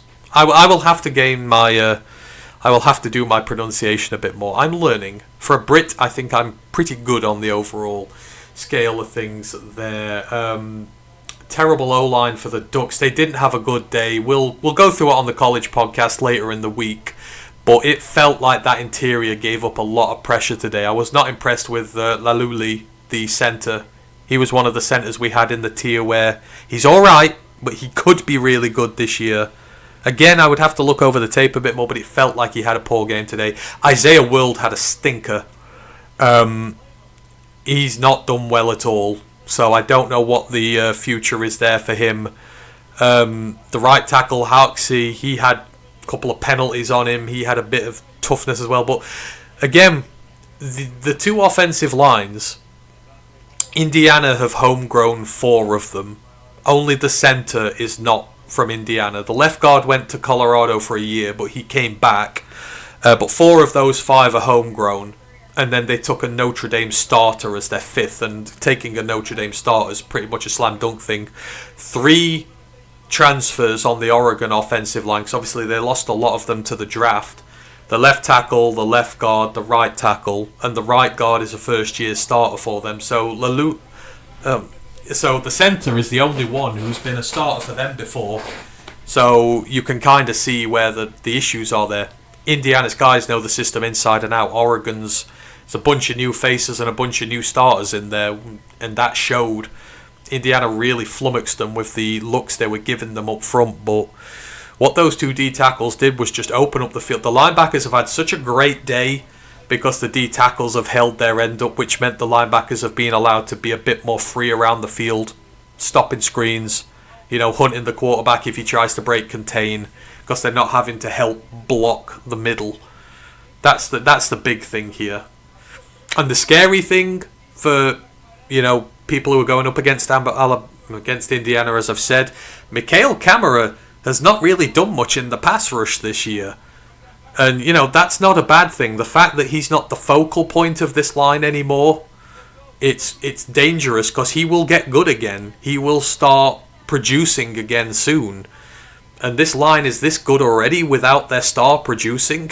If he starts producing as well, Christ, there'll not be an offensive line in the country who can deal with them. Hail Mary did not work for the Ducks. No, it didn't. Lisa goes, not going to watch the Auburn versus Georgia game, Anthony. I will. Whether I'll do it live or not, because I've already been live like 3.5 hours. I don't know if I'll do the late one as well. I mean, I could, I guess, for a bit. But, you know, I don't want to bore you all either. But yeah, I will be watching the late slate for sure. I'm staying up and watching the late slate regardless. I don't know who I had, because I watched the Missouri game on the early slate. I always have one main game, and then I have some side games that I watch. My main game earlier was Missouri. This was always going to be a main game. I don't know what I'd put as my main game for the third one. See, the thing is, I liked Auburn preseason, but Auburn have shown to be Auburn this year. They've not been great. Who have we got? I might watch TAMU Florida as well. Florida are winning. Oh my. And just when I said to those guys who raided the channel earlier that TAMU might be a dark horse for the conference, Georgia Auburn starts at 12:30. You know what? Actually, I did really want to watch Michigan USC. I'm low-key down for that because I like Maeva and I like Makai Lemon. But I think that Michigan defense might give them problems, and of course, I've not really watched much of Bryce yet. I feel like I need to watch more of Bryce, so I'm probably going to dual screen Georgia Auburn and Michigan USC. That's what I'll do there. That's my evening sorted. Tremendous, love it. It's on Peacock. Where are we? See, the great thing is DAZN have just started showing college football. Usually, I used to have to go through loads of terrible. YouTube streams, which keep getting cut off. Now we can legally watch it over here as part of my DAZN package. And what's crazy? The DAZN stuff we have over here, I can watch every single NFL game in a season for like 180 quid. That's it. I don't know what that is in dollars. It's maybe $220, $230. I can watch every single NFL game over here for that. And now I get college football with it as well for no extra price. It's like they're almost giving it away over here, but I am not going to say no. I will tell you that much. Mile Marker's going to be watching Minnesota Purdue, no doubt. Got to see how the Golden Gophers bounce back, because Purdue haven't looked bad these last few weeks. They're putting points up. Minnesota need a big bounce back win there. RJ Green goes, Mendoza for backup quarterback for the Lions. Again, if I'm Mendoza, let me look. I feel like Mendoza started as a freshman at Cal. This must be his second year as a starter. I like my quarterbacks to have 3 years starting behind them. Where are we? Let me look at his stats. Sports Reference is always the best one. What? Oh, not his brother. Not Alberto. I want Fernando. That's what I forget. You have to type in his brothers. We didn't see his brother today. See, Indiana had his brother before he arrived, which was probably why Fernando picked him, because his brother Albert's there. This is his third year, actually. Oh, so he's a third year as a starter. Okay, I might be convinced he might come to the draft this year then. Depends what he gets in the Indiana job, whether he wants to stay there much longer. He wants to have 5,920 career yards, 46 touchdowns to 17 interceptions, but 10 of those came in his first year. He's 32-7 in his last 2 years. That's better than 4-1 touchdown to interception ratio. That's pretty good. Mendoza is certainly in QB1 convo. Let's just put it that way. Like, he's better than Drew Aller. I did upset Paul by saying he was better than Dante Moore by a lot in the Discord. Maybe victim of the moment stuff, but I still think he is better than Dante Moore. Ski-Umar.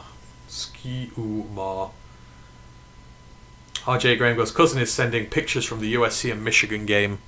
That'd be cool. I would love to visit the Coliseum. It is one of those I would, but the trouble is I wouldn't be able to deal with California weather. I'm a cold weather man. The fact that it's like 40 degrees at night time there any day of the year would kill me. I would literally have to fly in, watch the game, and then fly out again because I just the heat would do me in. Oh. Right, we got the Michigan one on. It'll be on in a few minutes. We'll watch an early bit of the Michigan game together, and then I'll need to go and get food at some point because it is midnight here.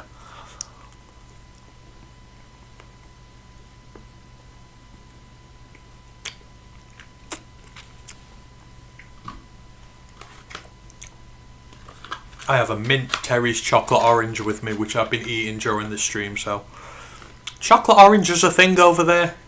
Do you have Terry's? They're absolutely phenomenal. They've released a mint one this year, and I love mint. Honestly, it's like crack. It's beautiful. See, this is a big game for Bryce today. Road game, Coliseum. Like, this is the sort of atmosphere where you want to see what he's made of. You know, these road games can tell you a lot about the rookies. Let's just see. Let me get the Michigan stuff. I've had Indiana and Oregon up for the last few hours. Let's have a look at this Michigan team and see what it's doing this year. All I know is Justice Haynes is one of the best running backs in the nation right now. And Brent will say, who Haynes? Hey, Brent has it. See, me and Brent have so much in common. I had all those years loving Christian Haynes, and now he has his own Haynes to love. That's where we're at. So like my Christian Haynes one. Ooh, we've got action. No, we don't. Stay on there. Let's have a look at what Bryce is doing as a passer. 77 of 130 for 59.2% completion, 1,003 yards, 3 touchdowns, 1 interception. I mean, those are true freshman numbers, really. Throwing sub 60%, not uncommon. Not many touchdown throws, not uncommon. The number of turnovers is impressive. Just 1 interception so far is good. You want to stick with that. As a rusher, where is he? 24 carries for 189 yards at 8 yards per carry and 3 touchdowns with 2 fumbles. So a little bit more susceptible in the run game, but those are decent numbers for him so far. Not earth-shattering, but we don't expect this from a true freshman quarterback. Although there are a lot of true freshmen this year, but can forgive some of them. Marmarker goes chocolate orange at the holidays. Jacob Blumenauer goes love those Terry's oranges, but hard to find, mainly Christmas. No delivery in the UK, Anthony. For food, yes there is, but you know, I'm lazy and I don't want to go downstairs to have to go and get it. RJ Green goes, always a chocolate orange from Grandma for Christmas. Yes, it is generally a Christmas thing here, but I've started early this year. They've just brought out loads of new. They're very common here. You can just go and pick them up from any shop and they'll be there. But yeah, they are very nice. RJ Green goes, it's so sunny in Cali and on Underwood's visor. Well, no, I would assume visors help you against the sun. Some of them look like they're for show, but just me, I do think visors make the helmets look really cool. I am a fan of, you know, having the reflective visors and stuff like that. I just think they look awesome. But Michigan's helmets are so boring. They need to have a design upgrade. For me, I like the out there college football uniforms. Michigan's are very basic, which is not a bad thing, but just not my thing. We've got 3 minutes until this thing starts, or until the broadcast starts. What else do we have here? Let's have a look at how they're protecting him. So left tackle Evan Link.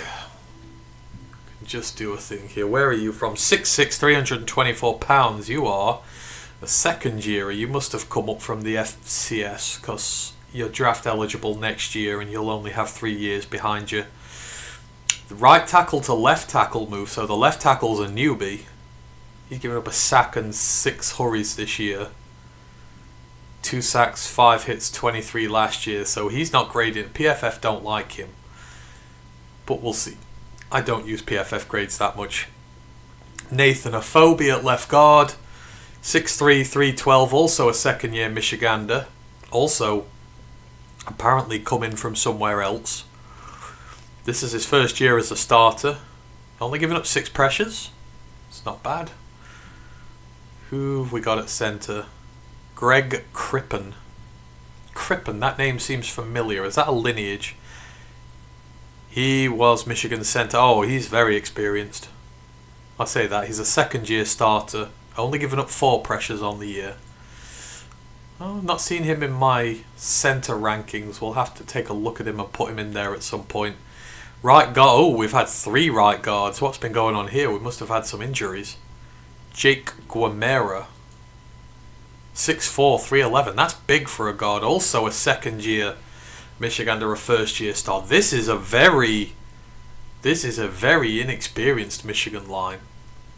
There are no more starters here. Andrew Sprague at right tackle. I feel like I know him. I feel like he's been around. No. He's a redshirt freshman. Good lord. So that is 1, 2, 3, 4 new starters on the line? No. 3 new starters. The tackle swap positions. And then a second year starting centre. You know what? That actually makes those Underwood numbers a lot more impressive. That's a very young offensive line. And here we go.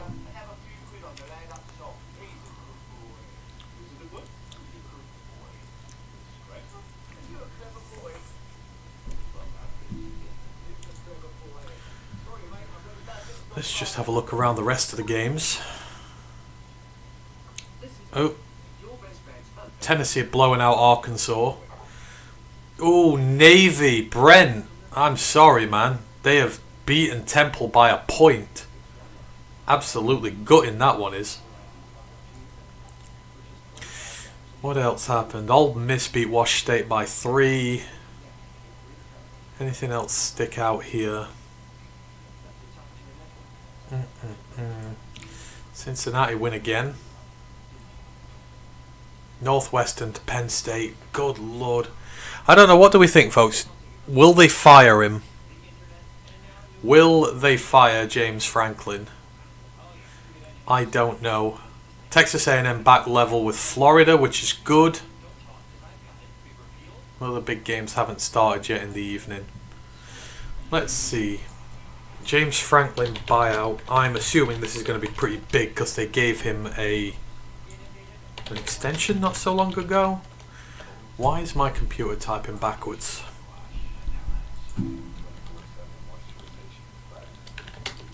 There we go.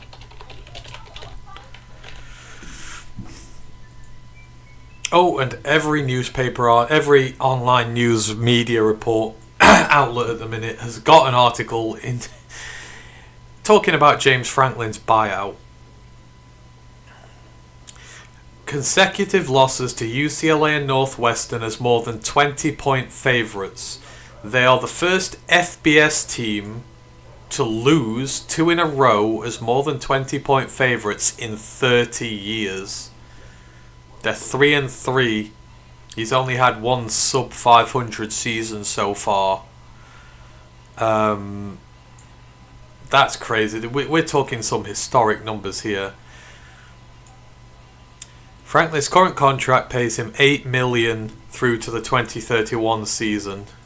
That means to fire him during this season, Penn State would need to pay him $56 million. If the school chooses to wait until after this season but still wanted to fire him prior to the 2026 campaign, it would have to pay him $48 million. Wow. So I think Jimbo has the record at $72 million. That is never going to be beaten in the history of histories again. But I think after that, the next most expensive coaching firing is like $24 million or something like that. $56 million to fire him now. You assume they will not do it this year, but 48. That's a big hit to take. That's a very big hit to take.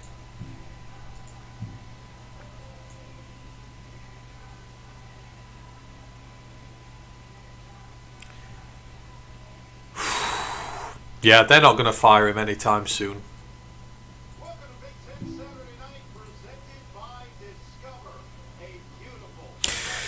Here we go, Underwood versus Maeva. Very intriguing quarterback battle, actually.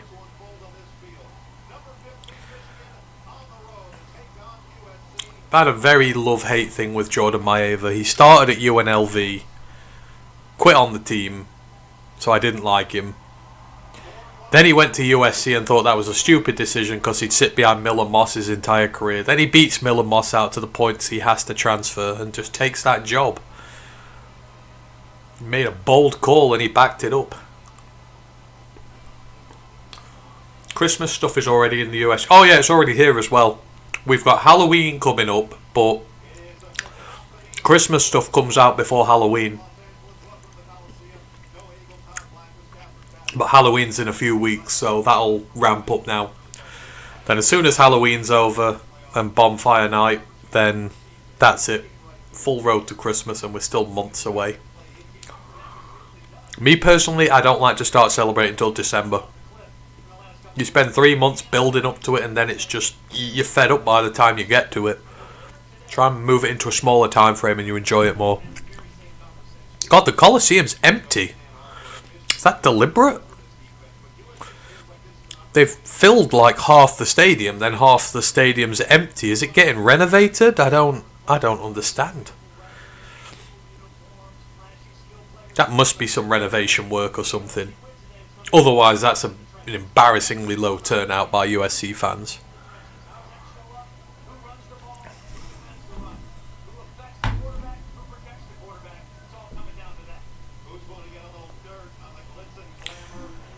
Let's take a little bit more of a look at some of these teams. USC.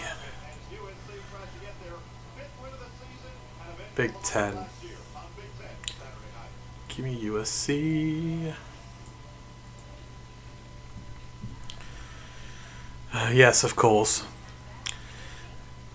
USC's highest graded defender this year is Bishop Fitzgerald, the safety they stole from NC State. He is having a fantastic... He's got 3 interceptions on the year already. If you're Bryce, do not throw towards him because he will pick you off. Got a lot of interceptions for us last year as well. How is Maeva doing with getting blocked? Wow, they've had 2 different left tackles, 3 different left tackles, 2 different left guards, 2 different centers, mainly the same right guard, and 2 different right tackles. Wow. This UFC offensive line has been hurt and not consistent. Rayshawn Benny and co should want to zero in on that.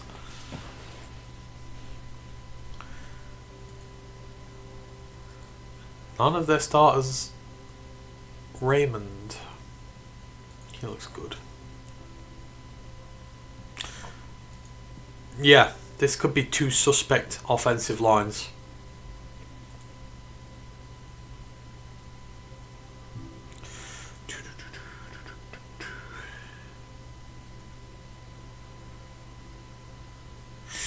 Oh, Lions at the Alabama-Mizzou game today, apparently, according to Ryan Fowler. That is no shock. Brad loves his Alabama prospects. Were they anywhere else?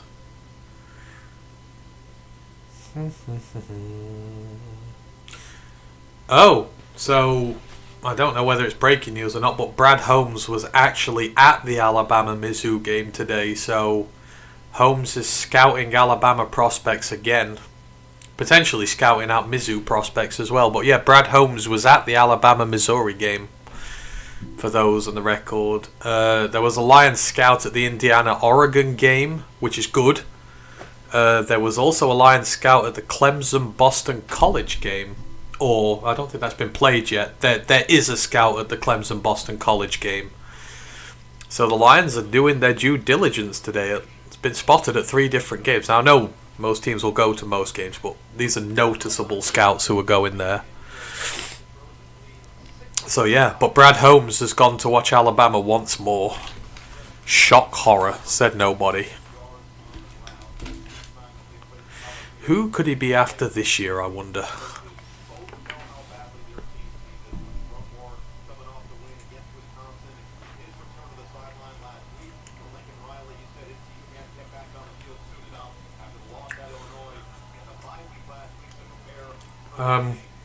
Hey Grandizer, hope you are doing well. Because the older you get, the faster time seems to move. I love Halloween. PK Jr. says, I love when games don't start until after the scheduled start time. No, none of your games start on time. It's slightly annoying, but at the same point, it gives me more chance to prepare, so I don't mind. Grandizer goes, Ant was going to ask you, the Alabama QB, is he a junior or a senior? I was hearing one Finn's podcast to talk about him saying look really good this year.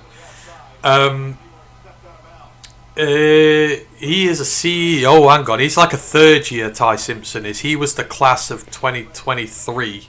So whichever year that was, I assume 1, 2, 3. I think it makes him a junior.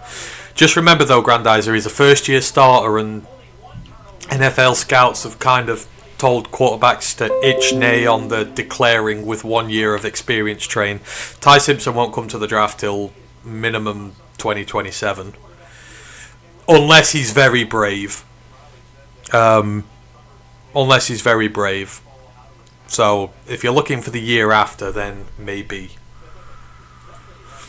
Marmark goes, does Alabama have a good centre? Parker Brailsford's the centre at Alabama. If you remember the centre show we did, Brailsford and Slaughter were the 2 in the upper echelon category. Parker Brailsford actually had a reception today. I think a pass got battered up. And he had a catch, so he's a catching centre. So yeah, Parker Brailsford could well have been on his radar. LT Overton, if they're looking at an edge, could have been on the radar. Who else? No one off the bat, but certainly they've got a good centre. I don't think he's as good as Slaughter, but he's still a good level centre. Meant to have a very high IQ as well, and the Lions like that about their players, so I would assume it's in there. USC have started with the football in this, by the way. I'm kind of just... I will not watch this entire game, but I will keep an eye on it. Apparently, Aller is out for the season. In which case, Drew Aller's not going to go to the draft. Ugh. I don't think he's ready. He doesn't look ready. Or it just doesn't look good. He'll go the route, if he goes this year, he'll go the route of Sean Clifford. He'll be undrafted.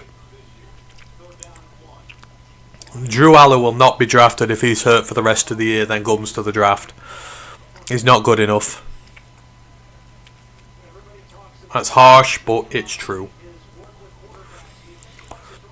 And I once said he could win a Heisman, so that is on me as much as anything. Don't know who Penn State's backup quarterback is.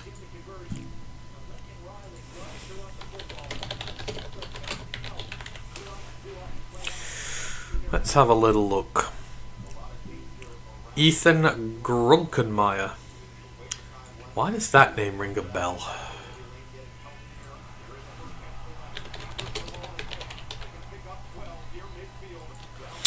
USC moving the ball well on Michigan so far. Nice drop back from Maeva. Quick pass. Didn't really give much time. Is that Makai Lemon already causing havoc? I think it is. Maeva again. Big leaping catch from the tight end.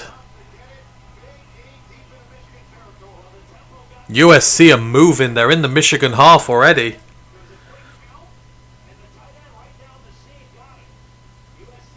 Maeva getting his tight end. They're at the Michigan 31 already. They're running. They got about another 6 there. They're moving with ease.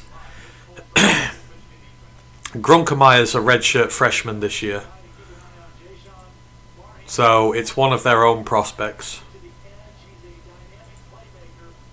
I don't know how high level a prospect he was, but Drew Aller got a lot of hype before he came up. I've not heard anything about him.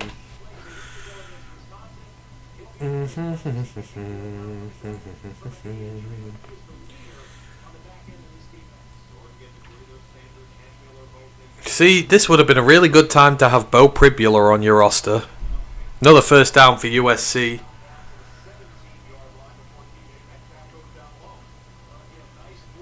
Oh, I know why. Yeah, he did show some action against SMU last year.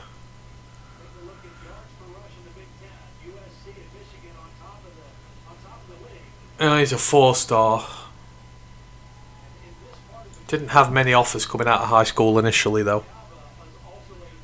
Either way, if Aller's down, that's going to be a big rebuild. I don't know if Grunkemeyer will be the long-term guy there. Don't know who else they've got. Jackson Smolik. Michigan's defense is really struggling here. Really struggling. Really struggling.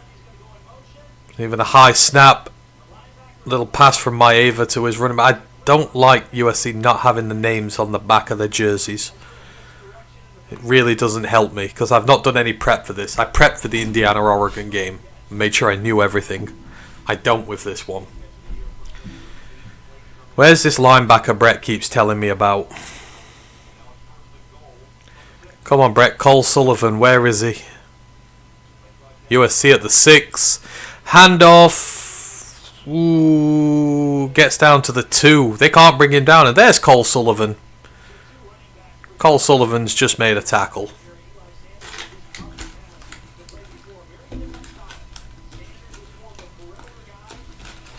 Oh.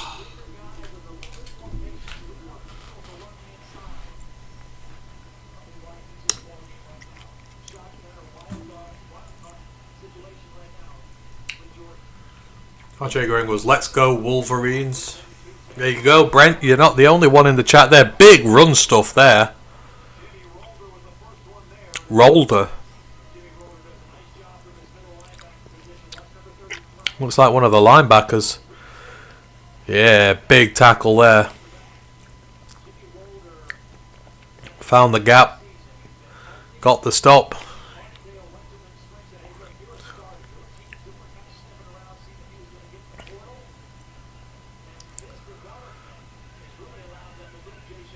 USC at the Michigan 2. Man in motion. Lemon's in motion.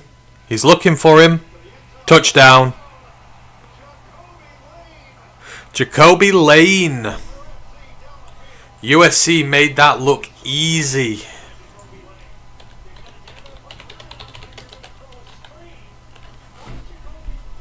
Jacoby Lane. The 3rd-year receiver for USC. Had a good start this year. He's already over halfway through last year's total. About over 300 yards and now 2 touchdowns on the season.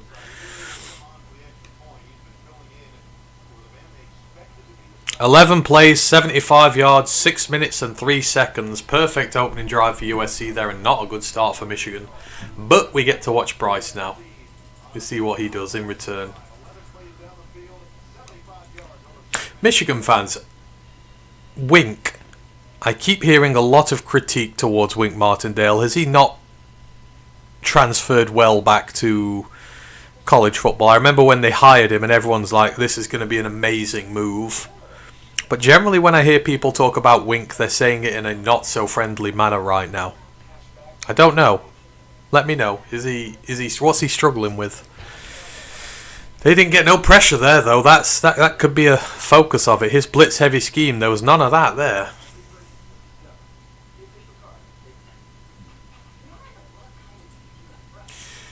I have to work tomorrow, Grandizer. I say I do. I'm having trouble with work at the minute, so whether I do or not, I don't know. Plans and whatnot, but yes, I am scheduled to work tomorrow and then all day on Monday, so there's no chance. Because London for me is a 2.5 hour trip. If I want to go on train, it's 2 hours, but it's expensive. If I want to drive, it's 3 hours. And again, it's expensive for fuel and that. And if you're doing an all-nighter, which I'd have to do, I'd be too tired. And staying in London is expensive. Honestly, if you ever come to England, any of you ever come to England, do not go down south. Do not go further south than Birmingham. It's so much cheaper up here in the north, and it's a lot nicer.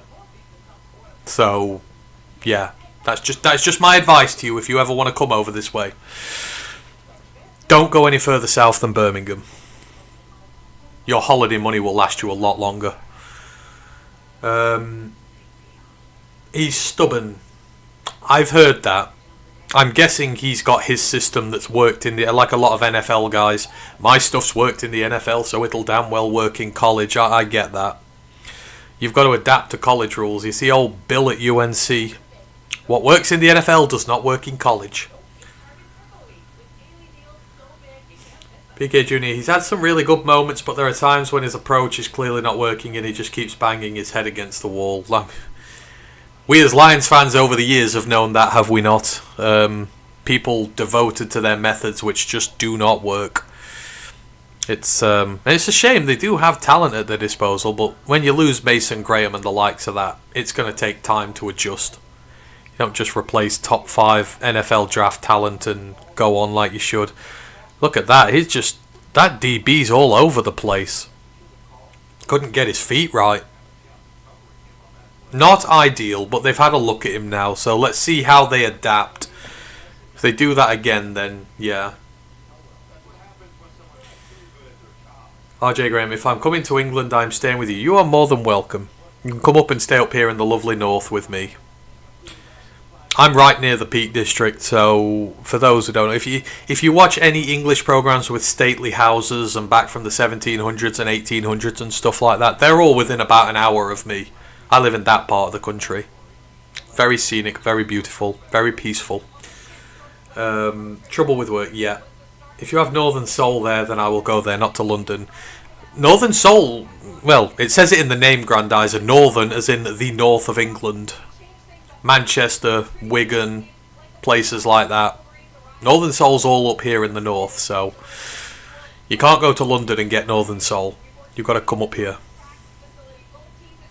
You've got Kansas versus Texas Tech here on Fox. Yeah, Texas Tech are a team I need to watch eventually. The amount of money they've had put into them, this defensive line especially. David Bailey's on pace to break some school records there this year. I think he had 15 pressures in a game last week. Like 15 pressures in a game and a whole bunch of sacks and stuff. Like, that D-line is... I reckon it could probably go after an NFL offensive line and give it a good run for its money. Like, Lee Hunter's going to be a round 1 pick, potentially. David Bailey's going to be a round 1 pick. Romello Height's going to be a round 2 pick. The other DT, whose name I can never remember because it's double-barreled, he's probably going to be a day 2 pick.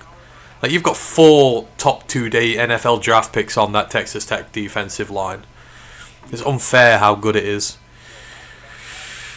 Bryce throws a screen. There's nobody blocking that screen whatsoever.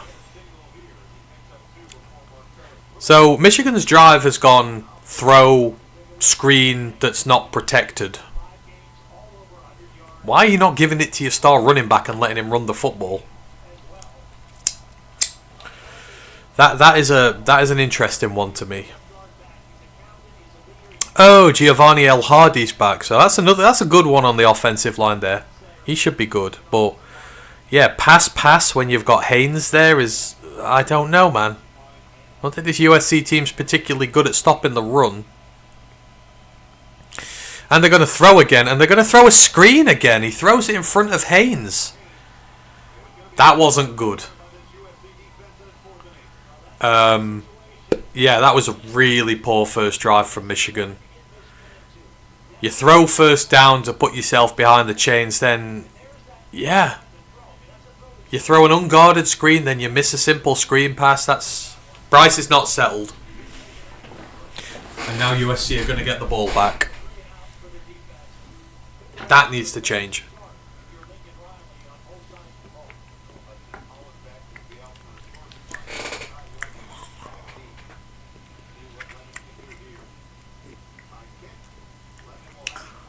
For those in the know, what's the link with USC and Trojans? Is there a reason behind why they have the Coliseum and everything? It just seems really weird that this random little pocket on the west coast of America is so deeply entwined with stuff that happened here in Italy. The Coliseum, Trojans, all that sort of stuff. Is there some sort of cultural link there, or some historical link that I am unaware of? We'll get round to the etymology of some of why these teams are named why they are eventually. But it's like weird how they've styled it after the Colosseum in Rome as well, so... Defense needs to get a stop or we're on blowout watch. I don't think they're on blowout watch. I don't think USC are capable of doing that, but... You don't want to get behind it. You don't want to take Justice Haynes out the game. That's the critical one. That's what Michigan's always struggled with. When the run game's been taken away from them, the pass game's not good enough to hold up on its own 2 feet, really. Especially not with a true freshman quarterback, no matter how good he is. He's under a lot of pressure at the minute, so he's not going to get the time to throw downfield. Must be jet lag for Michigan. It might be. Keep forgetting that the distance that teams travel over there is phenomenal. From one side of our country to the other, it's about 850 miles from the top to the bottom of England. Like, for me, that's a long trip. For you, 850 miles is nothing. The scale is crazy. Might be the Freemasons. It could be. Just seems really weird. But, I don't know. I like it. I like the historical link with it all. I know Ash likes his history as well. He might well know. Like the Troy Trojans, I can get behind the Troy Trojans because Troy, the War of Troy, the Trojan, all that sort of stuff. I get that link. That's a name link. I can get that one. That's pretty easy. Just USC is not immediately linkable to it.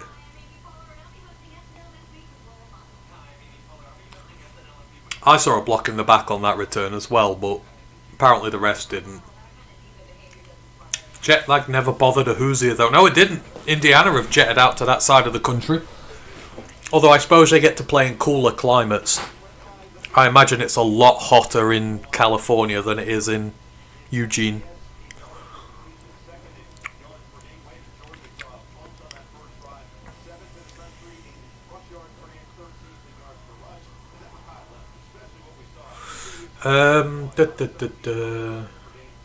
My senior high school up in Northern California were the Trojans. There must be something there.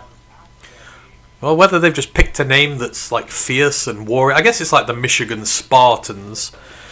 I don't see no discernible link between Greece and Michigan, but again, I could be wrong.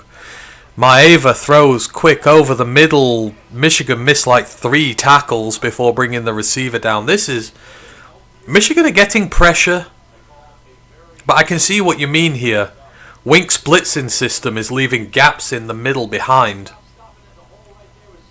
Like, they've been super aggressive here. And so the receivers are just dropping right in behind the line of scrimmage and taking the ball. The easiest way to beat a blitz is to get the ball out in a second. And that's all USC are doing at the minute.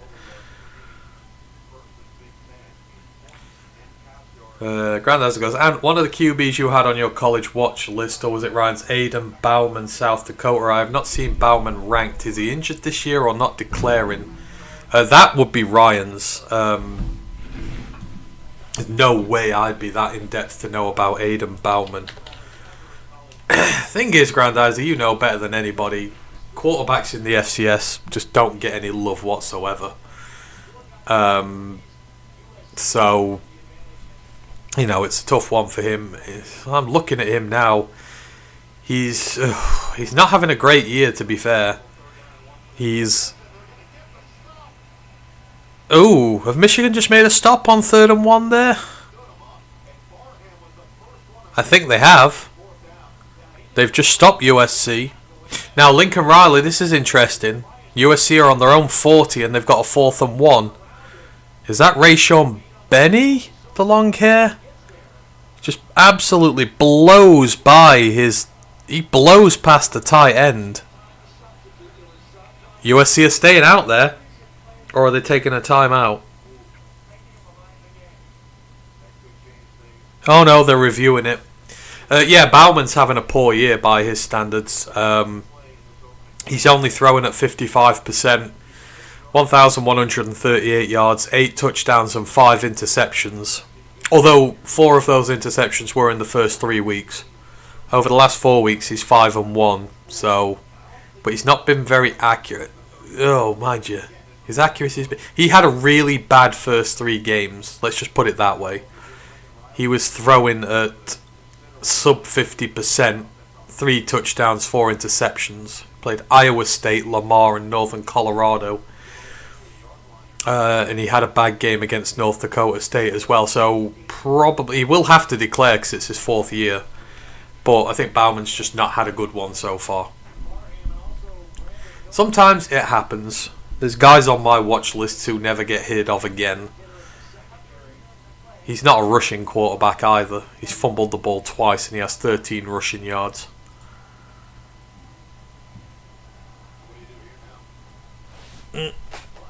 I've not seen. Let's have to go back from time to time to look at some of these players.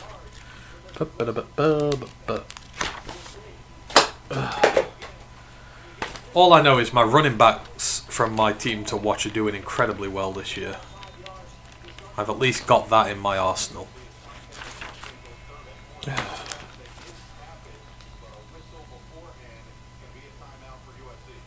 USC have taken a timeout on 4th and 1.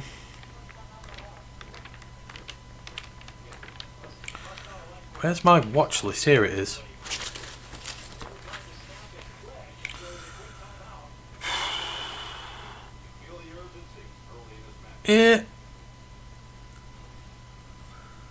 You know what? We're not actually doing too bad. Bishop Fitzgerald was on my watch list for USC, and he's had an amazing start to the year. So I've got that one. D'Angelo Pons has had an amazing start to the year. I've got that one. Kyle Lewis had an amazing start to the year. Got him. Anthony Smith has. Yeah, we're not doing too bad. We're not doing too bad at all.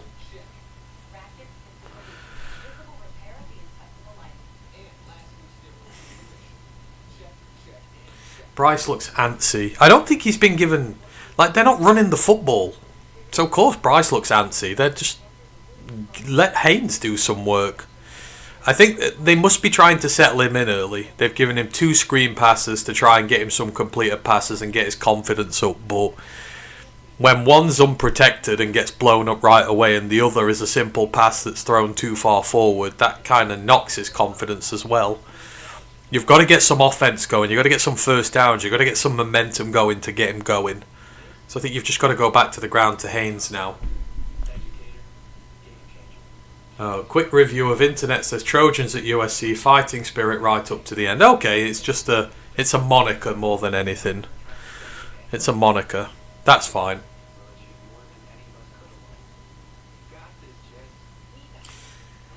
Freemasons. All universities honour Greek traditions and scholar philosophy and culture, academic traditions from universities in Europe to establish strong classical studies. Okay, I get that.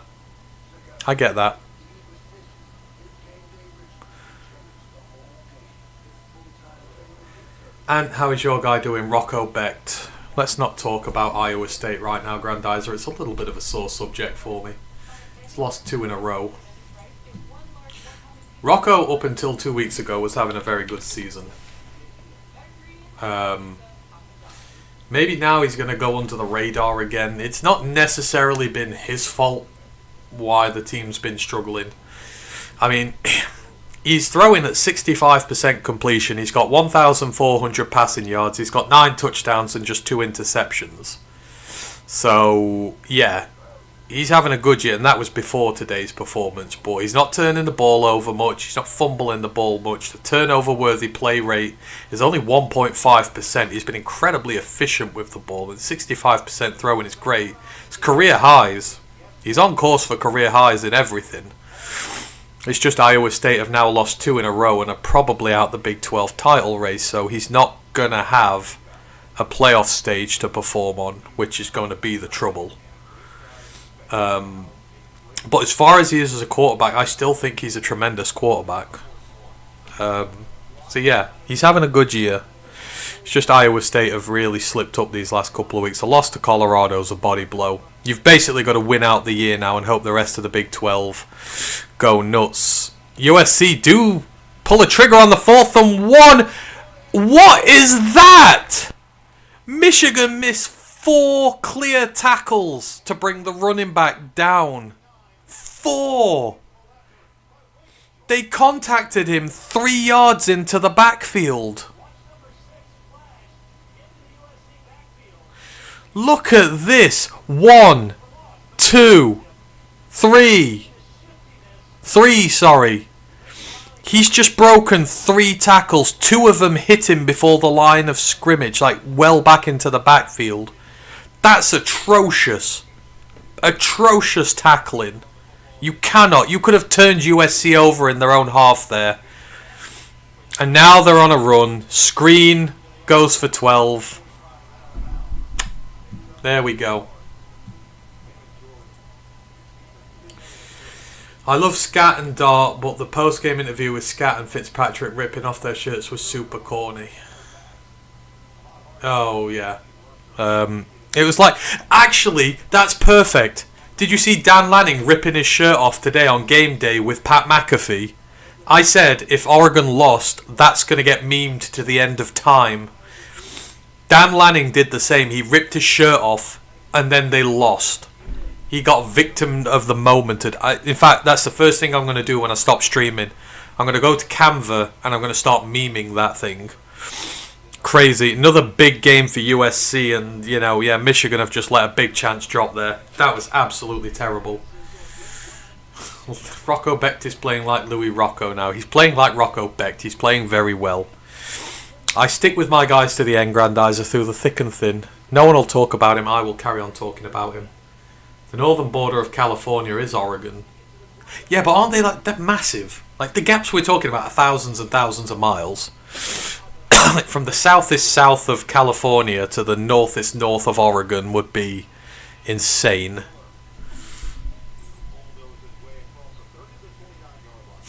PK Jr. goes, can I write on Ash's microaggression board? I feel aggressed. Yeah. I love Ash's microaggression board. It's quite funny. I should have a revolving counter myself. Yeah, I would be updating the microaggression board after that. That was terrible. That was awful. USC in the 30 now.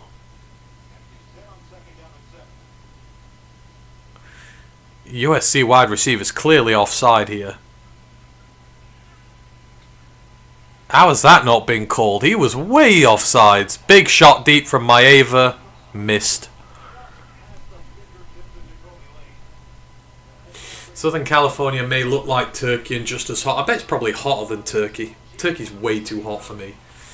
Grandizer goes, and about a week ago, my guy Ryder McConville's top 2026 draft QBs were Dante Moore, Fernando Mendoza, and Lenoris Sellis. Dante Moore's not number 1. And it's not just on today. I think if you watch the game today, Mendoza, like, Moore's at home in a big game environment, and yes, he got hurt, but Mendoza's in a viciously hostile away environment.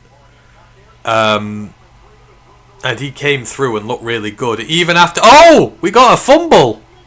Is that a turnover?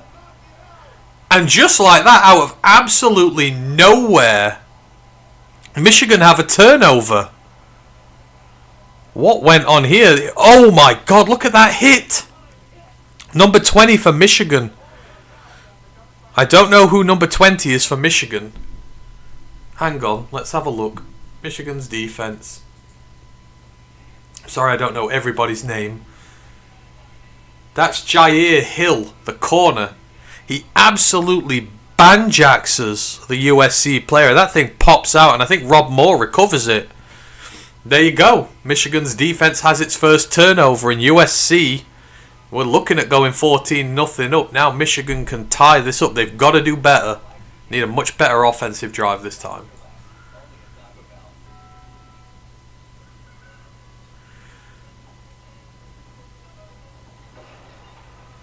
Carl is 760 miles north to south borders, 250 miles east to west. That's about the size of England then. We're about 800 miles north to south, but maybe not a couple of hundred east to west. Can anybody in the Michigan defense tackle in space? Yeah, that's been a big problem for them so far, but their corners can hit. I know that much. That thing popped out big time. I think the USC player got hurt on the end of that. San Fran to LA is a 6-hour drive. Put it this way, I could get very far up into Scotland for 6 hours from where I am, which to me seems like a lifetime away. No, it wasn't Barham, I don't think. It was 20, and I'm just going on what PFF's numbers are showing. I have to use PFF sometime. Barham's number 1. Hey, kudos to him. I've not even had a look at these defensive stats. He is second on the team in pressures. Bloody hell.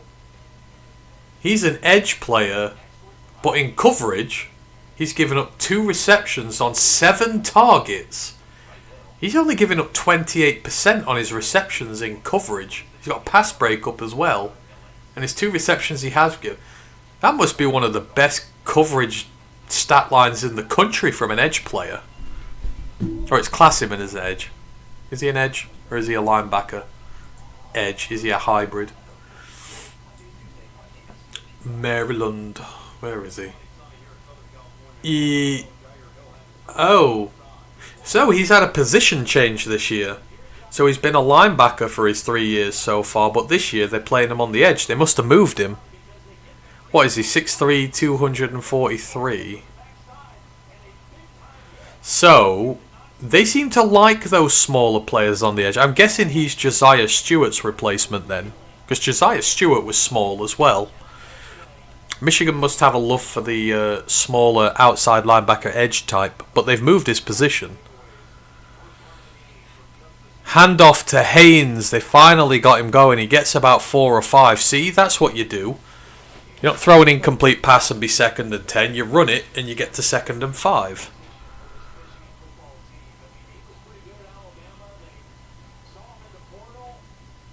And they are exactly 2nd and 5.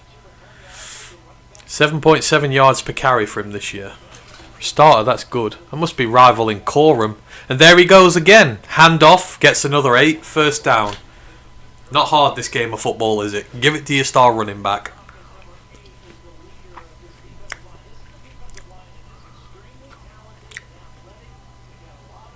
Oh yeah, and for those who don't know, USC's defensive coordinator is Anthony Lynn's son.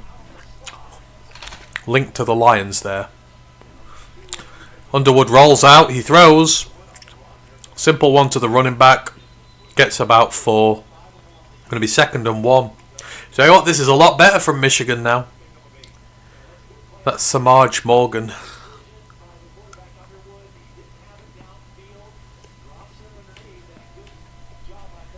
See? Give Underwood some throws now. Got positive forward momentum.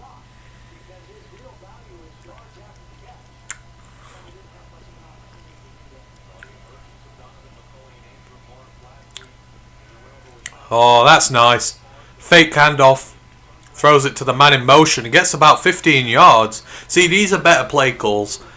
USC bit on that handoff to Justice Haynes there. All their linebackers came down to block the gaps, and instead he just throws the little slant. He throws the screen out to the left. That's clever play calling. Now they do hand it off to Haynes, but he gets 2. Already much better from Michigan. already much better.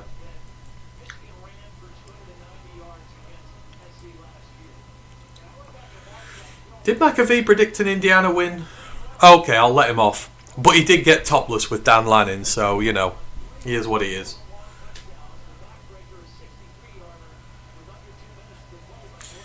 Wareham is a dog. He is. Bryce drops back. Looks like he's going to take a deeper throw. Gets his receiver. That's another first down. Marsh. Oh, simple stop route there. That's easy. USC are playing quite soft. Don't let Bryce... They're giving Bryce some easy throws. They don't want to be doing that. Haynes gets another 4. See? Amazing what you can do. They're getting to loads of second and mediums now, which is just opening up the playbook for Bryce.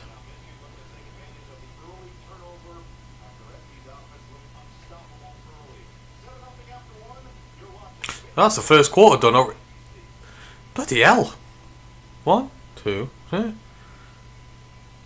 They've not even completed 4 drives yet and they're through the first quarter. That went really, really quickly. Right, we'll go to the half. We'll go to the half and then I will retire for the evening. We've got 1 quarter to go. Let's just have a look about what's going on in the other late games. Oh, Tamu, Florida's a big one. It's 21-14 to Texas A&M. There's only 5 minutes gone in the second quarter. There's already been 5 touchdowns in that game. Texas Tech are wrecking Kansas. Georgia are losing to Auburn. Lisa, what on earth is going on there? If Georgia lose to Auburn, I swear I'll lose it. And they're just about to punt as well. Jackson Arnold, 5 of 6 for 27 yards, and he's got a rushing touchdown.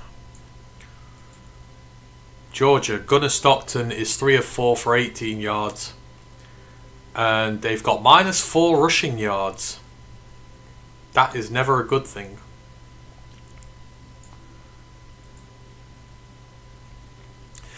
Yes, Georgia through the first 11 minutes has 14 yards of offense. We've had enough upsets these last few weeks. Let's not be doing this as well.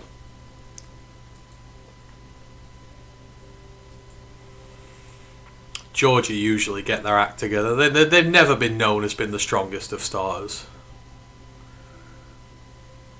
Oh, Lions have got the icy whites on tomorrow. That'll be nice. Oh, Drew Aller is out for the remainder of the season. Wow. Massive loss. That is Grunkenmeyer time at Penn State now. At least Singleton and Allen will be able to break Saquon's rushing tallies there.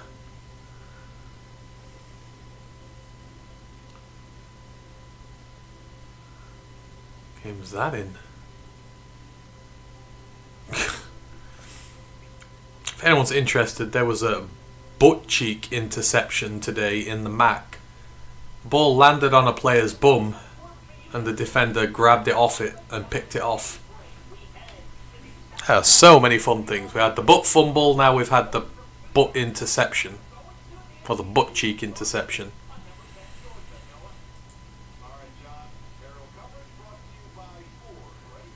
I don't remember who said it, but Bryce does look badass in the sun with that visor. He does, in fairness. It does look pretty. It does look pretty cool. It's always fun to hang out with you all when I can find your live feed. I appreciate you been with us, RJ Graham. I wanted to do one of these a week, the college football streams, but because of work, I've not really been able to. And I want to try and get it with more games on, so there's more to talk about. When I did the first one, the Houston game, there were only a few games on. It was good, but you know, I've wanted to do Saturdays, but I've just not been able to get home in time and set the streams up and get my research ready and that. But it's just a nice forum to be able to talk a bit more informally about college ball rather than trying to rush it all into one show. And it's been nice today. I've had some new people in the building as well because we got raided earlier, which was fun. So new followers to the show are always well appreciated. And Granddad goes, "Aren't you work for the pub industry?" "Yes." "You're going to dress up for Halloween this year?" "I want to go dressed as the nameless thing of Berkeley Square, but might be a bit too scary." "Yes." "Yes, I am going to be dressing up as Uncle Fester. And if any of you laugh, I'm kicking you out the chat." I kind of wrote myself into it. I don't know how. I think I jokingly said it, and someone went, "Oh yeah, of course you could do that." But I've said I'm not doing it unless I've got a Wednesday to go with me, so...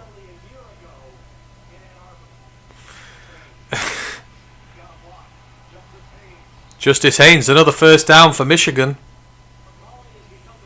The butt cheek interception was a case of where being handsy was allowed. The only interception where you can get put in jail for it, for harassment. I tell you what, that was a bit of a dirty play from the USC defender. He's just pushed Haynes head first into the sideline. Haynes could have been really hurt there. I think there should be some sort of law against being able to sort of fling someone like a dart into the sideline. And then Haynes is dropped for a 3-yard loss. He didn't look right. He really got thrown into the side there. He could have really been hurt. Thought that was a bad play. Yeah, PK, I'm with you. No flag for the push. I don't think it was out of bounds. I think it was the force. I think it was the force put behind it when he did, because there was no need. He was going out of bounds anyhow. There was no need for the additional shove that sent him right into the sidelines. I thought that was wrong. Michigan at 2nd and 14. Screen pass. Blocked pretty well. Got about 10. Although Bryce's pass was a little funky again. He's not locating these. He's putting a lot... In fact, no, it was the receiver who was bad. But he's putting a lot of zip on these things. I get you've got to get the screen out quick, but maybe he just needs to take the gas off it a little bit. But I tell you what, Michigan are moving. They're 3rd and 4. They've made it manageable. They're at the 27 of USC. Flag is thrown. Uh-oh, false start. That's a big one. 3rd and 4 has now become 3rd and 9. I didn't see him push too. I would have to look again. I thought it was on the periphery when he got pushed, but again, the force used for the push was completely unacceptable. There was no need to force him out the way he did. He was already gone. I thought you were going to do a live stream for a college game a few weeks. Yeah, I will. See, the thing is, the later in the season it gets, I've got more days available. Like, I'm going to do a midweek Maction one, because we never focus on the Mac, really. Then there's Tuesday CUSAs and stuff like that, so there's more opportunities for me to do so. Hopefully from this point onwards, I'll do one a week. Oh, massive sack there. Michigan's drive just comes to a screeching halt. Bad penalty on 3rd and 4.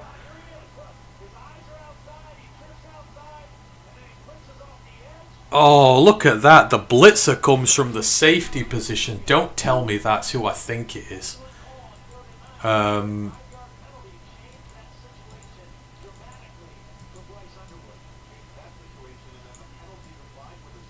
19. Yeah, it is. That's Bishop Fitzgerald. Just told you. You know, Bishop Fitzgerald's such a good player. He was just sat at his safety position and just blitzed completely unopposed round the edge. He had to make up some serious, he had to make up some serious space to get there, but he did. It hurts me, but Bishop Fitzgerald's been one of the best safeties in the country this year so far.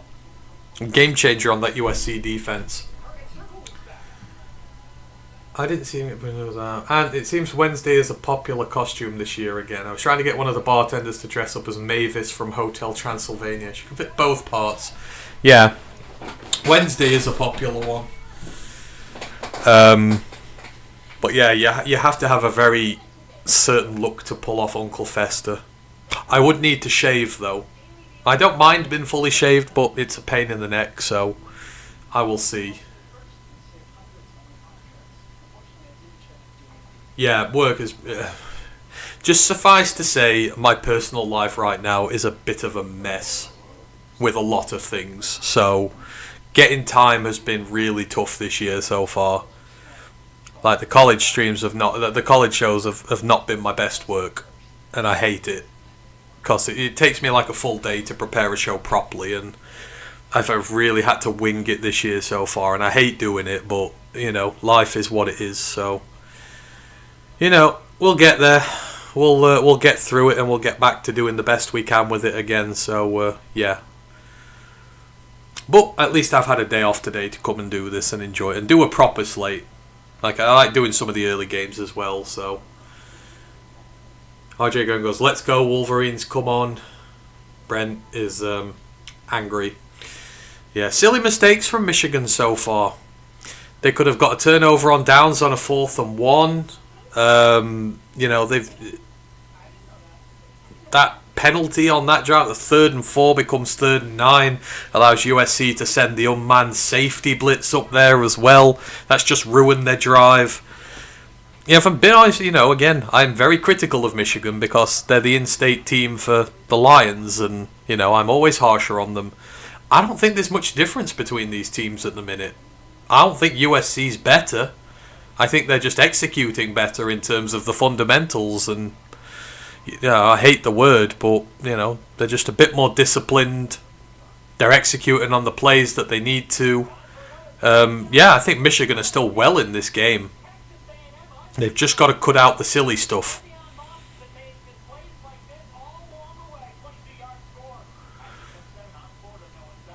Oh yeah, no worries. I appreciate your marker grandizer and that. It's I'm just very tired recently.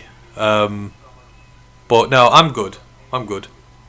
I have the streaming to keep me going. That's why I do these streams. They do well for me. Keep me going. But I appreciate it anyhow. It means a lot that you're all in here chatting this evening and you get to talk some college football in an informal atmosphere. Again, missed tackle at the line of scrimmage on that. That could have been a run for no gain whatsoever. Missed tackle by the defensive lineman gets him 4 yards. Sounds silly, but it's just basic things like that. I mean, I have a Michigan fan in the chat already saying, can anyone tackle in open field? I mean, look. He wraps around the legs and let's go. 2nd and 6. That could have been 2nd and 10. USC at their own 19. That looked like a false start. Again, the blitz. I do see what you're saying now. That ball was out. Look at the blitz come and look how quickly. They just leave the tight end. The edge leaves the tight end. Ball out. That ball is out in like a second. Because the blitz is coming. Yeah, Wink's got to change this. Maeva's quick enough to process these blitzers. And he's got good enough receivers to get open. Running lane. Tackle missed. Again. 6 yards on the first down run. Could have been negated with the first tackle being made. Oh, this would be infuriating. 3 tackles it took to bring the receiver down there. It's a first down. But he's got 2 guys grappling with him trying to take him down. He's stood on his feet and it takes the linebacker to come across and take him down. You've got a receiver jumping in there for a football. He's unbalanced. It takes 3 guys to bring him down. Sloppy. This is sloppy. And again, this is a fury. USC don't look much better. USC are at midfield now, so they've got room to manoeuvre. Maeva sends his running back out wide. Oh, it's tipped! Oh, that's nearly picked. They nearly got him there. I can see what they are trying to do. I think Wink's emphasising quick blitz. And then he's getting his guys in the middle to put their hands up and try and bat the pass. And they're trying to get one tipped up in the air with it all happening so quickly. But it's risky and they're kind of burning it so far. That's the first bit of success they've had against it. 2nd and 10. Now you've just got to play sound football. Screen. Backwards pass. They've lost yardage here. All of a sudden, USC's play calling's gone funny. Texas A&M up on Florida. Yes, they are. I got TAMU as a dark horse for the SEC, so they're going under the radar, TAMU are again. But again, they're another team that just needs to shake the can't play in a big game category. That was a tip pass at the line. Sean Barham was the one who broke up that screen just there. Got his fingertips on it. That's 2 battered passes on this drive. Why didn't they give that? Was a backwards pass. He should have lost yardage there. It's 3rd and 10. Should have been 3rd and 12. Oh boy. If USC convert this by a yard. Oh no, they're looking at it. That is a backwards pass and should count as a pass. Or is it because Barham changes the direction of it? No, Barham tips it forward. Barham tips it forward, so that should be a backwards pass.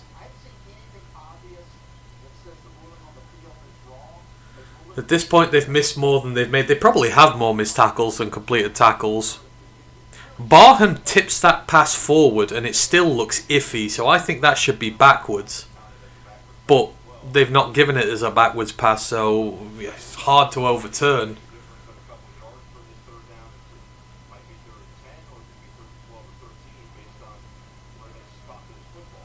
I'd ask if I get the hell off. I was watching a UK show and the one guy said that in a therapy session, Brit humour. Most Brits have a good sense of humour. And I did mean to bust your chops when you and Ash did your live. I can't imagine streaming, so I had one streaming service raise their prices. It upset a lot of content creators. Oh, the live stuff, yeah. That's not me, it's my system. My system's been really good recently. I've been streaming for 5 hours now and I've had no cutouts whatsoever. But we're looking at our streaming and what we do this on. We might improve it. Again, this has been the toughest year in that we've just not had as much time available as we normally would, all of us. So, but there are lots of improvements we want to do and make, so we will hopefully get there.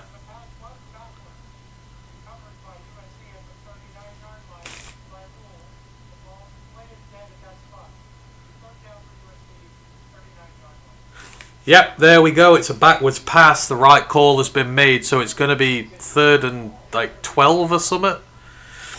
Or was it deeper than that? Anywho, good on the refs.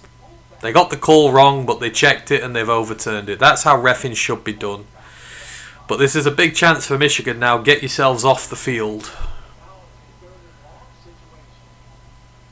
3rd and 17. Sorry, I didn't realise it was that much. They are well behind the chains. Probably going to run it and get some yards to punt here.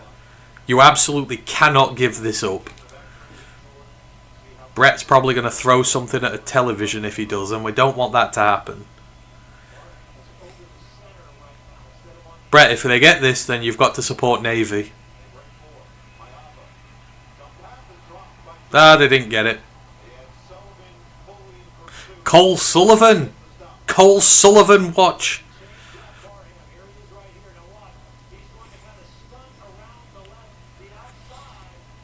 Oh, that's Sean Barham again. Now that you've mentioned him, Barham on the delayed blitz around the left guard gets in and hits Maeva, affects the pass, and Barsham and Cole Sullivan clears it up. Good defense from Michigan. 2 tip passes and then the hurry to force the incomplete pass. Much better. Punt is good though. Gets Michigan all the way back to their own 14. So Bryce has got a long field here. Oh look, some Eagles. And a picture of the moon. Purdue is up 7-0 in the second quarter. What? Mile marker, don't do this to me. We've picked up Minnesota so much. Yes, I'm sorry, Lisa. And Brent. The previews on the Georgia and Michigan things I couldn't get to. I will make it up for you at some point. I will do something special for you at some point. But yeah. I don't forget. I might be late, but I don't forget.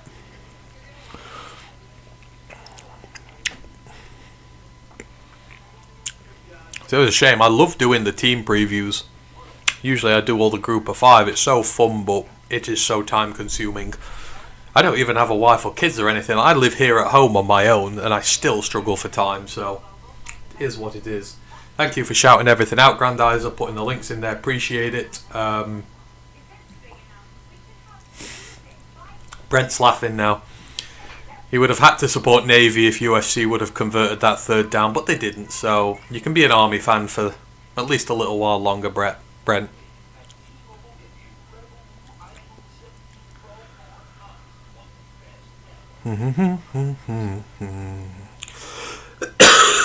Excuse me.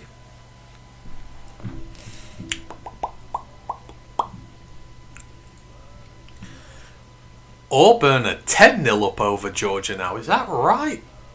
Yeah, it is. Wow. Drama. Oh my days. What's going on? Are Auburn just dominating time of possession? Let's have a look. Oh my word. So, time of possession in the Auburn-Georgia game.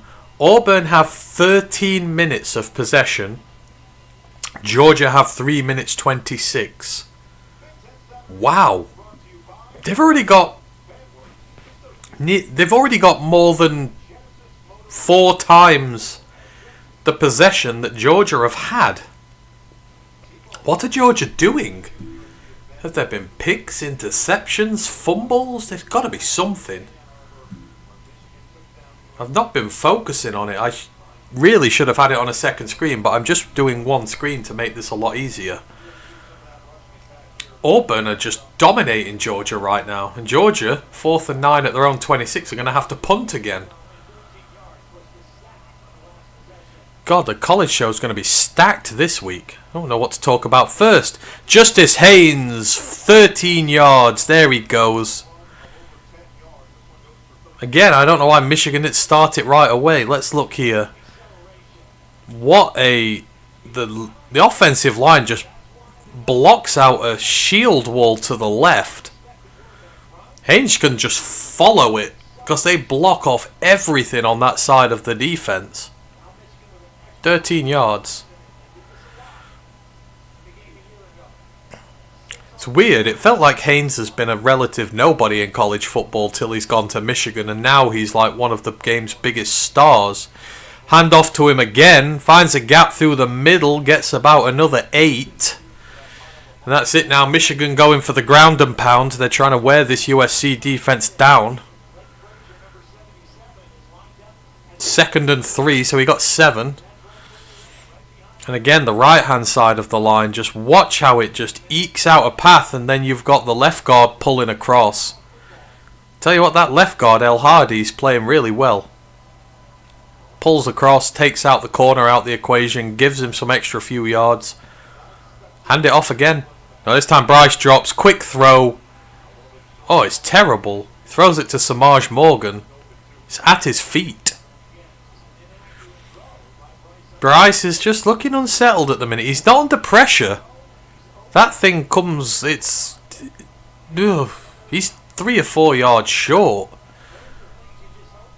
And he's under no pressure at all, which is the concerning thing. It's 3rd and 3 now. Michigan don't want to screw up a 2nd and 3 on their own 34.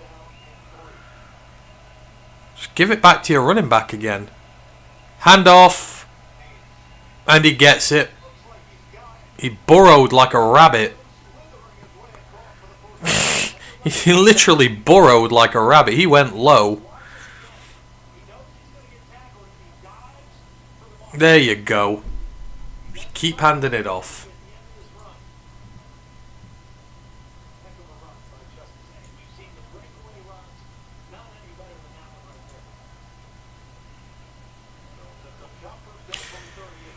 Any updates on Steve? Steve is at last count. Steve is doing a lot better.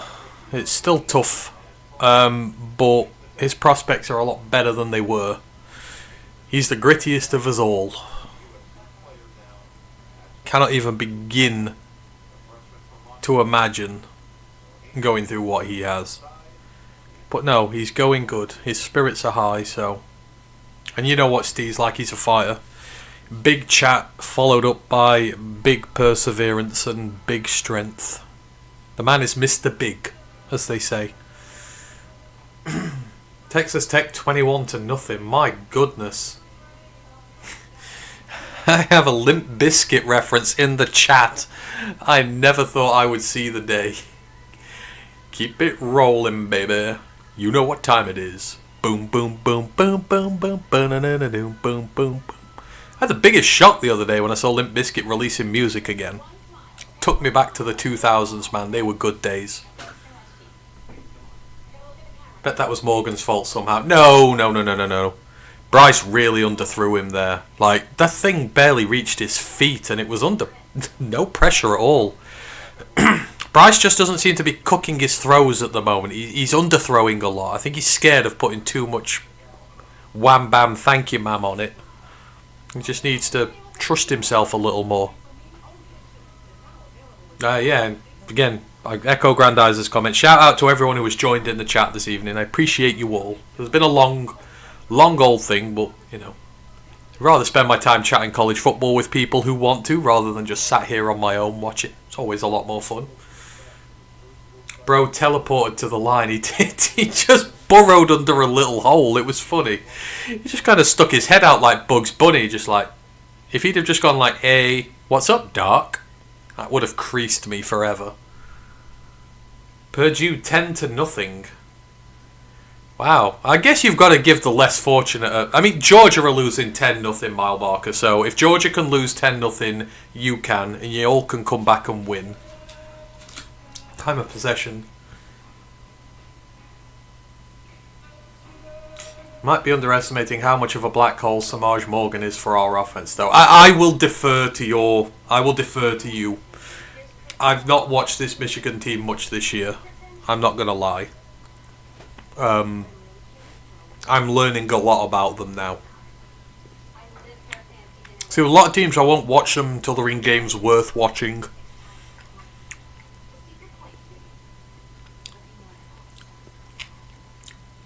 So I watched the Oklahoma game, which was good, but that's early on in the year. This is the first time I've really watched them since Oklahoma.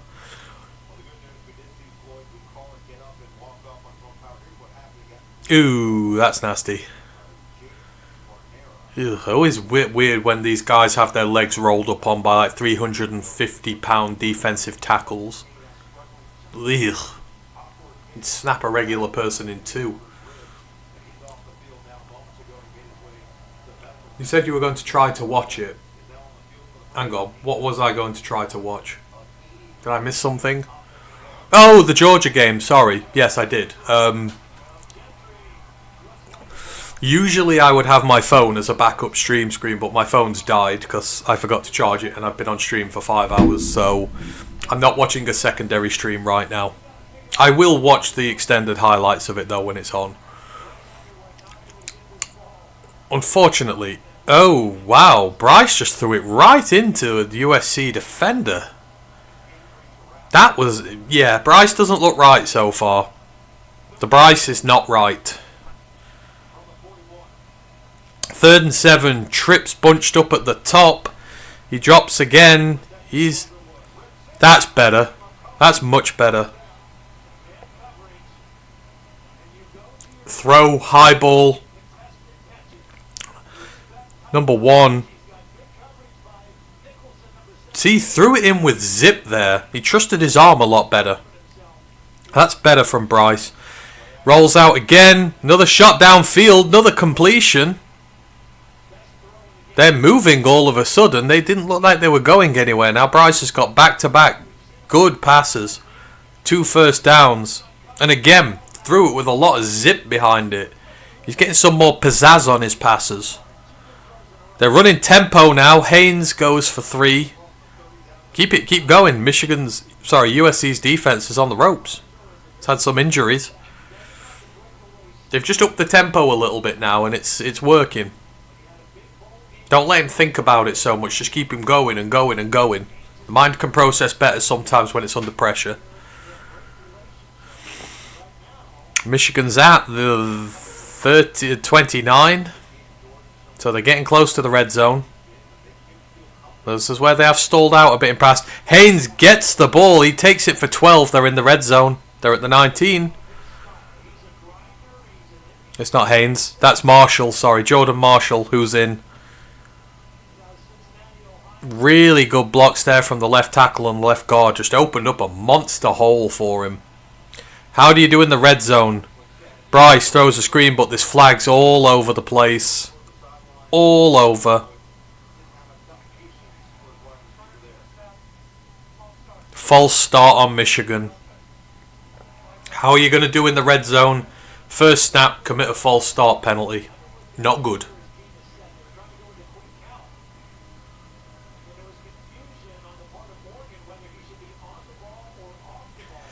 Limp Bizkit now has dad vibes. Yeah, it's crazy.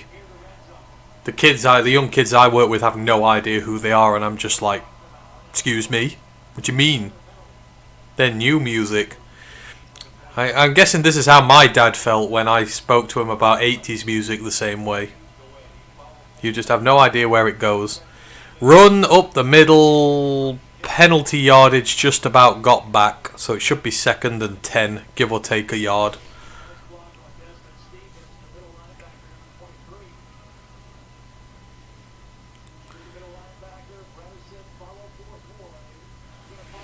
Marshall again. He's doing well in relief. I think they're giving a bit of a breather to Haynes, or whether he took a knock earlier on, I don't know.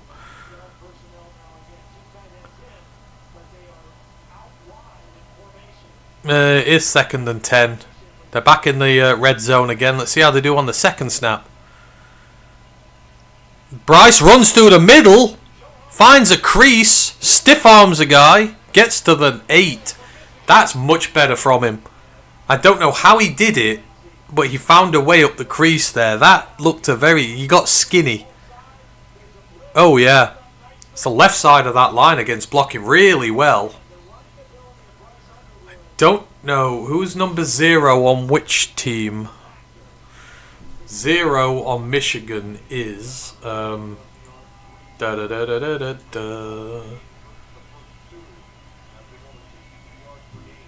0's Samaj Morgan for Michigan.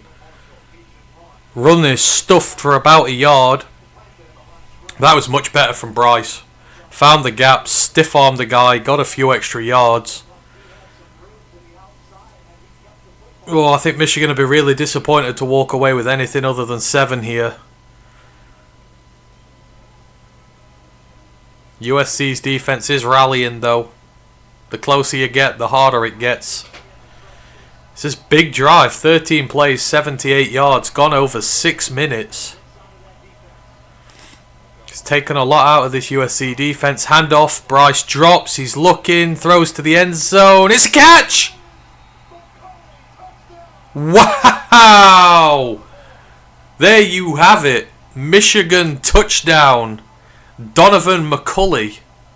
And what great poise in the pocket that was from Bryce. He got really good protection. He stayed, he surveyed, took his time, didn't rush the throw, waited for the route to develop, and dropped it in a bucket for his receiver. 14 plays, 86 yards, over 6 minutes. The perfect drive for the Wolverines. Now Maeva's arm is going to be cold. Extra points coming up.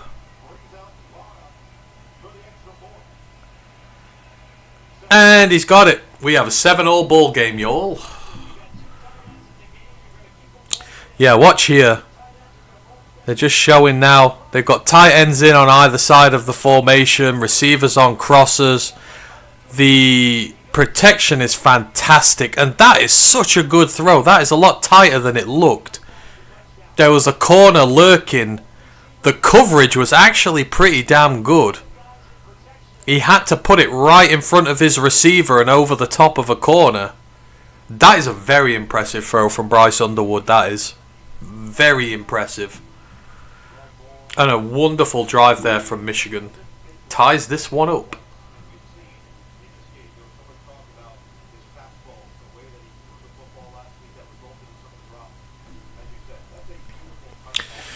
See, I always thought number zeros were sacred on college teams. I don't know if it's not sacred at Michigan or whether Samaj Morgan is worthy of a number zero. But I always thought it was kind of frowned upon to have number zero. And it's kind of funny when I look back at the late 90s, early 2000s, I had a lot going then. I could not name a single Limp Bizkit song I know of them. See, I don't know whether it's the same for you guys as well, but there was music that happened when I was younger which I didn't like, but as I've grown older, because it's music from my generation, I have now taken it on as my own and enjoy it now. Because it's a generational thing. There are quite a few songs I would listen to now that I wouldn't have been caught dead listening to 20 years ago. But because it's from my time, it is. Yeah, it's going to take a lot to stop Texas Tech this year. The team is loaded. The Bryce is right. Yeah, I got to... If they win by enough, Brent, that can be the name of the next college show. But you're going to have to do some to have Indiana beating Oregon in Eugene. I think that one's claimed the title this week. I'll save it for a week Michigan shock me.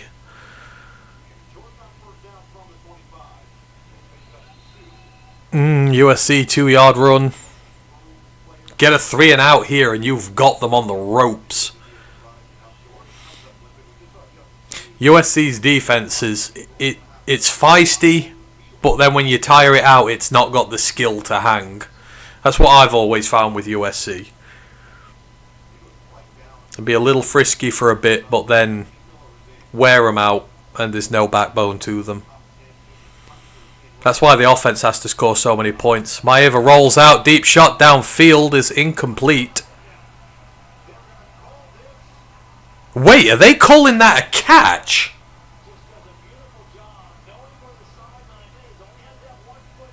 Holy moly. Oh my days. Right, I'm sorry Michigan fans, but that is an absolutely spectacular catch from their number 6. Who on earth is that? Is that Mackay Lemon? It would not surprise me if it was. Yeah, of course it is. That is Mackay Lemon. Christ on a bike. That was a sensational catch. Absolutely sensational. That looked for all intents and purposes like he was 3 yards out from the near side view. But no, he got his foot in and he even tiptoed his way out on the way out. That was big for USC because their drive was threatening to stall early. And now they've got a bit of momentum behind them. Let's go, touchdown number 1, absolutely. You have to earn number 1 on Michigan, usually the best wide receiver, that's fair. And I was going to joke with Matthew because he can't do a live stream. Give me the password to your channel and I can do a Lions live stream. Yeah, that would be... It's a shame. We organised this at the last moment, not too long ago. So for me and Ryan, the guys who are quite far up north, it's a long way for us to go on such short notice. It's a shame, so we'll have to do one at some point. I may go live for it. I don't know. If you all want to put up with me during the game, then I might do a live on my own. We'll see. I'll put a poll up and, if the people want it, the people might get it. Because I will be back from work well before I'm due to go live for that. I can't name one of their songs too, and I still like Limp Bizkit. Yeah. That new one they've done, that Making Love to Morgan Wallen's an absolute banger, I will say. It's very good. It's when stuff like that, those like 20 years old, it makes me feel old. Because in my mind, I'm still very young when that stuff happens. A lot of those bands to me sounded the same, really different from the music from what I grew up to in the mid-60s and then the 70s, and it was like an explosion, jolly good. I think every generation goes through the same thing. You all gatekeep what was yours at the time. Like my dad used to say, I never understand anything that's in the charts nowadays, and I'd know all 40 songs that were on the top 40. Now, I couldn't tell you a single song that's in the top 40 charts over here. I'm the one who has no idea now. I'm my dad. I can put up with a bloke. Not naturally the best. They do play-by-play better than me, but, you know, I can do my thing. I can be crazy when I want to be. I'm the more fun thing. Ooh! Ew! Oh, that running back got ran up on. That looked nasty. I'm not saying names because USC don't have names on the back of their shirts. I can name players, but when I have to do it without numbers, it's difficult. Gonna have to complain to USC about not having names on the jerseys. They're 2nd and 2 at the Michigan 37. And... oh, again! That's terrible. A Michigan player has him 3 yards away from the line of scrimmage and just can't bring him down. It's quite funny. He looked like he was getting Eiffel Towered there, which was quite funny.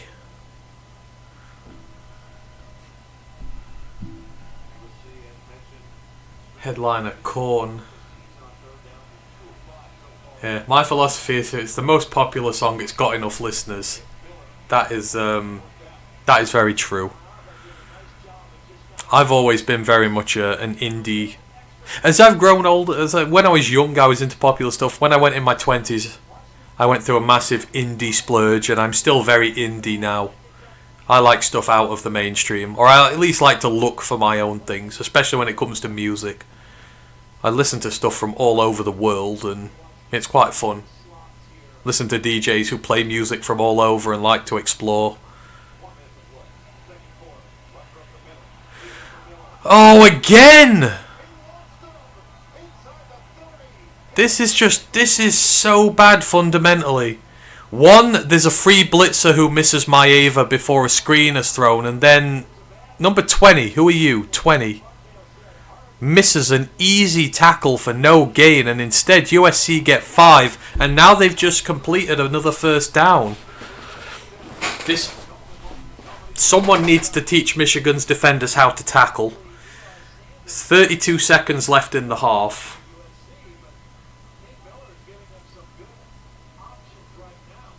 And USC are going to threaten to score a touchdown here. This could be over in terms of the half, and Michigan are letting this drive extend.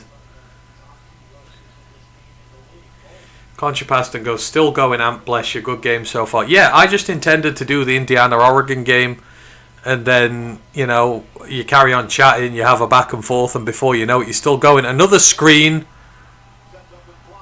And another missed tackle. He gets a first down.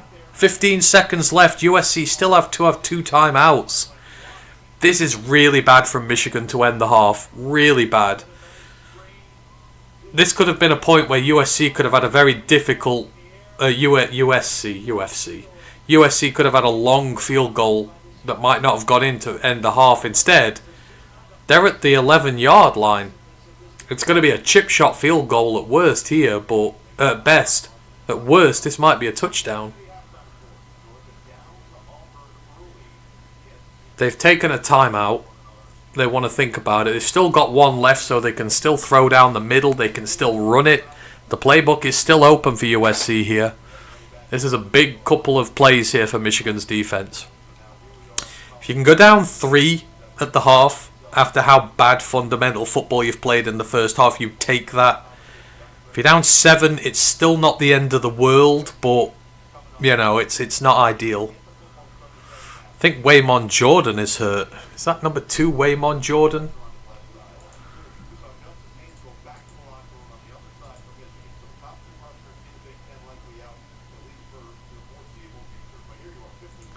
Where's me rushing?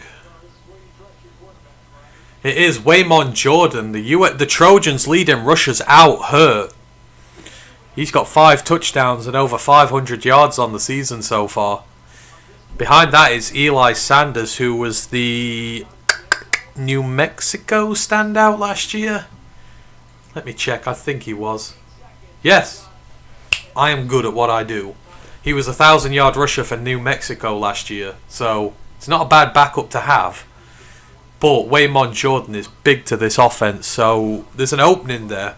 USC losing their top running back.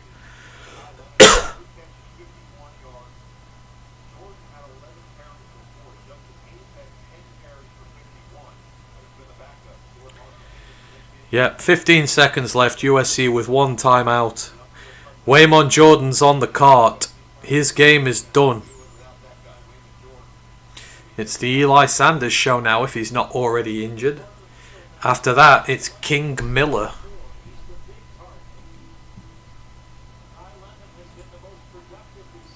King Miller is a true freshman. Got 152 yards and 2 touchdowns, but he's not seen action for the last 2 weeks. So USC's running back room is getting thin.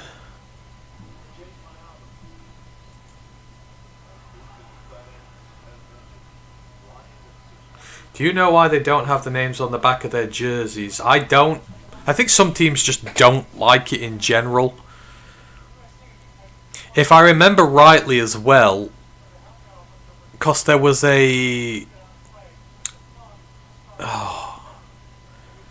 So, everybody knows of Bill Krosky Merritt now. Not Bill. Am I thinking right?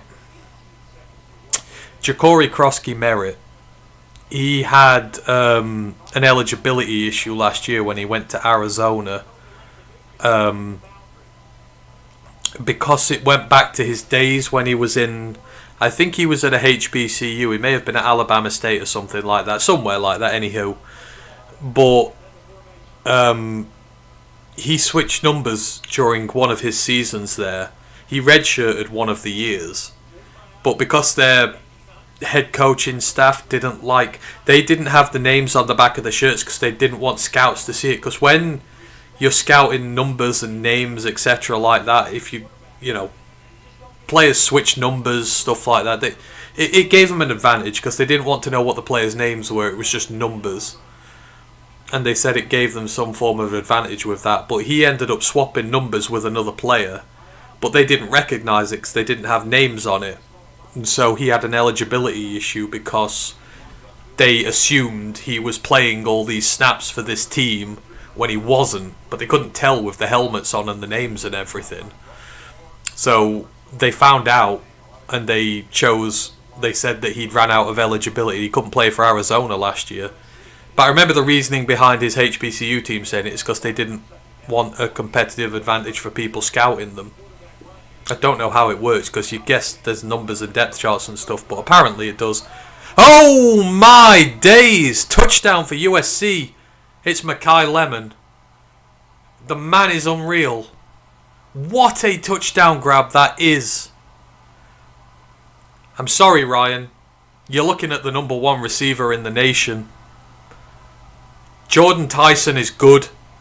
Makai Lemon is outstanding. Wow. That is all Michigan's own fault there. They have missed so many tackles on this drive and so many opportunities to keep them away from the end zone. There's only 14 seconds left. They've allowed them to go into position to take a shot. PAT is up and it's good, and USC are probably going to go into the half 14-7 to the good. Just watch the route here. He's got 2 guys on him. Stutter steps, up he goes, just grabs it. He's under pressure. He's falling away from the tackle. Oh, that's a salmon. He's leaping like a salmon. He's got Sanders' hand in his face as he's making the catch. Even as Michigan fans, you've got to admit that is otherworldly. It's a fantastic catch, that is. And see, that registers to me about the indie stuff. I move towards the indie alternative rock, college rock, indie pop, where I live does not normally make the mainstream radio. No, I found that mainstream stuff is just promoted better. I prefer to go to little pubs and clubs and stuff and see local bands live and stuff, because there's still a lot of good stuff to see. The indies have so much good stuff about them. I never really was a mainstream guy, maybe when disco was around in the 70s. I bet you were a disco nut, Grandizer. You would strike me as the first one who'd be up at a disco going mental, dancing crazily. That is what I envision you as. RJ Graham, I am a listener of the nerdcore rap, the real Mackenzie radio. Hey, I know about nerdcore. Listen to a bit of that in my time. New wave. I've never really been into new wave. I don't know why, because it should be the type of stuff I like. There's just something about it, and I can't point my finger on it, that just puts me off. New wave's one of the few. It's like, for me, I will listen to most things, but new wave and punk are just two things I can't get into. Just, yeah. I don't know why. Don't ask me why. It's just a weird one, but wave is a funny one. Maybe it's evolved throughout the years, and I do now, but not the older stuff. Michigan needs a turnover. Yeah, they're going to need one in the second half.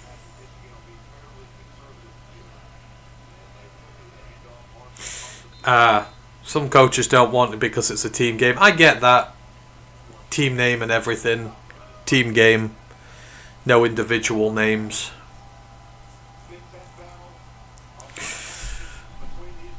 Right. That is the half. And it is 2 a.m. in the morning here, so I'm probably going to call it quits. So if you've got any last questions you want to ask me before I get out of here, then let me know and I will answer them. I will just go back quickly through the Indiana scoreline again, just as a breakdown from earlier for those who are watching. If anyone's watching the stream in perpetuity and just wants to get to the end and see where it all was.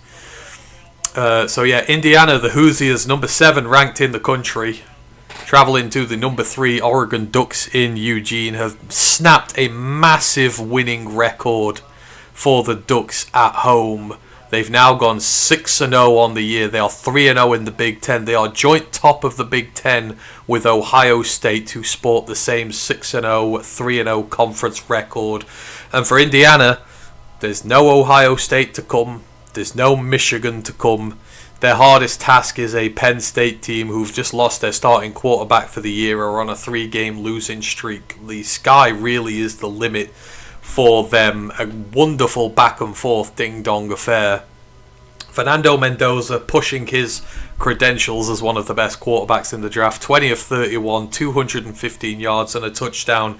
He did throw an interception, which was a pick 6, but he led a touchdown drive right after that, so you can forgive him there. The running back room, they didn't even need to dip into their bag of tricks. They only used 2 of their 4 main guys. Roman Hemby, 19 carries, 70 yards and 2 touchdowns. Only 3.7 yards per carry, but believe me, they were tough yards which moved the chains for that team. Kalen Black had 7 carries for 31 yards at 4.4 yards per carry. Mendoza rushed for 31 yards as well when he needed it. The receiving room dominated by its 2 stars. Elijah Sarrett, I will parrot this name till the end of time. You've got to put him on your draft board on wide receiver rankings. You've got to put him high. 8 receptions, 121 yards and 1 touchdown. And Omar Cooper Jr., 7 receptions, 58 yards at 8.3 yards per catch. And on 1 touchdown drive, he had 3 first down receptions, as he was the ultimate chain mover and the second in command on this one. On their defense, the linebackers were the stars of the day and the defensive tackles. Aiden Fisher, 13 total tackles, 1.5 sacks, 1.5 tackles for loss. Monster game for him. Rojiah Hardy, 13 tackles, 1 sack, 2 tackles for loss. And Isaiah Jones, 8 tackles, 1 sack, 2 tackles for a loss. Safeties were awesome as always. Louis Moore and Amari Farrell had 15 tackles between them. Jamari Sharp, the corner, had a pass defended as well. And they were perfect on their kicks, 3 for 3, as it was a great day on both sides of the ball for Oregon. Dante Moore went 21 of 34 for 186 yards, a touchdown and 2 interceptions. He got battered, beaten and bruised on the day. We will go through the in-depth stats on the college show, but the pressure numbers must have been insanely high, especially through the interior. Running game, Jordan Davison had 8 carries for 59 yards. The true freshman was very impressive indeed. Noah Whittington 5 for 27. Jaden Lamar 3 for 17. Dante Moore ended up with negative 27 rushing yards on 9 carries because of all the times he was sacked. Not pretty.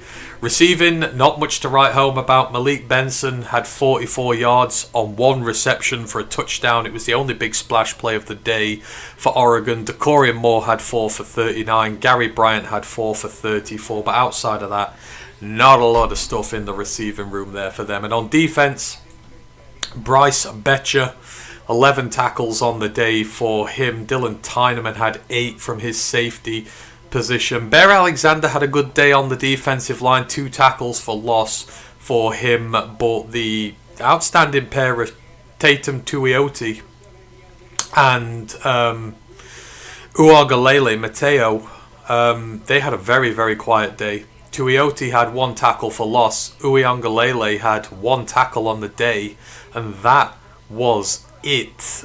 Brandon Finney Jr., the corner, had a big game, 2 passes defended, and an interception which he housed for a pick 6. But outside of that, not a lot to like on that Oregon defense, despite the fact that it gets some good pressure. The Indiana offensive line was amazing all game.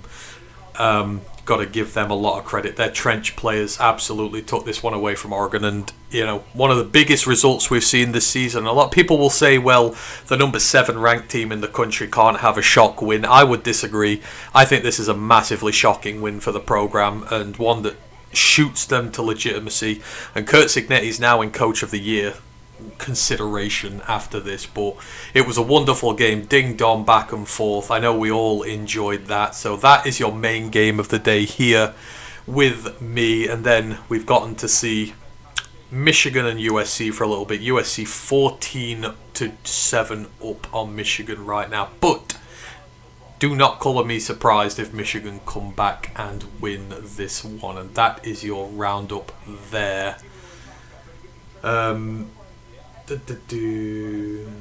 Let's just go where we go. PK Jr. goes, I don't like any of the foundational punk music, but I'm really into the current crop of punk artists these days. I must admit, I've not listened to much modern punk, so I may have to change that. I may have changed my mind on it, but yeah, the old stuff, not my thing. RJ Green goes, I love all kinds of music and all ears. I do everything from Brazilian to African, I fucking love it. And, I'm very mood dependent on my music, so, it depends what mood I'm feeling is what I listen to, but I've got a music for every mood. Mark goes, thank you, Ant Grit. PK Jr. goes, yeah, what my Mark has said, thanks for the show, big man. Hey, appreciate you all. I know it's been a while. I know you've not been able to be along for all of it, but, it's good. That's why I want to do these college streams more, just allows me to answer more, go through more, and discuss what you guys want to hear about on the main show. It helps me come up with topics for that, because sometimes it's just me deciding what's done, and of course I want people to be interested in what we're doing. So we will definitely do more of these for sure. I'm off next Saturday as well, so we'll probably do something similar. I've not really had a look.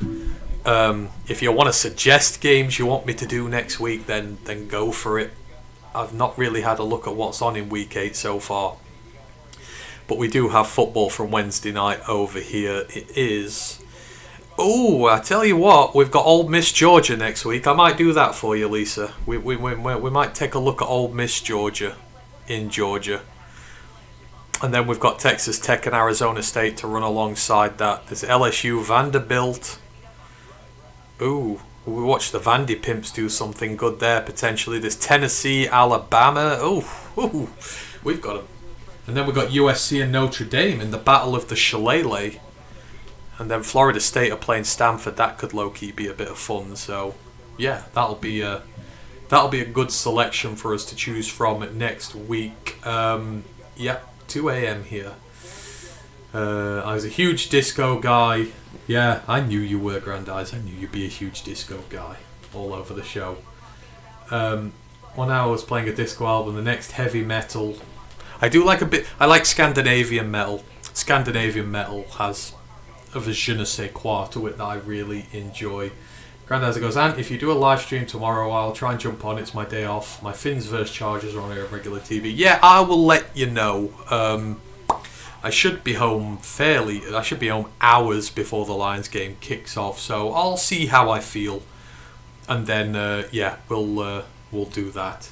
Bob Seger, Devo, Primus, Slayer, Gorillaz is the one. When Clint Eastwood came out, that tongue, you can tell I'm getting tired.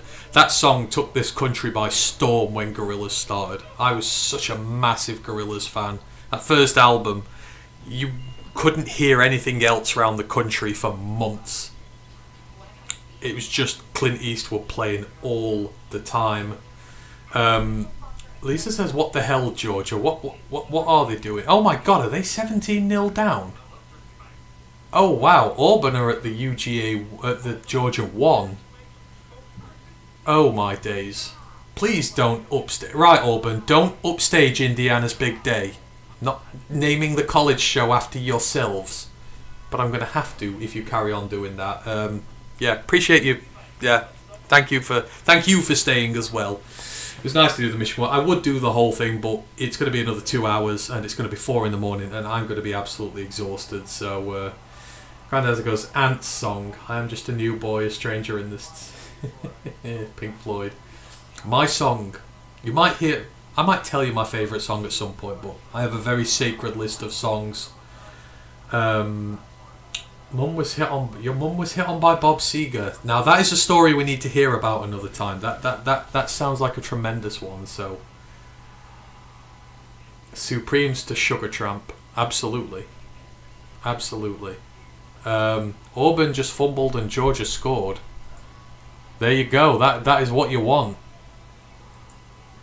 Auburn bin Auburn. That's funny as. Right.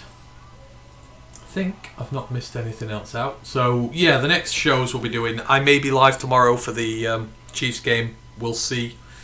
We'll see what goes on there. If not, then the guys and I will be back. I don't know if Monday. I'm late Monday, so we'll be back for the Chiefs review Monday or Tuesday. And then we've got the Bucks game next week. We've got a guest as well, again, for the Bucks game. Gary, we've had him on the show before, so hopefully you'll enjoy that. Bucks UKs know their stuff about the Bucks, so it's going to be fun.